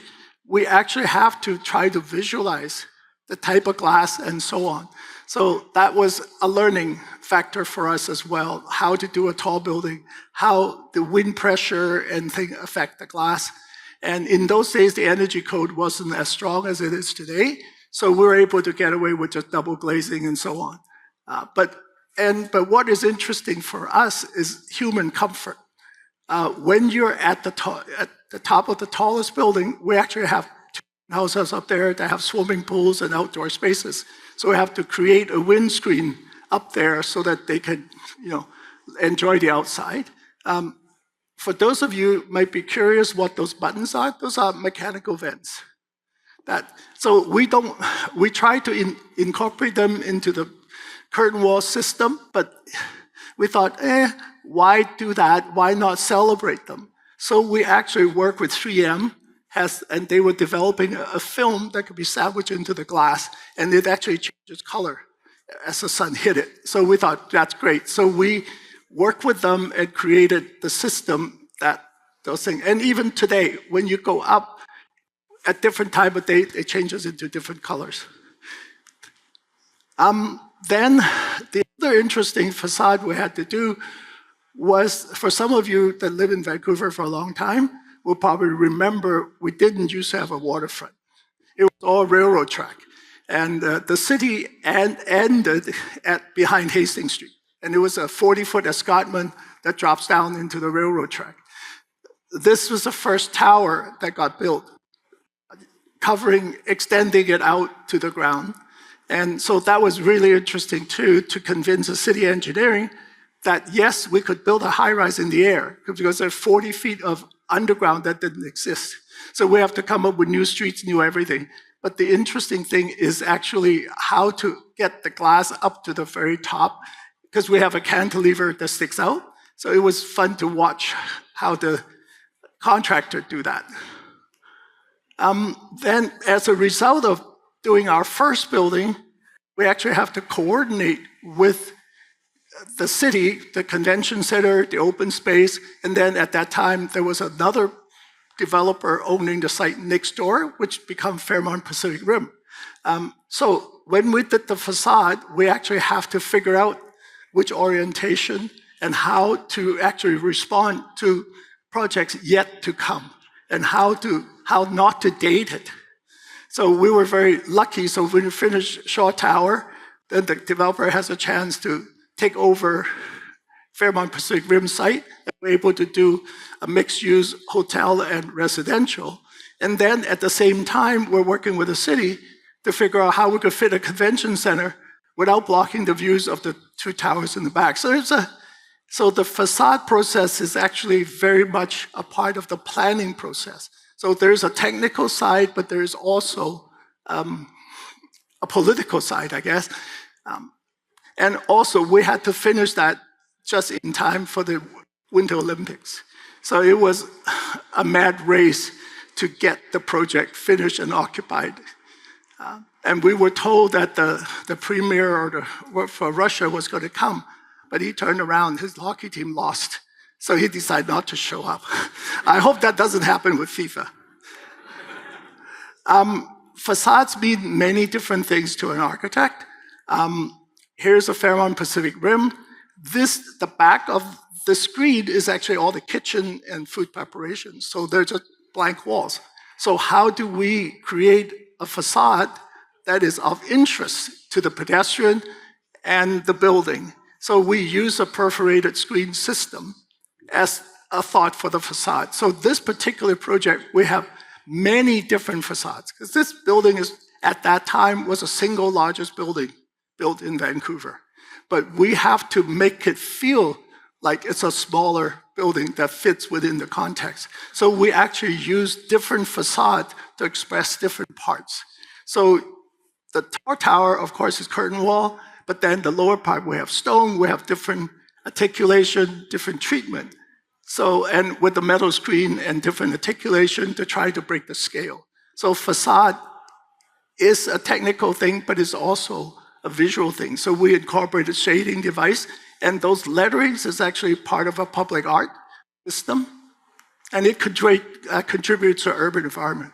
So here you could see, this is the same building, but it has several different facades because it has to respond to different orientation for solar gain and views and so on. This is our project in Toronto. It was another challenge because it's on university. Even though it's a grand boulevard, at night it's really, really dark and dull. So our challenge then is how to use the facade and to create an interesting environment. So in Toronto, as people know, it's quite cold in the winter. They have a lot of stuff underground. So we have to use the facade both vertically and horizontally to create urban spaces. So this is the arrival plaza for the hotel. And the photographer is so lucky.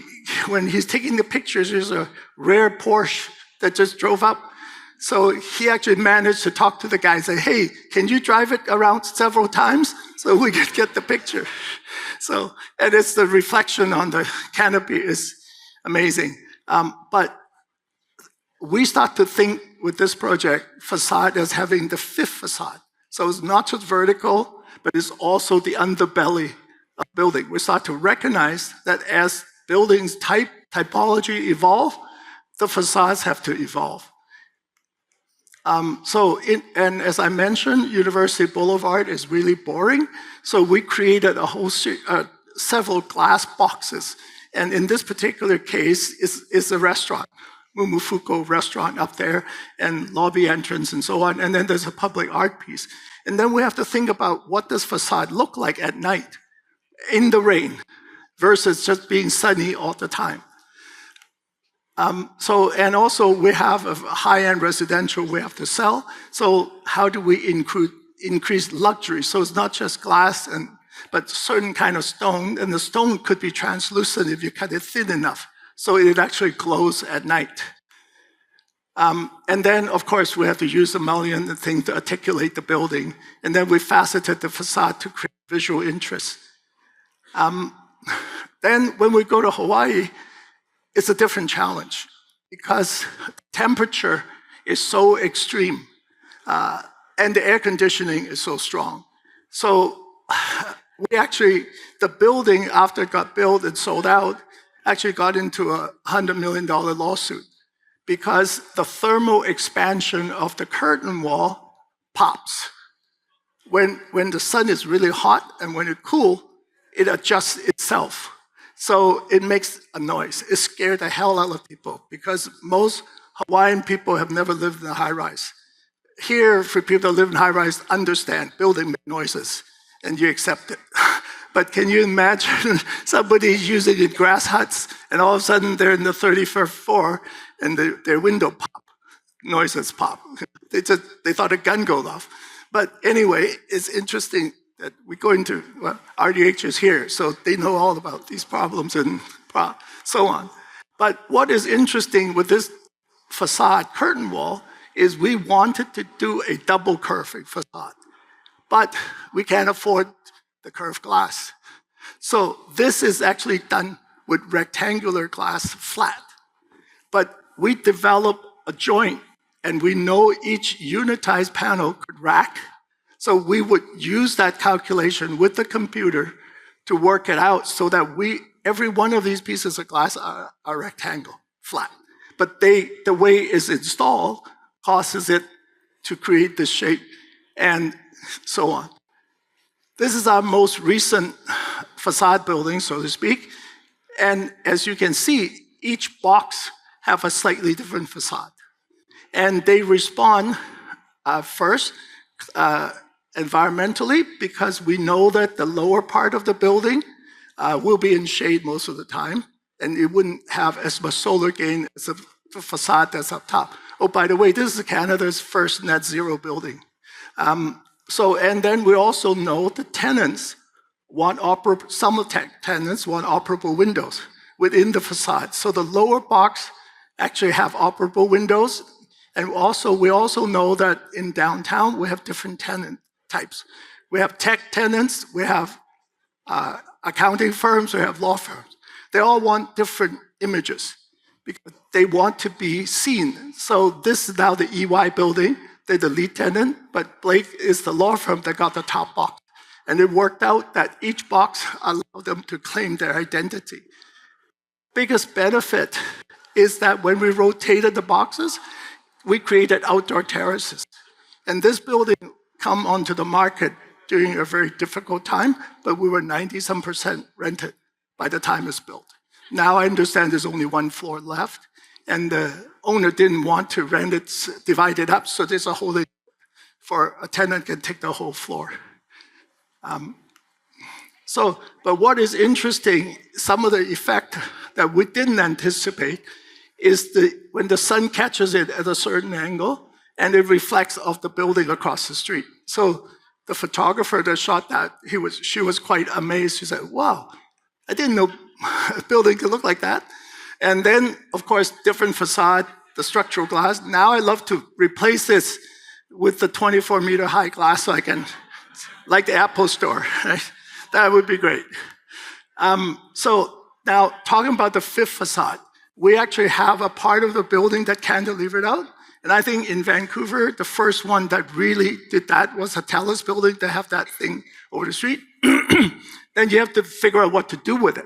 So that underside now, as technology and structural ability allow us to challenge the facade not to be just a vertical one, we have to think about how do we use them, what does it look like? So our latest project just got approved after the client tell us since 2001, but we've only been involved for 4 or 5 years. We now have a bunch of rotated boxes. We have to lift it out of the ground so that over the heritage building. So now we really have to think about what do we do with the underside of all of this, because it's growing like a tree. It gets bigger at the top. So this is a project we did in Seattle. It's called First Light. And we also challenge ourselves to the facade because every building surrounding us is a typical curtain wall, a window wall facade. And we don't want to do that because that way we have nothing to distinguish ourselves. So we decided to wrap the entire building with balcony, and the vertical part is actually glass.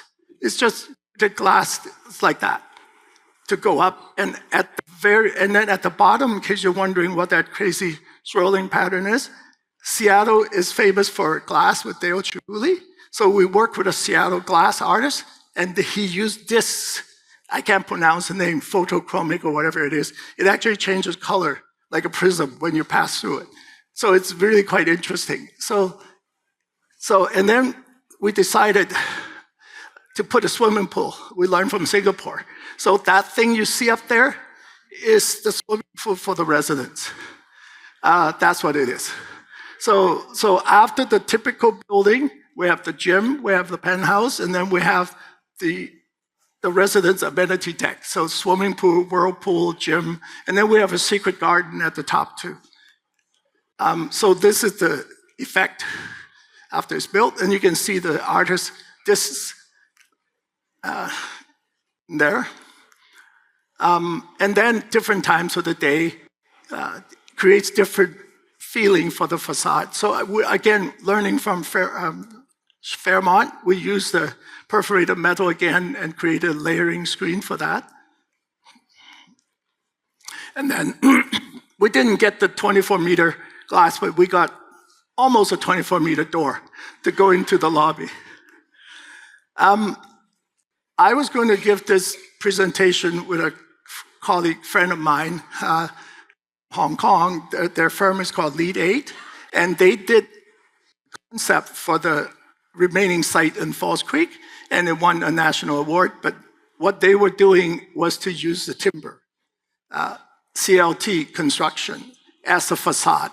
So I thought, since we're talking about facade, I'd like to talk about what may be coming as a future. So it's very interesting to see, instead of unitized curtain wall, we could do unitized wood construction and modularize everything and lift them into place. So, and also, especially Vancouver, we very much love our mountains and our greenery.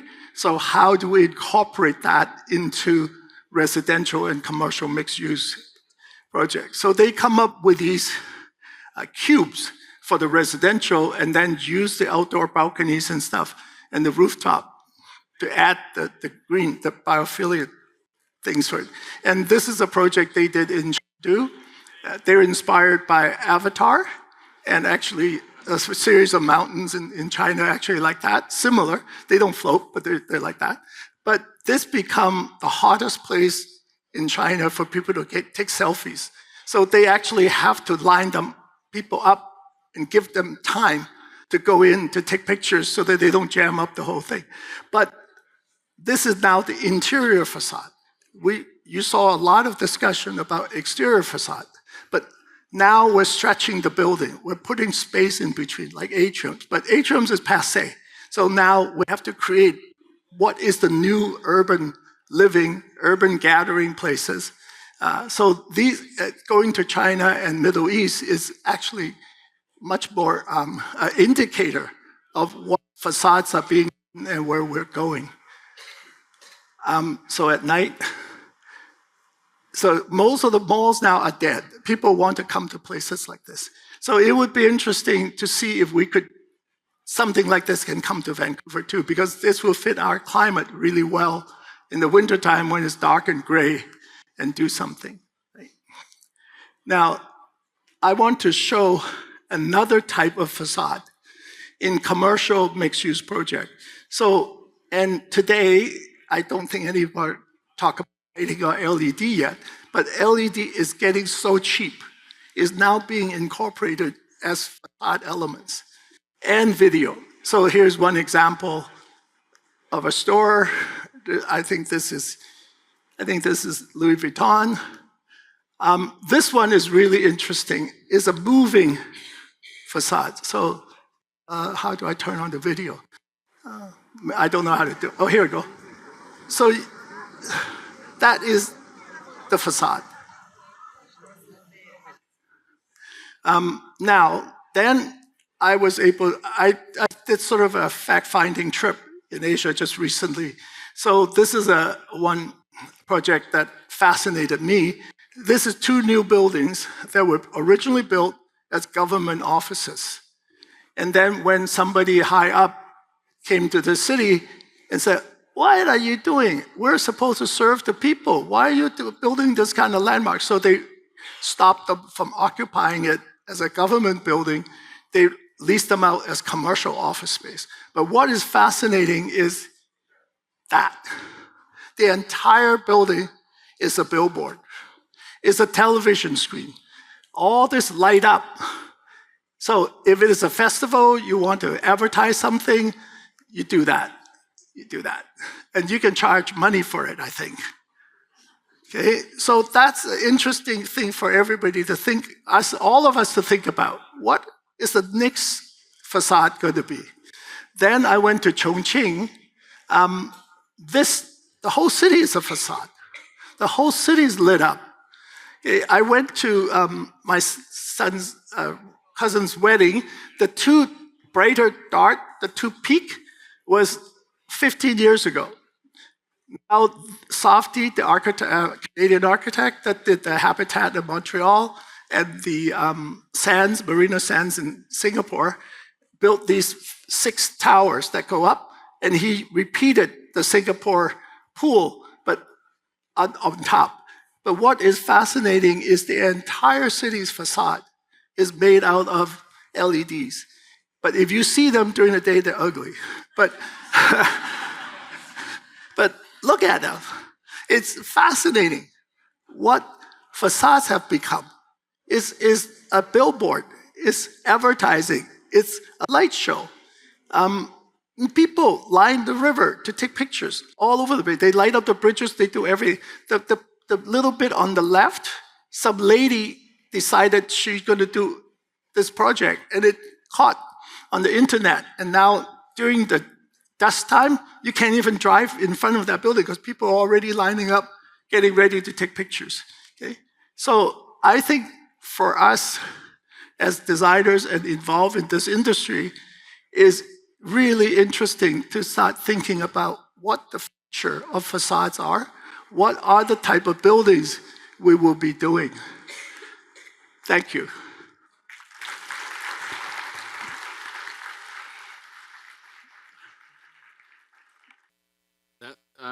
There are a couple really good ones there. Appreciate that. So now we are going to take a break, if you need a break, for coffee, tea, snacks, networking, checking out the different providers here, etc. Again, remember, listen for the chime. Pictures for presenters over. I thought people taking selfies with me, like the building. Yeah, no, okay. And then also, I wanted to mention this evening, just after this event, AFC is sponsoring a little happy hour kind of gathering get-together generously. So please, if you have the evening free, stick around for that. Thank you. Okay, everybody. Now we're gonna test your brain. We're gonna do that quiz now again. Anybody? No? Still no quiz. Okay. Welcome back to everybody. Hopefully, you've met another new friend. This is the guy right here. Did you meet a new friend? He did. Great. Okay. Fantastic. So our next presenter is durability and fenestration.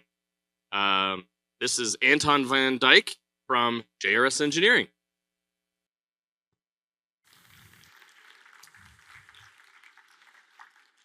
Thank you so much for the opportunity to speak. We've heard about two Ps. I'm going to talk about the third P. We've talked about projects, we've talked about products, and I'm going to talk about the process and the processes in which we've used. And over the years, I've come to see a pattern in regards to the concept of code changes. So I changed the topic to code changes, durability, and our process that we've been using for fenestration design for the last 20 years. And I'm going to ask a fundamental question in the beginning, is does our system that we use to coordinate and design solutions for fenestration, does it result in kicking the can down the road? When do we do fenestration design on buildings? When do we ask people to do it? Typically at a shop drawing stage. When do we have the conversation about risk and durability about fenestration? Is it at an appropriate time when we can make changes? And if we don't, what happens when we kick that can down the road is we end up with a pile of cans that somebody eventually has to deal with. This is this thought-provoking idea that I want to put out there, that if we're frustrated later on in a project, or if something has failed and not worked, which I'm going to show you, it's a pile of cans that we have to deal with. We have an opportunity to pick that can up on day one, to address these issues early if we push for that conversation.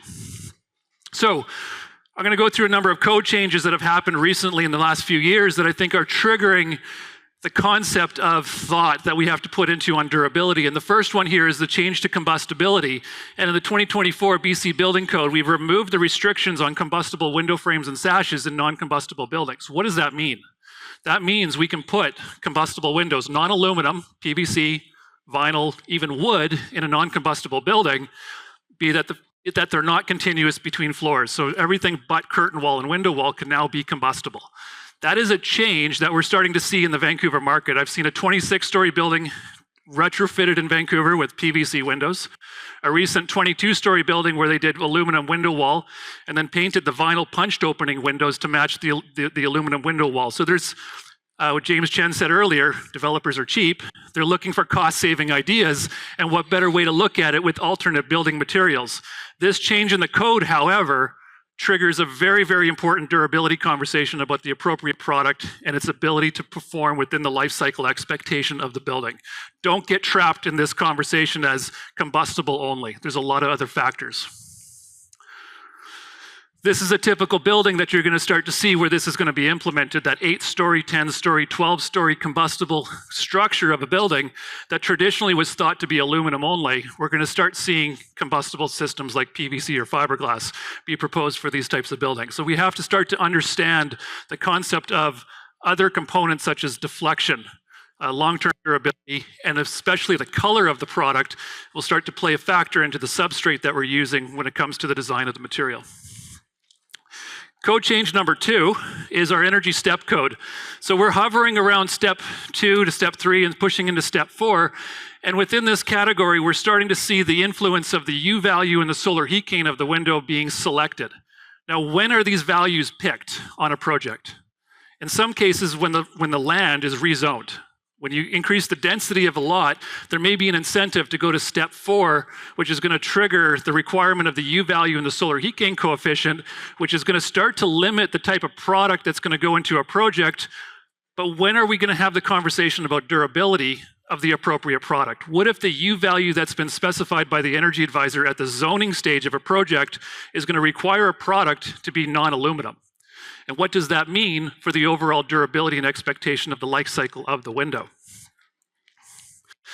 The next one that we're starting to see on the horizon is EPDs, embodied carbon reduction in product. As we start focusing on EPD metrics and the performance of a product, reduced carbon is going to be a goal for designers on buildings. If we're silo or have that tunnel vision, like we talked about earlier today, that this is the most important topic, what does that mean for the products that we're going to be selecting and putting into buildings? Just because it has lower carbon does not mean it's going to be more durable. And we have to always have these conversations about durability and carbon at the same time. So I want to pause there for a second. And for those of you that have started their career out in the 90s in Vancouver, we all know this thing called leaky condos.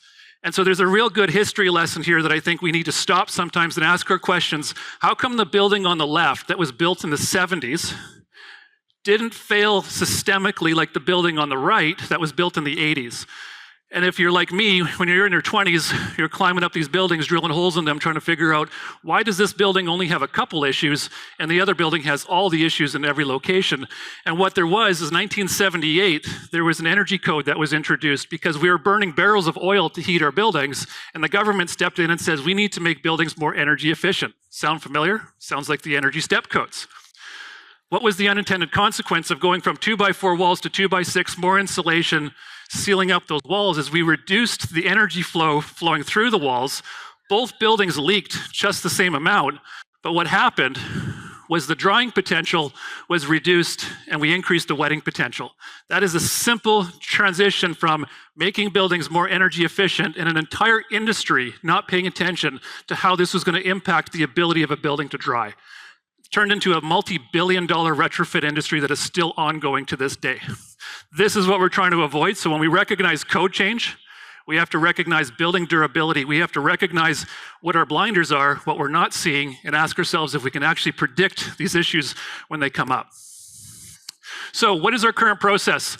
Well, we start out with an architectural design. The important part here about fenestration is we have selected with the rendering and locked in at the development permit stage the frame to glass ratio. Remember that for a future when we start talking about overall project-specific thermal values. We do our structural design, we bring in all of our design consultants, we go over the whole building.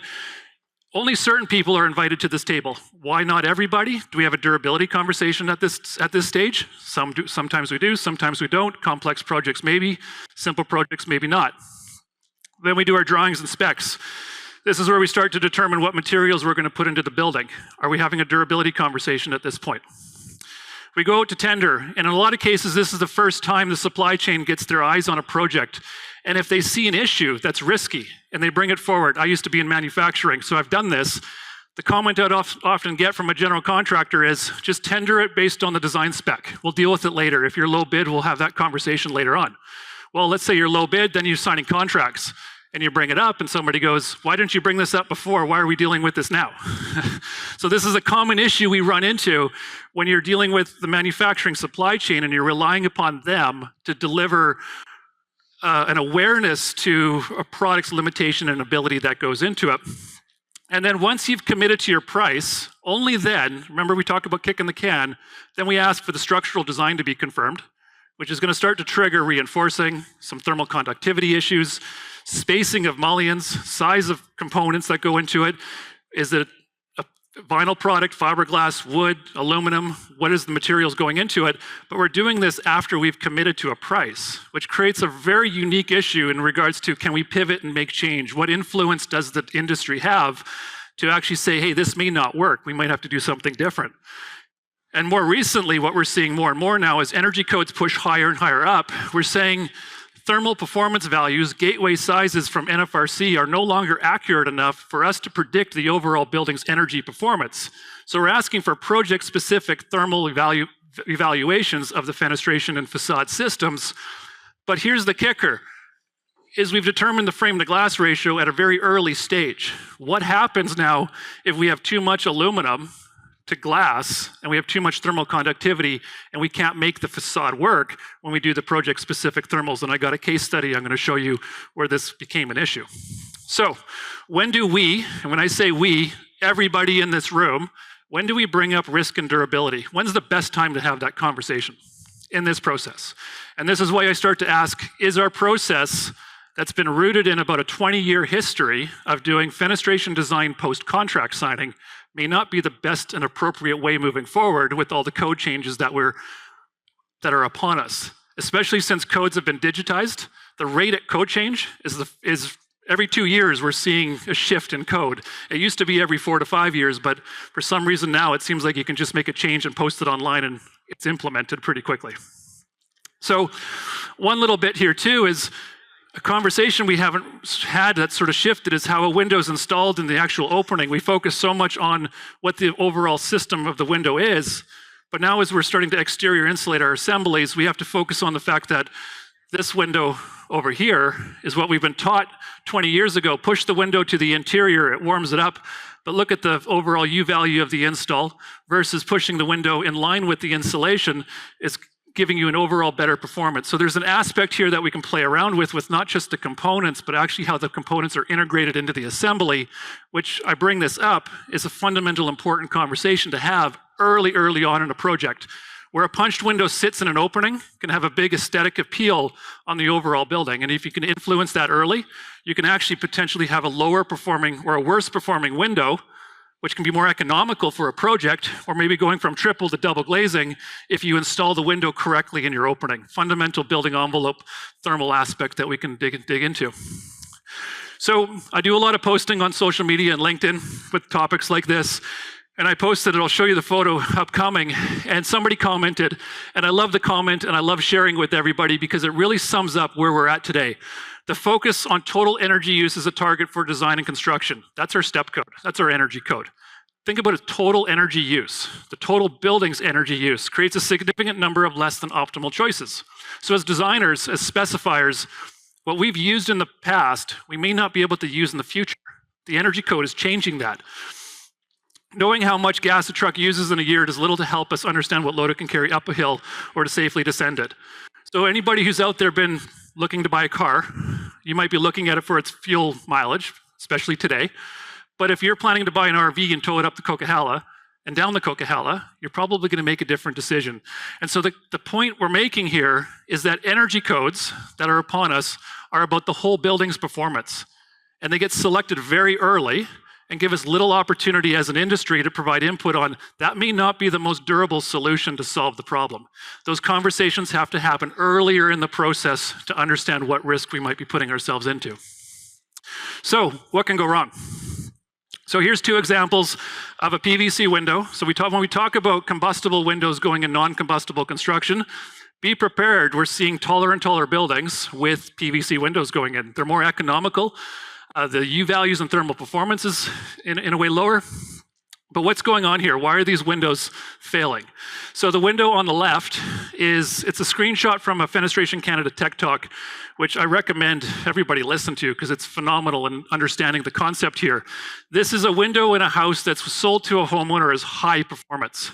And the reason why I put that in air quotes is because the definition of high can be very variable and lacking of context. This window has a solar heat gain coefficient of about 0.5.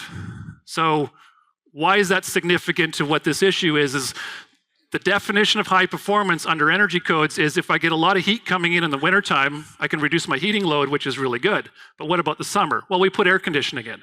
So this homeowner moves into this house, is running the air conditioning and realizing the air conditioning is running for about 5 or 6 months now because the house is overheating. They don't like the energy costs of their air conditioning. So they go and purchase heat reflective blinds, put them on the inside. Of course, we all know that's the inappropriate way to provide shading, but that's what we know. That's not what homeowners know. So the point I'm trying to make here is that an energy advisor might identify a 0.5 solar heat gain as a good thing to provide free heat in the wintertime, but to the homeowner, they're going to make their own decisions on what they're going to do to reduce that. Then they go on vacation in July. And what do you do when you go on vacation? You close your blinds, you turn off the air conditioning. 2 weeks, you come home, and the windows are melted from the inside. This is, I think, the 6th one that I've seen now in between Alberta and British Columbia, where the windows are melting from the inside from either blackout curtains or heat reflective blinds that are going on the inside. So, is high solar heat gain a good thing? I'd be very careful if you're using that as a design metric.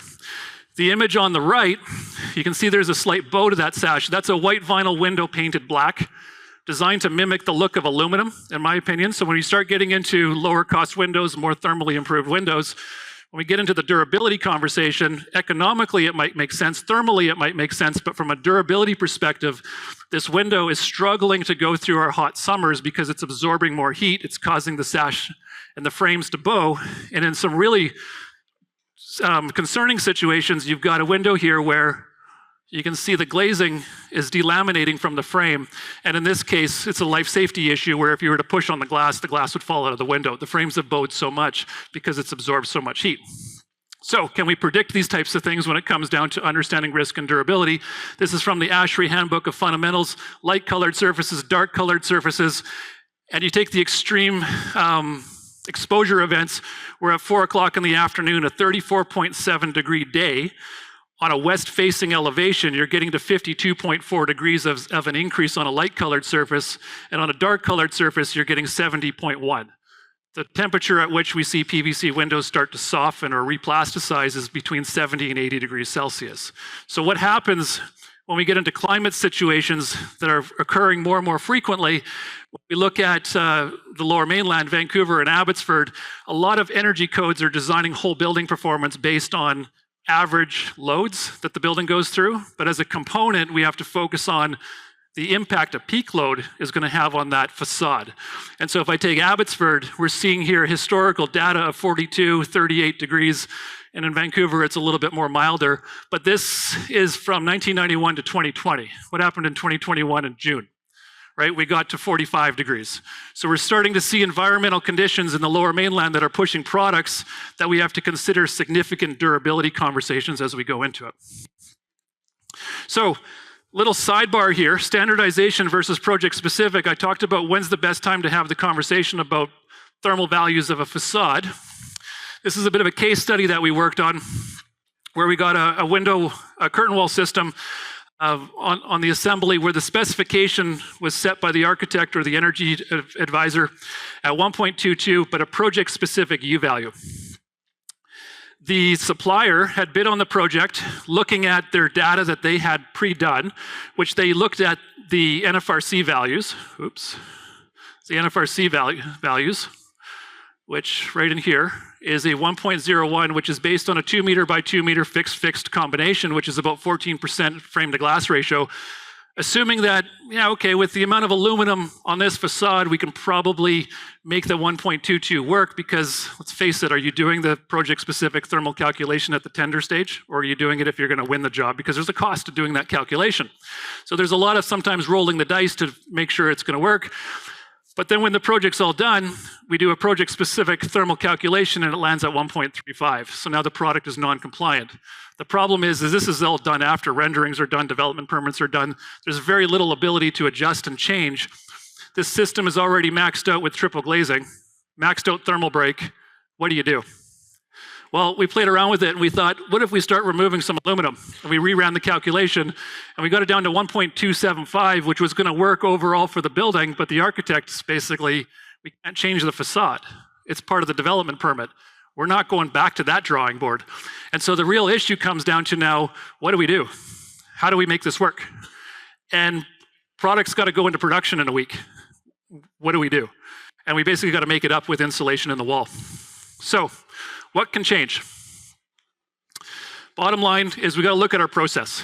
and understand that our process is rooted in 20-year-old concepts. It's rooted in the idea that we didn't have U values in the code, 10 years ago.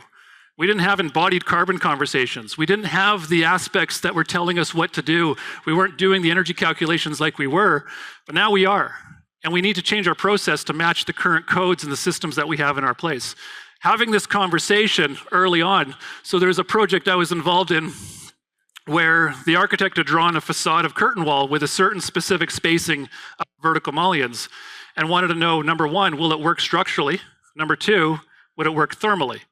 And so the idea was, well, we can just assume, we can go to tender, and we can ask the contractor once they've been on the project, will it work? And hopefully it'll work. And if it doesn't, then what do? Do we increase the spacing? So we did a structural analysis first based on a general concept, determined that the spacing of the vertical mullions was sufficient, which then we can do a project-specific thermal calculation. But we did that with the rendering, because you can do it at the rendering stage. You've got enough data that you can work with through the design consultation process that'll help you determine with it. So the thought-provoking idea here is to start looking at our process and asking ourselves, is it reasonable to put into a specification that the glazing contractor, the facade contractor, provide project-specific structural and thermal upon award of the actual contract? Thank you. Great on time. Okay, that was excellent. I think very thought-provoking, great energy, and I appreciate the consideration of all aspects, and also recognizing those kinds of things take time. And so, looking at projects, making sure that proper amount of time is incorporated into it to have those kinds of conversations makes for a better project overall. So, if you are a project owner or future project owner here, just considering that, and the types of consultants that you want to make sure are being brought in early would be good. I actually don't have a joke while this is happening, which is really unfortunate. Anybody here for the World Cup? No? Come on, I tried it again. Okay. All right, our next group, if you can tell by the arrangement of the chairs here, is a panel. And it is our last of the day. I'll remind everyone, after this, there is an event being held and sponsored by AFC. So please stick around, meet some new folks, and make sure to thank all the providers and learn some more about some pretty exciting products. Our next panel, when we get these, oh man, I thought my job was tough. Okay. Moderated by Peter Senez, who is with Senez Consulting. And we will have, it is titled Playing with Fire. So there will be a fire that everyone must come up and touch at the end of it. Okay? Thank you.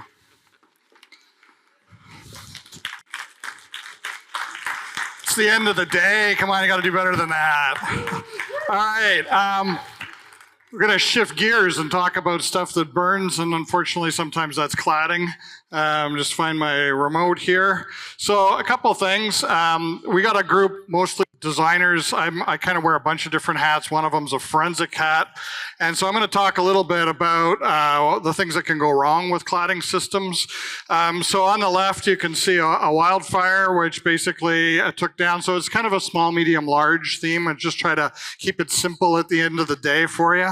So on the left, we got like a wildfire, while facade systems kind of come into play in terms of how we can fire harden, how we can better design communities. So we're going to talk a little bit about that. And then kind of your 6-story and under building where you can have combustible facades. We've seen some instances where there's been problems associated with those. And then there's, of course, the very large scale ones on facades, which we'd like to think shouldn't happen in this modern day, but somehow still do. So I'll invite to the to the session. Our speaker group, Claire Wan, David Goyne, James Johnson, and Graham Finch. We can come up and grab a chair. And then we'll get in. They'll do a little brief intro of themselves as we get to their session. The way it's going to work today is each speaker is going to have about 5 minutes in order to present a few thoughts. And then we're going to have about 20 minutes left, we hope, to engage in the audience and have some discussion about maybe some industry topics or industry issues. It's kind of open forum, so ask the really tough questions of the panel group. Last few thoughts as we've got in our code world. I know we've been talking a lot about energy and thermal breaks and all of those kinds of things. Now we're going to talk about things and how they burn and some of the complexities associated with facades and codes and how that interfaces with the fire service and the architects. And then the last little bit for my intro here is really just to talk about how multidisciplinary facades are and how it's important to have good installers, how it's important to look at the climate change issues and the energy code and the efficiency, and of course combustibility as we get into different types of facades and how things work. Sustainability, durability. On that happy, very not complicated introduction, I'm happy to introduce you to David Goyne, who is from Perkins & Will and will be our first speaker this afternoon. Thanks, Peter. Can everyone hear me? So I'm David Goyne. I'm a senior project architect at Senior Associate with Will, and I'm going to talk about fire performance from architect's perspective. We often look at this as a technical constraint, but it's really something that we deal with after designers are established. But the reality is that it's the driver of architectural decisions, where choices around building form, materiality, and systems and detailing don't just affect aesthetics or cost, but they can directly influence how fire behavior is built. So rather than thinking about fire performance as a limitation, I want to reframe it as something that fundamentally reshapes how we think about designing facades, how fire influences building form, how we're designing systems rather than materials, and how the real risk often lies in the details of delivery. So fire behavior is important to understand, especially once it exits a window and travels up the facade. This can create what's often called the leapfrog effect, where fire can bypass sports floor compartmentation and re-enter at the level above. This can also occur through cavities in the exterior wall assembly, which in part contributed to further propagation of fire at the Grenfell Tower here. It can also travel through voids or failures in the perimeter fire stuff. So these combines make the exterior wall assembly and the slab edge detailing one of the most critical vulnerabilities of the building, and something that we need more attention. But we can also look at building form, because this can contribute to mitigating the spread of fire. Introducing horizontal projections or stepping back the facade can interrupt the flame path and slow the vertical spread of fire. We don't often have the opportunity to do this in a lot of our projects, because as James has said, developers get to cheat. But this here is the Arthur Erickson Evergreen building. And, these elements that we might think of as aesthetic can actually do some real work. And while we often look at building elevations and form relative to proportion and rhythm, these types of moves can also be part of a passive fire protection strategy. That way, combined with active fire suppression measures, can buy further time for occupants to evacuate and for emergency services to respond. And then looking at systems and materiality. It's easy to think of the facade in terms of a finished material, metal panel, terracotta, curtain wall, but what really governs fire performance is full assembly behind it. In many cases, the combustible elements are hidden within that assembly, insulation types, membranes, sealants, panel cores, and those layers can significantly change how fire behaves. And since Grenfell, there's been an increase in scrutiny around this globally. So large-scale testing like NFPA 285 or Daniela CS104 evaluates the entire wall intensity. not just individual components. So making even small changes, the insulation type, adjusting with depth, have the stable detail, it can take you outside of what's been tested. And with this increasing scrutiny from authorities, especially with performance-based design, even small deviations from what's been tested can trigger more complex approvals. So what this means is that we're most often committing to a tested system. Of course, that has implications for both design and risk. And in that vein, where most projects run into trouble is in the details how design is delivered. Facade failures rarely happen in the middle of a wall. They happen at interfaces, things like slab edges, window-to-wall connections, balcony penetrations, or where different facade systems intersect. And these conditions are complex, and where the continuity of fire protection is most difficult to achieve. And then there's construction, where substitutions, installation quality, delegated design, these can all contribute to risks. And in this example, the design change from a bottom bearing for wall and rain seal assembly, you're all familiar with, to a fully unitized curtain wall system. And while we know how each of those systems work and function, this fundamentally changed the way in which the assembly is constructed.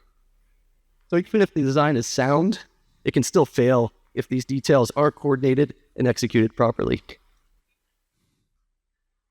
So when you put that all together, these are not separate issues. Form, systems, and details all need to align. And of course, beyond that, we're also balancing occupant safety, accessibility, structural design, environmental separation, HVAC, energy efficiency. So it's not an easy task, but as architects, we're really in the best position to bring that all together. Thank you.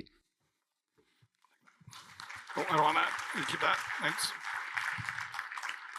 All right, so we started with the architect. Now we're going to come down and get into the weeds with Claire Wan from GHL, now JS Held Consulting, specializing in code. So I'll let you do a little more intro for yourself there, Claire, and take it away. Sounds good. Thank you, Peter, and thank you, Dave, for the very informative presentation. So my name's Claire, and I'm with GHL. Now we're part of the JHL. And I specialize in the performance-based design, whether that is basically where you have a unique design that the AHJ or Convenor takes this, well, I don't think that complies with the code, but I don't know why the people want to talk to you, and I'll say, well, let's have a look, and then let me come up with a solution, now we can make the whole work. I only have 3 slides, but thank you here. So as we all know, from the unique perspective in the facade design, there are a couple of provisions. There are 2 testing methodologies. One is S134, which both Peter and Dave was showing previously to demonstrate the exterior cladding system that you can have some combustible elements into it. And then the second one would be the S115 furnace test for the curtain wall fire softening detail. Because we order that curtain wall design, you will have a slab edge, and you want to protect that to maintain the fire safety. In the building code, the design idea in the Canadian environment is that we have an objective-based code. So basically, there is an objective or a test statement attributed to each provision. And those provisions in the code is just a sample solution. It doesn't mean that you always have to comply with that, because otherwise we'll just build a bunker with the 2 exit stairs on both ends and call it a day. So where's the innovations come from, right?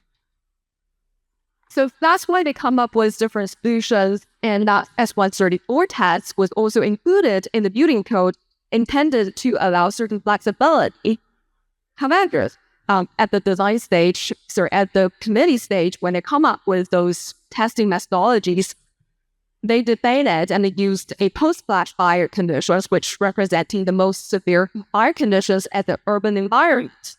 And some may argue that, well, we lose those flexibilities in the design technologies. How do we achieve that? And also that test may cost 20 grand per system, and it may cost you like 6 months to do the test. So imagine you have a design phase, you use the listed design detail, everything looks perfect on paper. And then when it comes to construction, which I don't know, out of like maybe 6 months away from your occupancy, you have some little deviations from the listed system. What are you going to do? Pay the 20 grand and then hope that you can make the testing work and also in time for your occupancy, or you delay it. That's why there's also a list of solutions that's being included in the building code that was that they claim to be equivalent to be tested under the S134 test. However, that still give you some limitations. And again, just looking at the building code, back in 1989, it was just a single block with few pages. And now we have 2 volumes, and they keep growing up. On the same time, people are arguing, how are we going to achieve the public safety in terms of the fire science if we're just looking at applying all those tables and provisions in the building code, or we just hope that we can pass the test? And then what's the fire science behind those fire tests? The test is just a gas furnace. But in reality, we have the foam chair here, which burns maybe differently with the fire characteristics. And how does that fit into the risks that we're not only dealing with the occupancies, but also the firefighters entering the building, which would have a fire chair? And also, what about all the costs? I just mentioned, so one of the tests may be 20 grand, and that was almost 16 years ago. With inflation, that might be like doubling or even more. And how do we fit into the reliabilities on the one system? That system may test and I pass that one test, but there are so many detailings, and people who are on the construction side, they're under tight schedules. They're trying to make things work. That's why we try to look at performance-based design and engineering judgment to look at how we can make things simpler, faster, and deliver the project in a manner that it's just a public safety.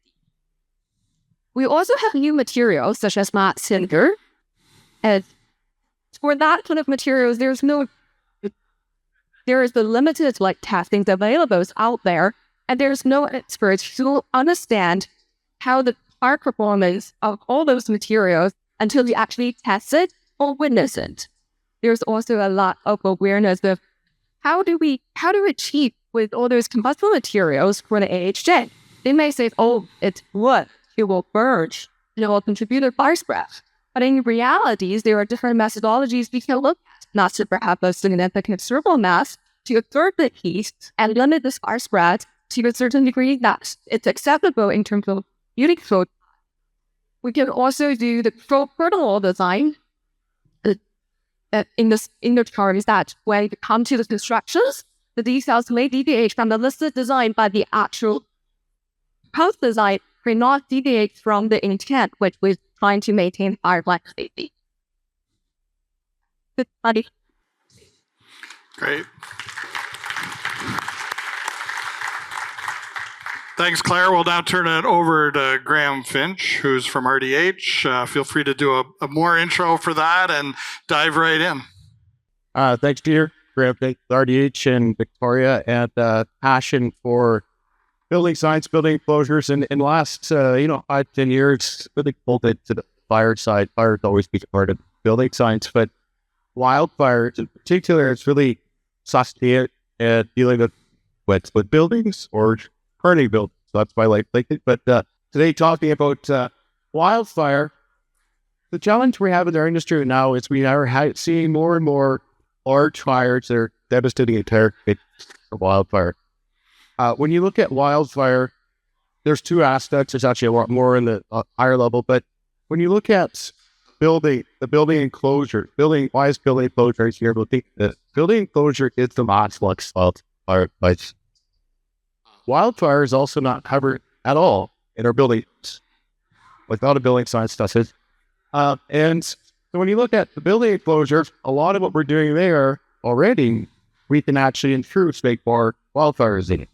It also ties back to the landscaping, this concept of defensible space. So what we put around our building informs the load, and what we do at the building enclosure level can dictate our resistance. When you look at the building enclosure, however, and you look at fire sites, building enclosure is made up of all sort of weak spots. Just like water finds the weak spots, fire also finds. And so the challenge with wildfire engineering and designing building project, wildfire resistance, you have to look at all the, you have to look at all the little pieces, windows, the cladding, the vents, the fascia, your screens, your materials. And you're pulling together on material science, fire sciences, and closure in architectural design make this happen. The concept we've come up with to help designers is the notion of a wildfire resistance area. We have both the WRB, air barrier. The WFRB is our wildfire resistance area. You could think about like a continuous line of ember, heat, and flame resistant materials. Ever one material. It's like the air barrier is ever one material, right? And we looked at it from below grade, third grade, all the way through into our soft and it to roof, of course, all the way around. It has to be continuous. And that's an easy way to sort of identify and find those weak spots. And then we can so when we look at design guidance, it's about balancing the resistance to the load. Wildfire loads are a lot easier to address and deal with than structure loads. And so we're trying to stop. The way we stop our humidity losses is we stop the building spreading down the first place, spreading to the buildings. So we need to stop. We need to harden our buildings to protect our communities. And the effective mitigation, it really is a combination of landscaping, not doing stupid stuff like storing firewood underneath your windows, and designing that for the resistance as much as you can. So, as an example, don't plant trees right under your eaves, right? Buildings, hardened buildings will be, you'll have this nice defensible space, not the combustible materials around it. You know, if you look at a non-combustible cladding, the fire doesn't attack that soffit, even though it's best, right? Yeah, if you have a combustible cladding, it's just going to climb right up into your soffit, right? And so, looking at those details, looking at how the fire attacks the building. And the big one, we're doing a lot of research right now, windows. Windows, we do a lot of stuff, the walls, everything else. Windows, you know, normal 3mm annealed glass, maybe a minute. Tempered glass, maybe it'll last that's borosilicate glass, works pretty well. Safe stuff your others. That paired with, you know, non-combustible break, you could have to something. Okay. And so there are solutions starting to come out of this that we could build it to address. So that, think you other pockets. Doing it right, doing it good. Great, thank you, Graham. You guys could feel the radiant heat coming off of that, right? Like, yeah. Did you do your energy calcs while that was happening? Okay. So a completely different perspective. James Johnson from Vancouver Fire is here. We let you a few minutes to come off of the truck in order to be able to speak with us today. So thanks for being here. Your thoughts? Yeah, thank you very much. This is a nice little break for me and my crew. We're out of the downtown east side right now, so we're enjoying all of your company. So yeah, like it was mentioned, my name is James Johnson. I'm a lieutenant with Vancouver Fire. But one of the big roles that I play is I represent the International Association of Firefighters, which represents 365,000 professional firefighters across Canada and the United States. And I'm a building codes and standards representative. So within Canada and the United States, whether it's the ICC, NFPA, or the National Code here in Canada, I think but there's anything that impacts firefighters operate when it comes to building. So there are many task groups like ASTIPR with rewriting that code, fire performance restore systems. A big thing we've been working on is the single egress stair topic here in Canada. So I've been involved with a lot of that. So something that I just wanted to take a couple minutes, as all the years that I've spent working within the building codes, one of the things that's often misrepresented or misunderstood is the actual firefighter. I get the opportunity to be involved in the code process, but my day-to-day job is calling smoky hallways and dealing with that interface. And something that I always say when I have the opportunity to be around building professionals like yourself is things that never happen after. The city of Vancouver, we go on over 100,000 individual responses, and every time the alarm goes off, it's because something happened that was unexpected. And that's the same thing that comes into play when we come to building performance and the way that it actually interfaces when we're with realistic fire conditions. So with the topic of cladding and facades, we've all seen the devastating events like what happened at Melbourne and Grenfell Tower in London. These are just some instances. When we talk about firefighting, when I'm talking about the vertical setting, we fight fires from the inside, especially in like on the high-rise setting. We don't have the opportunity to get a lot of times to get up with elevated ladders, so we're fighting it from inside. And that's where complications really come into play when we're talking about fire coming out a window, lapping up into additional floors. So here's just a couple circumstances of fires that we've had in Vancouver recently where we were able to get inside. We didn't have to deal with cladding issues of fires extending up above.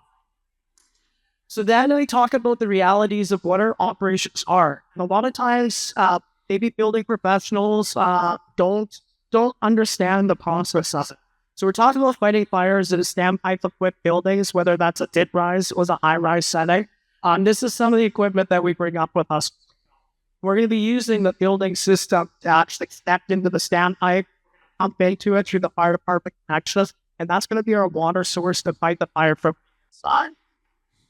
So building evacuation is a big topic that we talk about. Where there's lots of understanding for any of you that have been in the fire side of it. People talk about alarms going off, occupants are able to get it. We have rough predictions in the city of Vancouver that most of the time, because of alarm fatigue, we estimate between 10 to 15% of occupants leave during that initial alarm. And a lot of times they don't start to evacuate until much later, till there's obvious signs of fire, or there's 20 fire trucks out front and they can hear us operating. So a lot of what we base our designs off and our assumptions of evacuation is just not the reality on the fire ground. So now we have, this is a typical hose setup that we have where we're connecting into the standpipe where we have to initiate our fire attack. So as you can see, it clogs up some of the arteries, makes it much more difficult. Other examples of now we're combating occupants coming back down. And the reason why I bring this up in this context is now this is delayed fire track that we can now initiate the firefight. And when we do deal with fire moving up the side of the building or feet are frogging from floor to floor, now we're severely delaying our ability. So we have occupants that come down. We know we have an aging population in Canada, so we're dealing with a lot of that. And then obviously smoke issues in the stairwell. So once we start to initiate our fire attack or search and rescue on that hard floor, now that stairwell is not compartmentalized and to be. So there's always this idea when we're talking about buildings. If you think about the European approach, where a vast majority of buildings are built of non-combustible nature, they do a lot for shelter in place, meaning they want their people to shelter their unit. And for us as a fire service, it really depends on what the construct. Fire service is a lot more comfortable having occupant shelter in place in our non-combustible construction, and a lot less comfortable having them shelter in place in our wood frame construction where we have combustible void spaces, especially if we have an NFPA 13 car system where we don't have those spaces. So something that we're really considering. And then we get into one of the big issues. A lot of people here from the Vancouver Lower Mainland area. Yes, we all know that density is a big issue, specifically in Vancouver. So these are some of the challenges that we're dealing with. Now we're trying to put smaller or larger buildings on smaller lot size, really restricts access to be able to get added to our firefighting operations. So things like elevated master streams using a ladder truck or fire task from the outside becomes a lot more difficult. And then that building to building spread, depending on what the exterior cladding would still is very challenging. So that's what I have for you. I hope to just provide a little bit of input or a little bit of idea of what the realities are that we face when we're dealing with this, and then it maybe output about some of the decisions made to society. Hey, James, after this, can we suit everybody up, have them go to the top of the Pan Pacific and come back down with all the gear on? Absolutely. If anyone actually wants to finish off my shift, gear it up. And, Great. Thanks. Good talk, James. Appreciate that. Okay, so that's a brief introduction from each of our speakers, and now we can create open forum here for you to ask anything that you want. And if not, I'm going to ask them a bunch of pointed questions that they're not expecting. So I don't know if we have a roving mic that we can put out there somewhere. Okay, great, thank you. So if you have a question, maybe just put your hand up and we'll get a mic over to you. All right, well, while we wait for all those burning questions, I think an interesting topic for the group would be the regulatory framework and how code consulting, building science experts, and architects, which aren't necessarily mandated, at least the building science and code consultant aren't necessarily mandated on projects, how that might fit in. And then from a firefighting perspective, do you feel like there should be more support in those spaces, or do you think it's adequately covered? So I'll maybe start over here with the architect, with David. Please maybe try to answer that question. Well, that's a tough one to answer, of course, as an architect. And I feel like I'm put at odds against my peers here to answer this, being so far from the stage. But the codes give us a prescriptive approach to start from. That can sometimes be a little bit restrictive in introducing the more innovative ideas into our work. And that's where I think we rely on consulting professionals in the industry to help us cross that bridge. Prescriptive approach gives us a starting point, but there are performance-based aspects that allow us to be a bit more innovative in how we carry us. Right. Well, one of the big things that came out of the Grenfell inquiry, I don't know if any of you have had a chance to read about that, but it's quite a book of literature. But one of the things that came out was qualified professionals and adequacy of training. And when you don't have an environment that incorporates regulation, do you see a mix of quality or perspectives? And I'll let David quickly answer that since he's the architect, but then I want to kick it over to the rest of the group and see what you think. Or do we have a quality control issue, a professional designation necessity that should be in the industry to address these types of facades? Well, I think, as the architect, our primary responsibility is for protecting health, safety, and welfare of those who occupy the buildings in which we design. We're not always the most qualified to speak to some of the engineering aspects that we introduce into our work. Certainly we have a base background to go from, just based on past experience and precedent, but we often rely on code consultants, building envelope consultants to help us get to that next level and ensure that we're designing in a way that not only performs from an energy efficient standpoint, but also meets requirements. But all right. James, you got engineers on either side of you. Does that terrify you a little bit, or? Okay, Claire grabbed the mic, so jump in. Yeah, I mean, we've been waiting for this title to come to our engineers, right? Like in Canada, as engineers, we don't have that applications. So we even lack that part of our educations for the undergrad applications. They're in Canada, you only have the whole council. So with all that, by the way, my background is actually chemical, which gives me a lot of advantages on fires and heat transfers and all that. But there's only, like I say, 2 or 3 universities offering engineering oriented areas in grassroots, and there are only a handful of us just attending those schools and learning, of course. On the other side, when we come to the real practice, we have this building code. We say it's prescriptive provisions, where it actually is the objective based, and that always is this understanding of that, how our beautiful brickwork works. So beautiful codes stated as a B give you a bunch of solutions you have to apply for. For example, we could just have a 2-hour layer wall and then 10 layers of gypsum board.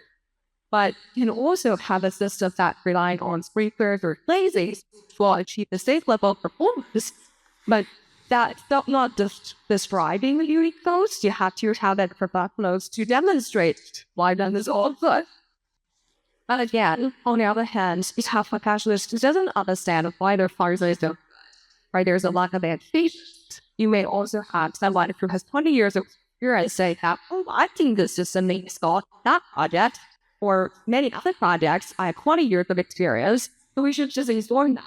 Whereas there are experts who actually spend a ton of time researching, looking into it, for example, the Mahsa sensor or fidget operations. They are all new knowledge people are not aware of. And they have the knowledge and hard science background to say, yes, this system is good. And then on the reviewer side, so we talk about the design aspect, but there's also the reviewer side who may not understand why we are deviating from what the process will be having a particular dry wall, why you're doing the glazing with the sprinkler, or why you're having us that here where the new procurement says that's still not positive construction. So I think there's a huge gap between the education and the actual practice, and also both on the reviewer side and design. Graham, same thing in building science, or do you have a different perspective?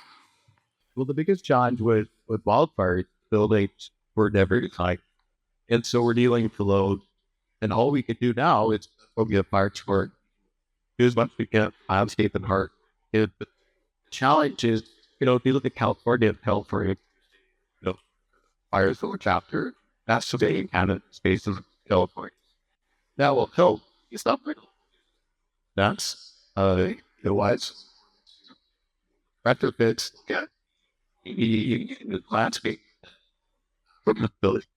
The other challenge, it was bonfire, a lot of fire rate, the books hurt, and a lot of buildings go to the truth to put that in factory. So there's the missing discipline. Search that. Really gives really interesting. We'll get to reach your Mark. Thank you, Mike. Yeah. Can you hear me? Okay. So I just kind of want to go back to one of these things that affects us as firefighters is for so many years with our prescriptive-based codes, like firefighters understand have a good understanding of how abilities to form and how to deal with concealed fires or fire spread. And that's one of the biggest challenges we have now with more performance-based or alternative solutions. So many things coming to the market that we just don't have the experience or understanding. So we're chasing fire or dealing with circumstances that are novel for us. It might be the first time we've seen something, and that really creates big challenges that performance design versus the traditional types was that descriptive base we dealt with for the development of the code essentially. And to add to that, innovation in the industry is sometimes limited by the ability to test in a timely manner. To go through S1 testing on products comes to market could be quite time consuming and costly. And I know we almost don't want to absorb that fix. So our hands tend to be tight sometimes when it comes to introducing the novel products to Yeah, I guess the irony is in the early building codes, it was never intended to limit the design, but by virtue of having made it 2 volumes thick, we're inherently limiting the design because it's easier just to follow what's in the book than it is to innovate or be creative. But do you see a different path that we might be able to follow where that, I think I can appreciate the concern, the risk profile, the understanding, but is there a better way to go about doing it as the codes try to move towards performance solutions, both on the energy side and on the fire side? Do we have a different path that you'd suggest? Start with you. Oh, with me? Yep. Oh, let's start with Claire. Start with Claire. Go, Claire. I would just say that from the fires, from design perspective, as just mentioned, we always love innovation. Because in my mind, like Churchill once says, we should have beauty here after they should have. The beauty is already representative of what modern society is looking like, right? We have masters, we're going to have display curriculum, and that's really the modern technology we have nowadays. So why limit ourselves for not using all those modern systems? But on the other hand, we do have a beautiful book, which gives us the boundaries where we can play around with. But the problem was that, as people keep saying, we're staying the status quo because we don't know, and we don't want to risk. Okay, James, you want to add to that? You're nodding your head. It sounds really good. I have nothing to add to that. Yeah, I think when you look at performance-based really gives you the option, right? And that sort of prescriptions are going to give you the several paths, and if you want to innovate, you're into the so that's building science. That's been the way it's been all the way. So that's where we're always pushing it out, leaks and testing and creating things to show that we can actually achieve these. Okay. I want to change gears a little bit, and mass timber is obviously starting to work its way more prominently into our buildings. How is that impacting design and fire and facade applications? From, I guess, a building enclosure standpoint, I can speak to that one. We've done some fire testing of mass timber facades in the U.S., and if they're well designed, they never see the fluid, never sees the fire. I mean, that's you protect the combustible. So simplest is just wrap it in non-combustible insulation and non-combustible cladding, and don't mess around. Where you get into the gray area, the mildly, steady combustible and materials or ignition resistant, that's where you start to run it. And that's where you do the test. So, but what we are seeing, from an exterior fire standpoint, how to address that, but also interior. We haven't seen buildings that have gone through fire. We see it. So the mass timber thing is interesting, especially for those of you from the Vancouver area. It is when people talk about mass timber, talk about being as this new product. So you go in Gastown, Chinatown, to August, vast majority of those buildings have 12-inch nail laminated timber floors that are solid though. So we do have a lot of experience in the city of Vancouver dealing with that kind of a system in place. I definitely think when you're talking about the performance of mass timber, like the PNG adhesive changes, that was a big addition to the fire performance. So when it comes to lamination on it, which is something that was early on, became an issue. But there's, again, it's an emerging topic, when it comes to modern mass timber, and we don't have the real world experience with it yet. Okay, before you jump in there, we're going to run out of time very shortly here. So I'm going to pause that discussion. I'll give you each 30 seconds to tell the audience what you want them to take away about fire and facades in the talks that you gave. Pay attention to the detailer, and particularly as things change, which they often tend to during the course of the project. And slot edge interface is incredibly critical. To compartmentation at the facade. And these things can change, of course, design to something that we need to pay attention to as architects' desires. Great. Claire, you're next, but I want you to actually cover the install if you can, whether or not we're actually seeing problems on sites with even though we do a great detailed design as suggested by David, are we getting problems on sites? Of course. Like I said previously, you can design the perfect buildings on paper, but when it comes to constructions, we also run into issues like, the gap is 6 inches, whereas the design's only 2 inches. How do we deal with that? So again, like I said, you want to find the right person to talk to have the qualities and the backgrounds to understand the design. And we, as consultants, would like to help you, and we want to work collaboratively and also work with not only the design team, but also the AHJs who goes through your design and keep the innovations moving. James, what do you want these designers to take away?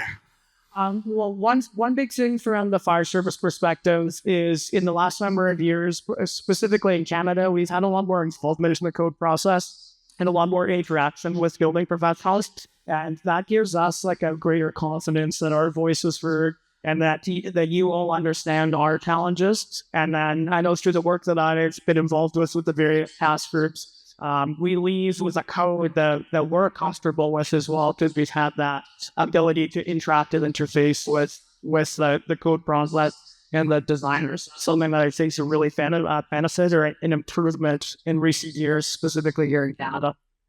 Great. Graham? Yeah, when you look at fire, look, from the inside out or outside in, and there are still so maybe you're continually learning from fire events. So there's a lot of research. You just look around the world, there's all sorts of great work going on. Still probably how S134 and FP2 and all the European tests are all quite different, yet they all aren't like the same result. But so as architects and designers, look around, look from the camera, they'll look at what's being done elsewhere. That's true. That's a great point, especially when somebody tries to import a product into the country that maybe has European testing, and it's really hard to fit it into the Canadian context. So, okay, those are great thoughts. We're going to head towards a wrap up. Since there were no audience participation in that discussion, your chairs will immediately self-combust as soon as we're done. I apologize for that, but if you want to do the stair climb, just let James know afterwards, and it should all be good. Now, this has been a great talk. Hopefully, we ended your day with a little bit of fire and a little bit of interest. And I think we're turning it over to wrap the session up now. So thanks, everyone. We hope you enjoyed the talk, and thanks to our speakers. Okay, well, we ended with fire, but I promise there should be no fire. So let's not do that. I wanted to close with just something that James had said that really will strike me, and I'll take it back to our studio as well, is that things that aren't supposed to happen every day, right? That is fantastic advice to take away for both building design or whatever our practice might be, and thinking about different situations of something might need to deal with in the buildings that we design or in the facade systems that we provide, etc. So thank you for that, James. Everyone, you made it through. You made it. Okay. So remember, there is an event afterwards if you would like to attend, brought to you by AFC. Thank you to the Zak Façades group for putting this on. I hope everyone learned a lot today. I know I did. There were a lot of great speakers today. And yeah, thanks for letting me have an opportunity to do this too. It was kind of fun, actually. So thank you all very much. And with that, I think any final speakers' pictures over here. And otherwise, have a great evening. Thank you.